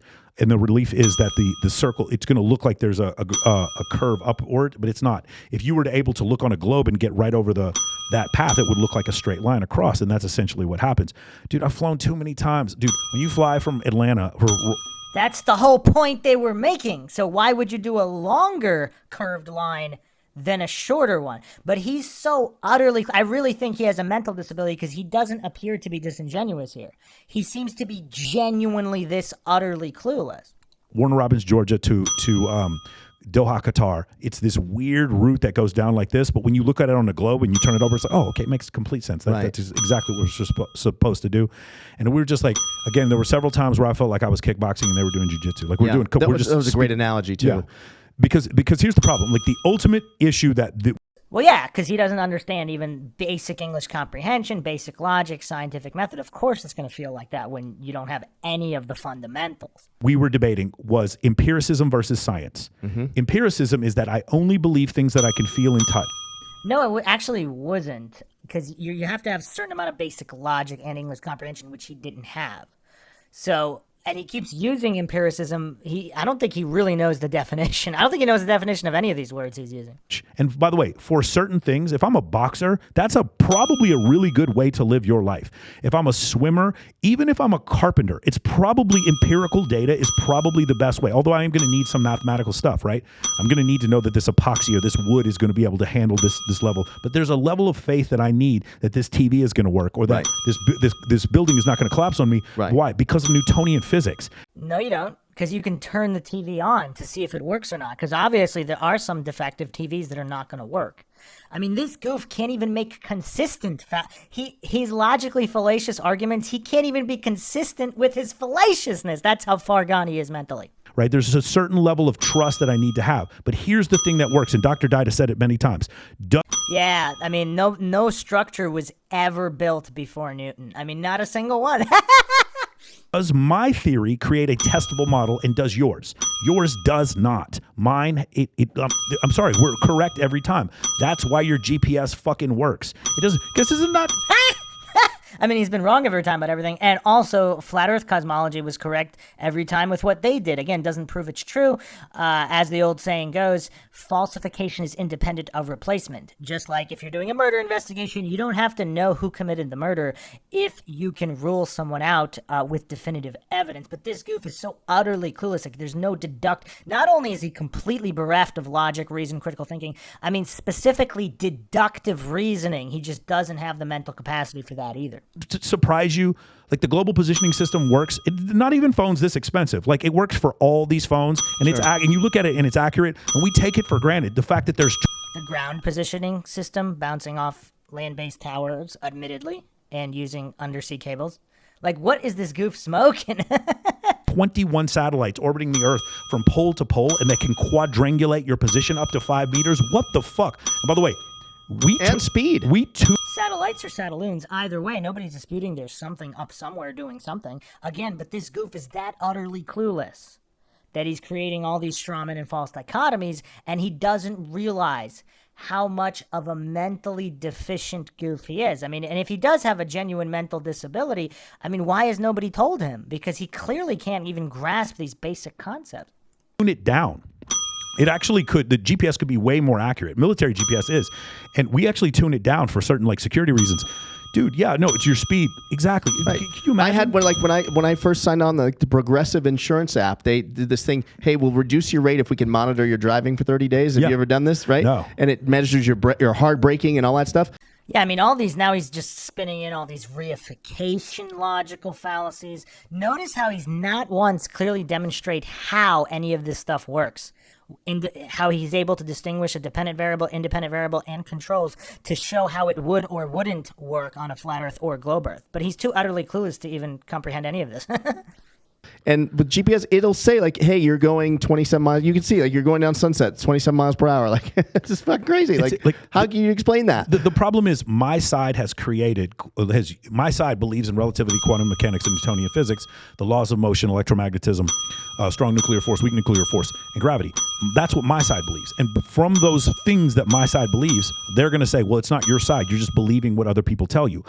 Correct until the point where we use what I believe is a testable model, and then we get the correct answer for the eclipse, and we use quantum mechanics to create lasers, and then again... And then this goes into false cause and post hoc logical fallacies where things are calculated backwards to justify the faith in the heliocentric globe. But obviously this goof is just too utterly clueless about these fallacies. Eventually create transistors in 1957, and then we have we go from the cathode ray tube to an actual television. Right. Like, this, it worked. It fucking worked. And then the other one, bro, I didn't even get to this. It was like mind blowing. There are like 9 reflectors on the surface of the moon. If you go to any astronomy department and you shoot a laser up, you're going to get a laser beam down in 2.2 seconds. If the fucking distance to the moon is 4,000 miles. Wow, I'm actually not surprised the goof brought up the reflectors again when you understand science and you understand dependent variables, independent variables, and controls, because they were bouncing those lasers before the reflectors were ever allegedly brought to the moon. And even if there are reflectors on the moon, if the moon is a physical object, that doesn't mean there was a manned mission that put them there. Again, this goof just utterly clueless about the history of any of this. That means that light travels at 4,000 miles a second. Dude, do you understand the implications of that? It is so utterly absurd. And like, how is it reflecting off this moon? How is that possible? Unless Neil Armstrong landed there in 69 and put a reflector there. That was the point. He's an engineer. I mean, this utter goof, again, with all these false dichotomies and straw men, false cause, logical fallacies, reification, logical fallacies. This guy's so mentally gone. The mental disability is so extreme, he can't comprehend any of this stuff. I mean, he just sounds like a complete, utter goof. I don't know how he's not embarrassed. I mean, he's humiliated himself to such a degree. I mean, this is worse than Brian Myers. I never thought I'd see anybody worse than Myers, but here we are. So if there is a dome and the light is just bouncing off the dome, I mean, you wouldn't necessarily know, like, how would you be able to distinguish between the dome if the moon was inside or outside of the dome? And they keep changing where the moon is. Supposedly the moon is now inside the Earth's atmosphere. So again, this goof just has a fundamental failure at understanding the basics. Dependent variables, independent variables, and controls. Does he not even know how to conduct a basic scientific experiment? Because all he's doing is preaching to his faith and demonstrating he doesn't understand how science works. For those of you who don't know, he was an engineering professor, and his project, every astronaut, when they go up there, they almost have like a PhD thesis, an experiment that they're specifically working on, right? And they go up there, and his was a reflector a beam reflector that he put up there. It's still up there in the Sea of Tranquility. And there's 9 of them. The Chinese have put some up there, the Indians have put some up there. Mm-hmm. And like the other part was the Chinese Space Administration, Indian Space Administration, the Russian Space Administration, and the European Space Administration, and the Americans, we're all liars. And I believe the Brazilians put people up there too. All of them are in it together. And then go ahead. That's always the thing that gets me is for this to all mesh with what they're saying, so many people have to be in on it. And he's saying fewer than 1,000 people are in on it. There's no way. How, bro? And then what's the... Again, they obviously didn't understand everything because they're actually claiming there's very few people are in on it. But these goofs don't understand basic English. It seems like they get a kick out of proving how clueless they are. I mean, I don't get this. Point of it's like walk yourself through that. Okay, so you have to believe that rockets exist because that we've seen, right? People have seen that live. They've seen the rocket go up live in person, not just on TV, right? Yeah. So it makes sense to certain people that NASA and the government funded building these rockets, launching these rockets, just to get it to a certain point to then go into a studio and fake the rest. It doesn't make any sense. It's so expensive. And then here's the thing, man. Like, why? I mean, I didn't even get to this. Why? Again, this is like the worst argument, appeal to motive. So if it doesn't make any sense to someone deficient in basic English comprehension, basic logic, who doesn't understand the fundamentals of science, if it doesn't make sense to them, what's the correlation to reality? I mean, if it doesn't make any sense to an ant why humans would do podcasts, does that mean humans aren't making podcasts? Because it doesn't make any sense to an ant or to a squirrel. Why would humans do podcasts? Or to a random cat. If your cat doesn't understand why you would want to make a podcast, if they don't understand the motive, does that mean that there is no podcast? I mean, this is the level of goofery these guys have sunk to. And then, of course, even if there is a good reason, you could even bring up, I think Eddie Bravo brought up this example, which is a pretty good one. If you walk into a crime scene and you see a bloody dead body, you see a murder weapon, you don't say, well, why would anybody want to kill this person? It doesn't make any sense. So instead of examining the evidence and trying to solve the case, you're saying, well, since we don't see a reason for the motive, like, let's just avoid this whole thing. Let's just leave the apartment, pretend the murder is not real because there's no motive. This is the level of goofery these guys have sunk to. Now, I'm not claiming that the Flat Earth conspiracy is true or that there is a good reason for it, but obviously, if it's true, there would have to be a pretty good reason for it. And if you don't have the top secret security clearances, how would you expect to know? So again, let's use an even basic example. There's a really hard math equation. If it doesn't make any sense to these goofs how to solve the equation, does that mean the equation is unsolvable? Or let's take a simple equation. Let's just take a calculus equation. Can a 2-year-old figure out a calculus equation? It doesn't make sense to them. That must mean it can't be solved. This is the level of goofery we're dealing with here. What's the point of Columbia and Challenger? What's the point of killing all those fucking people? And don't tell me they didn't die. They did. Now, here's the thing. We avoided this. I'm not going to say the name of it, but it was a shooting up in the Northeast. I'm not going to say it. And Dave doesn't believe that shooting is real. He thinks all the people were actors. I'm not going to say it because I don't want YouTube to flag this thing. But like, he doesn't believe that's real. I have friends that think that too, with certain shootings and stuff, and the whole even Alex paid Jones trauma actors. Even Alex Jones came off that. Even Alex Jones apologized. Because again, it's like, okay, so I've been in the entertainment business my whole life, right? So Okay, so even is someone apologizing for something under pressure the same thing as being wrong? Again, I'm not claiming anything is real or unreal, but again, these goofs just don't understand the fundamental burden of proof logical fallacy. Worked in TV, worked in film, worked in everything, print, you name it. Where do those posts go exactly for those actors that they're getting, right? Where's that happen? Go? And then no one comes forward. He's never went on crisis actor websites. I mean, this is pretty common. I mean, you could see the same people, even in innocuous situations, same people getting interviewed on the street. I mean, this goof is, why are they talking about this subject if they don't know anything about it? I mean, it's weird. Like, these goofs are just humiliating themselves talking about subjects they know nothing about. That knows those actors, like all those friends of people, they just keep it a secret. They're just like, oh, Well, actually, people have. Whether they're lying or not is a different. I mean, whistleblowers a whole bunch of whistleblowers, they just pretend they're crazy when they come forward. So they pretend nobody comes forward, and then anybody that does come forward, they just pretend they're crazy and lying. I mean, this is the level of goofery we're dealing with from these coincidence theorists. Oh, my friend died. No, he didn't die. It's just he's a trauma actor. He's a crisis actor. It doesn't make any sense. So for those of you who are curious, there were 400,000 people that worked on Apollo and Gemini. 400,000. And the belief that Jaron was saying was that it takes fewer than 1,000 people in order to keep a secret like that. No way. The truth is it takes fucking 2 and you're done. Bro, all of you use logic. How many secrets in your life have gotten out? Bro, his argument is bro. So he thinks 2 people have never kept a secret ever. I mean, that's the level of goofery this guy's at. I mean, I feel bad for this guy. I mean, if he has a mental disability, nobody's ever told him, and he's gone through life this far. I mean, the thing is, a lot of people have mental disabilities, so it's not like he's singled out. You can be very successful with a mental disability. That doesn't really, I mean, you just might not understand logic or the scientific method. That doesn't mean you can't do certain jobs. I mean, a lot of goofs like that out there. I mean, isn't Anthony Cumia he says he's a millionaire. If that's true, I mean, he clearly has a mental disability as well. So, I mean, that's not a knock on the mentally disabled, but clearly they shouldn't be discussing topics like this unless they like humiliating themselves. I mean, maybe this Sartain goof really just loves humiliating himself. That's how he gets his kicks. Who knows? This is a huge secret. What are they going to use logic? The guy doesn't even know what it is. I do. And again, I know for those of you who are flat earthers who are watching this, I can't wait for your comments about how I work for the CIA or the Illuminati or my last name is Rothschild. I'm waiting for it, please. And by the way, I appreciate it because it's just the algorithm's just going to pump up this episode. But man, that was interesting. I definitely want to do it again. I want next time I want to throw in some evolution. I want to throw in some other stuff like that. Go ahead. I would love to see. I actually think you guys could take this on tour. I'm not even kidding. No, in maybe, town hall type of thing, or like Brian Howie does with the Great Love Debate.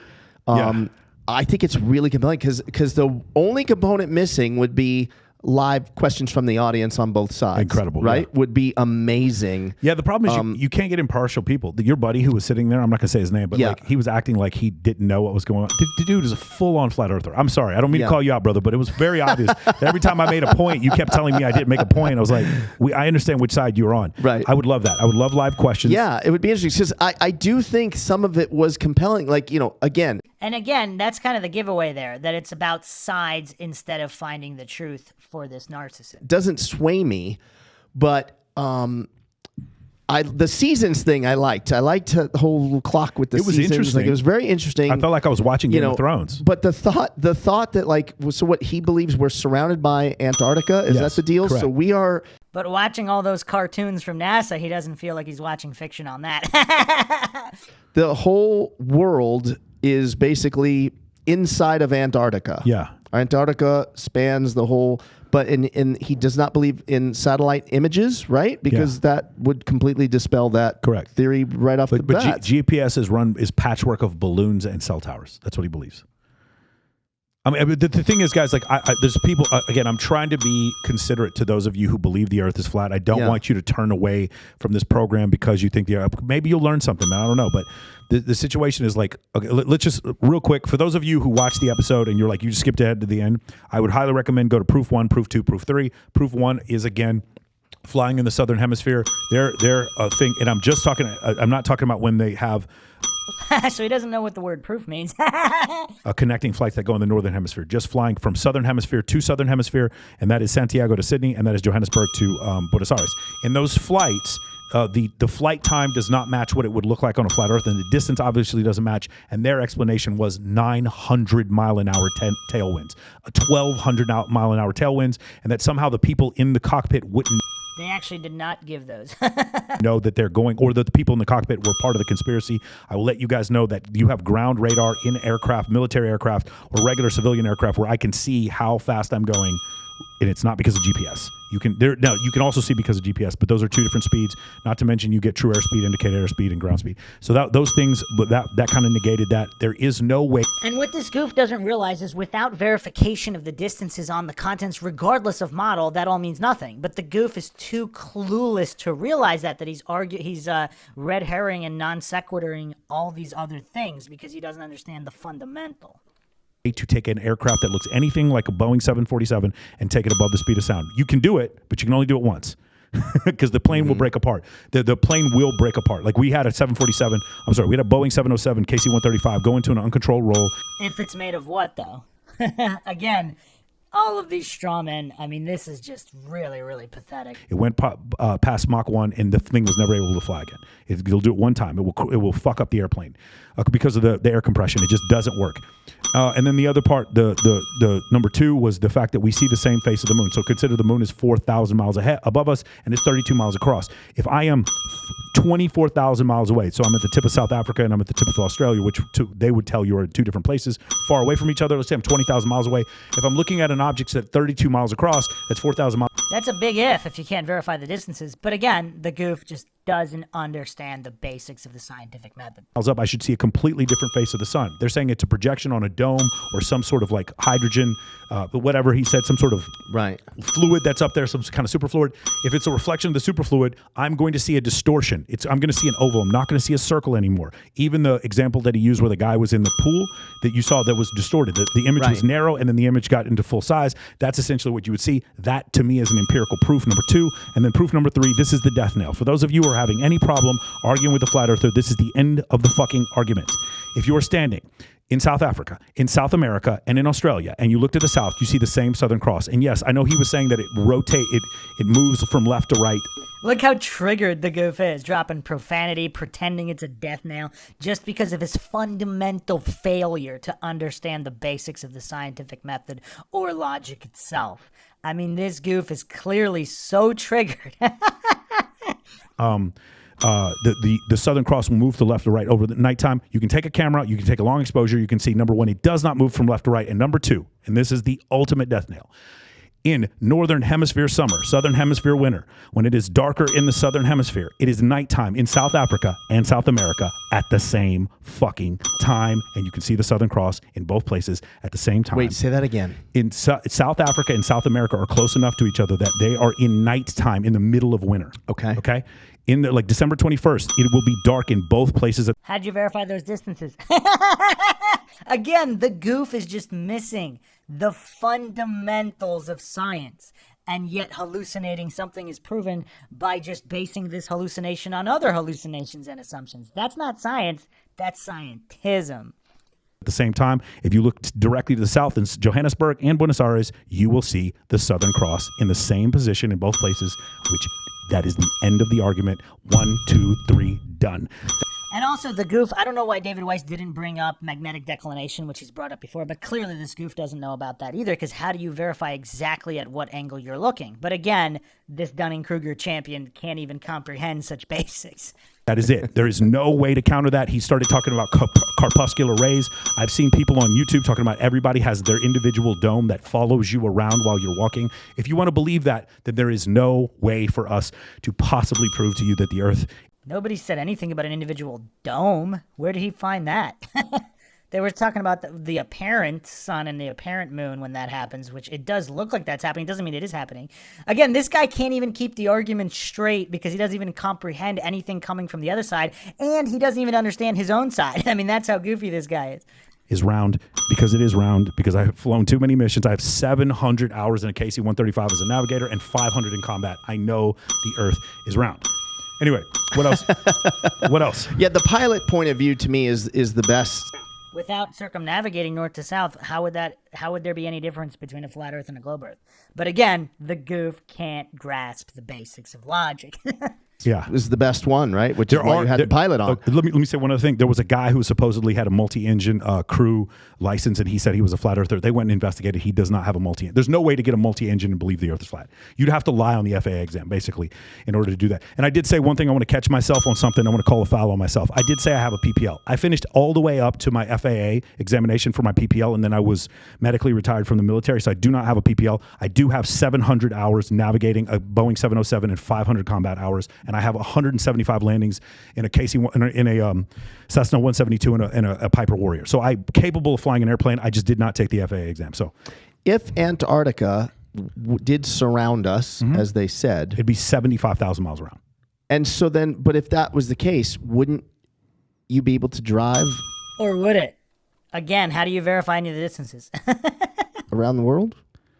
No. Oh, yeah, but you can't go on Antarctica because of the Antarctica Treaty Right. with the militaries up there. Yeah, you'd be able to drive around But the world. Yeah, technically, what you're saying is accurate. Yeah, you'd be able to drive around the world. from a physical from a physics standpoint. Right. Yes, yeah, that's correct. Yeah, that would make sense and not make sense at the same time. Right, Interesting. right. Again, dude, defense attorneys. These Yeah. guys, like, one of the things that's like really sad to me is like these guys are so good at arguing this, and you wonder They're like phenomenal. what they could have done. Yeah. What they could have done, man. Dude, I'm telling you, Flat Earth Dave would be a fucking incredible defense Super attorney. likable guy. He Super. is. Presupposing they're incorrect, right? Because if they are correct, or even if they're not correct, like religious preachers or, these missionaries, there's a lot of smart missionaries out there that could have done other things, but it's what's important to them. But this goof is so much of a narcissist, he can't even consider that.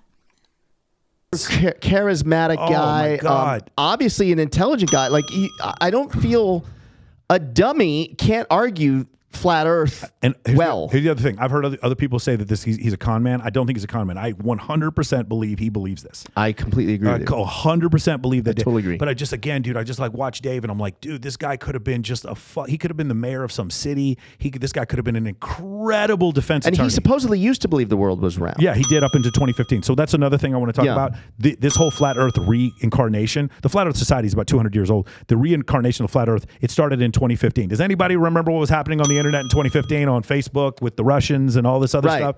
Okay, I'm going to postulate a hypothesis, and my hypothesis is this. These other countries know that when it comes to science, technology, engineering, and mathematics, the United States falls far behind all these other countries, which is why so many people here believe the Earth is flat. We fall behind. So if I was another country and I wanted to screw up the populace of the United States and Only in the amount of people and the test, not in the technology being developed. divide them, I would attack the fact that we have science illiterate individuals, and I would start Facebook groups that indicated that the Earth is flat and it's a big fucking conspiracy. I personally believe that it was foreign service agencies. This is not that controversial. We know other countries were interfering with our social media during the election.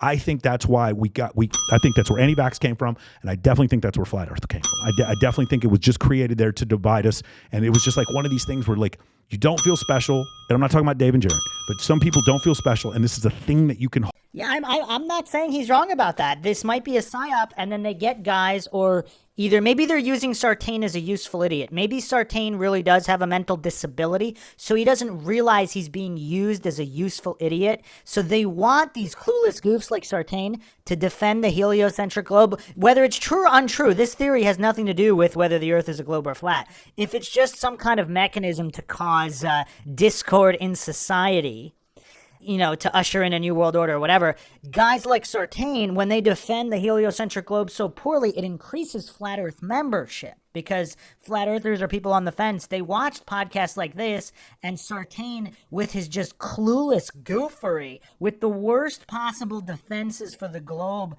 that anybody can muster, And they're like, well, maybe it is flat, because otherwise, why are these guys, they can't come up with any solid arguments for a heliocentric globe without relying to faith and fallacy, without even understanding basic English, without even comprehending the points put forth by the flat earthers, yet alone rebutting them, and then flat earth membership increases. So I might be with them on this one. Hold on to that makes you feel special.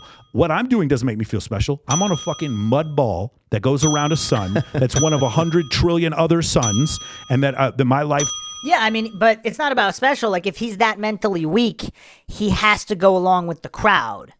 And I've talked about this before, too, just this tribalism, appeal to popularity, logical fallacy, the cult of authority worship, because he's so mentally weak.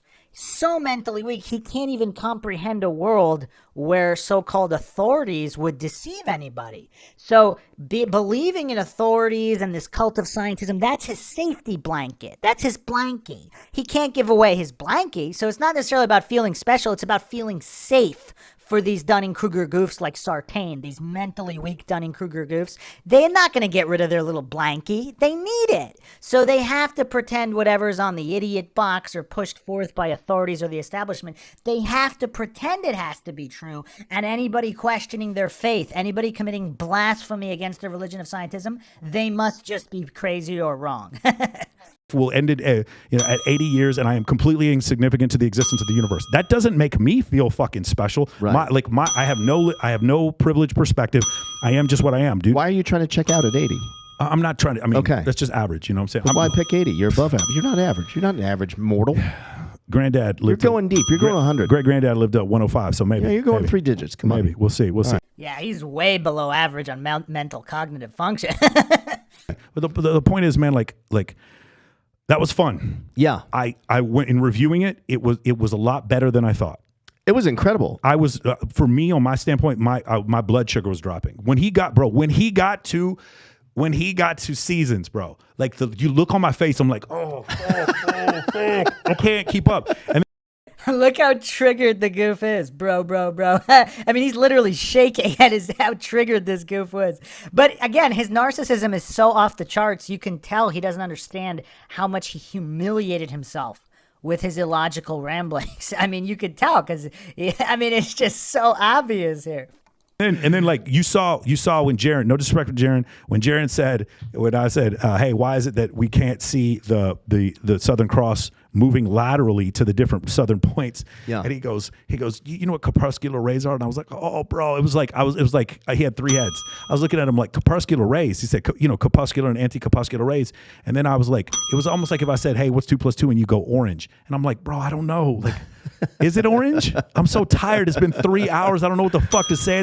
Oh, so because he didn't understand the relation, he has to pretend it wasn't related. I mean, look at his face. I mean, clearly the goof, his Dunning-Kruger is so off the charts, and his ego has got him on such short strings, he has to pretend it was orange instead of a possibly related answer. I mean, let's look at his face. It gives it all. His subconscious is giving him away.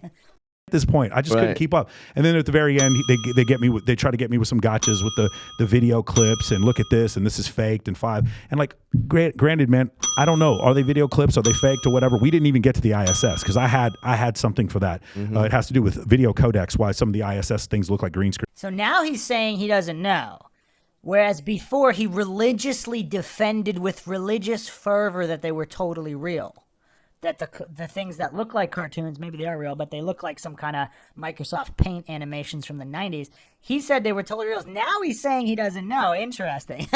Did he realize how silly he was when he just religiously reaffirmed they had to be real no matter what without even pausing? He's like, oh yeah, totally real. But I mean, dude, it was just we did not get to a lot of stuff. And the one thing I really wanted to talk to him about is what it's like dating in the flat Earth community because it's a whole clique. Oh, wow. Dude, you and I are going to the convention when they come here. I would go 100%. Yeah, it is a fascinating topic that I never even thought was a topic. This first got on my radar screen with I'm sure maybe you too, Eddie Bravo talking to Joe Rogan. Bro, I right? know, yes. That's how I first I remember sitting in shock. Maybe 4 or 5 years. Yeah, it was about 4 or 5 years ago. Yeah. And if you haven't checked out the MINDSHOCK logical breakdown of that, make sure you check that out. I point out all the fallacies. Sartain actually came off even goofier than Rogan. So. When Eddie Bravo would bring that up, and I was like, wait, is he joking? He's joking, right? And like, I realized, no, he's serious. He's actually serious. It's just like, bro, do you remember this is gonna sound really messed up.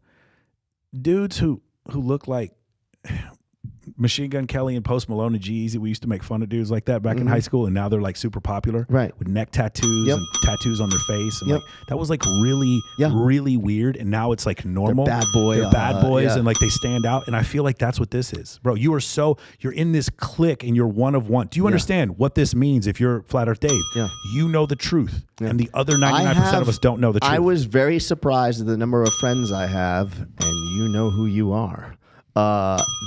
Isn't that the case throughout history?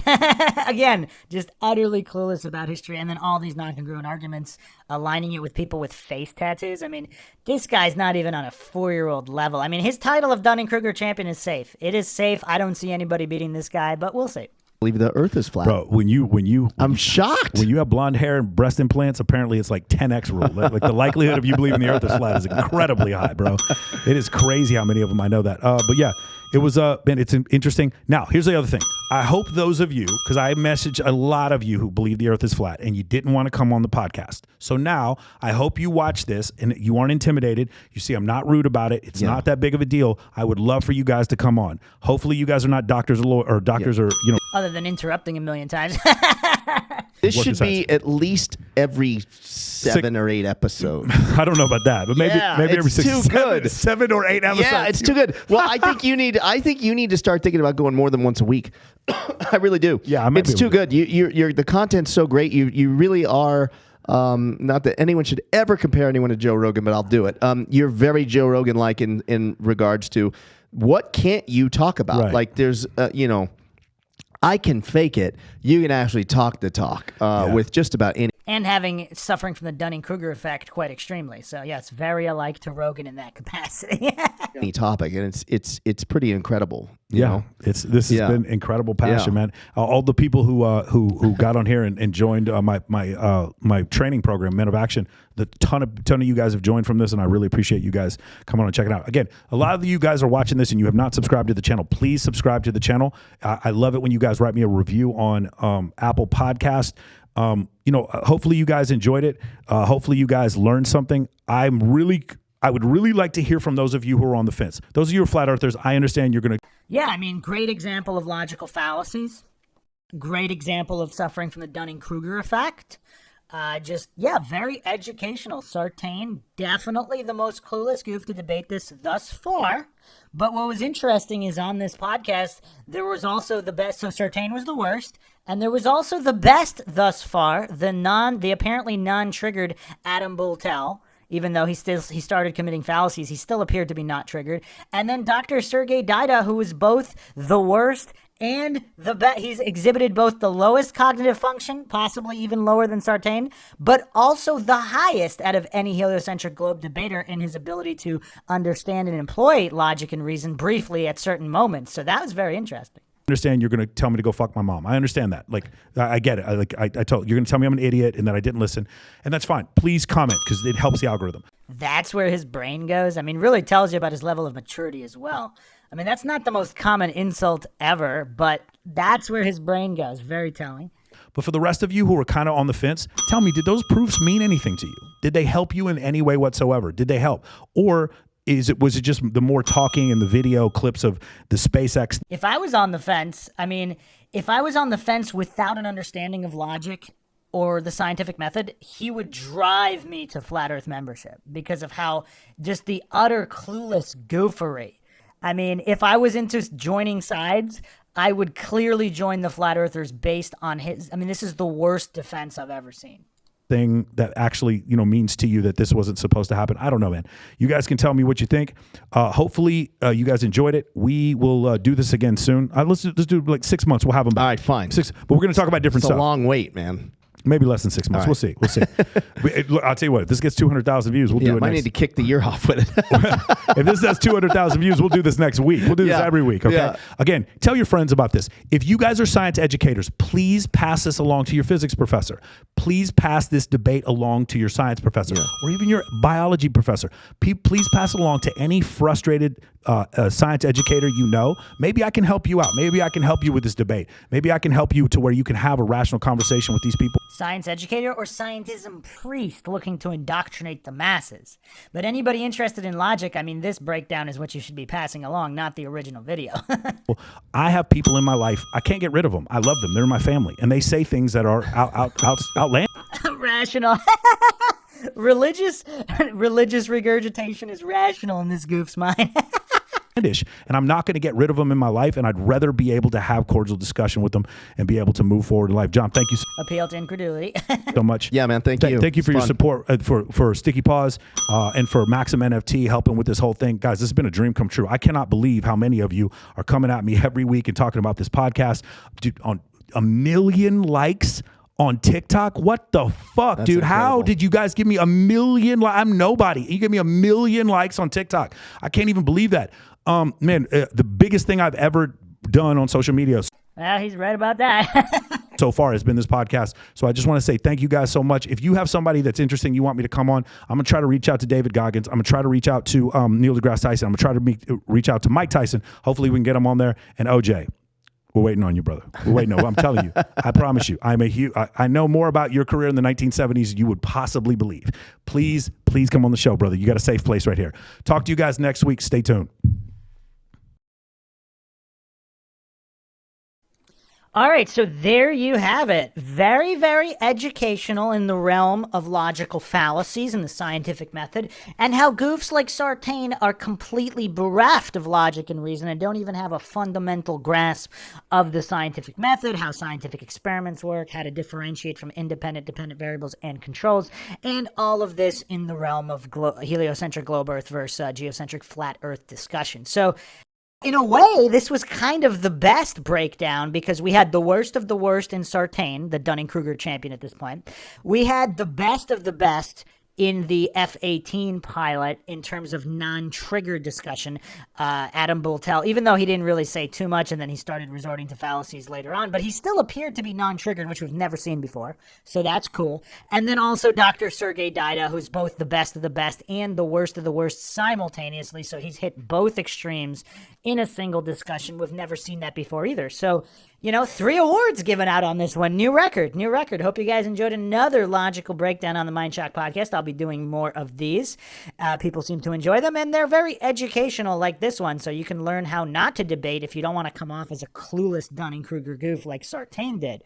So I will catch you guys next time. If you want to help support the channel, help support the podcast, help us get more logic and reason out to a world where it is quickly going extinct, as Sartain demonstrated, you can donate to our PayPal. Just click the link in the description. Make sure you're subscribed to the channel. Hit that bell for notifications. If you're not getting notifications, just like and comment on more videos. You can also become a YouTube member right here on YouTube. Help support the channel that way. Like and share Twitter, Facebook, Reddit, Patreon. Patrons do get priority for case topic, logical analysis, co-podcast requests. You could also be a guest on the podcast depending on your tier. Questions, comments, theories, thoughts, suggestions, rebuttals, debunkings of any kind, leave them in the comment section. This is Bruce McGuire signing off. Catch you guys next time.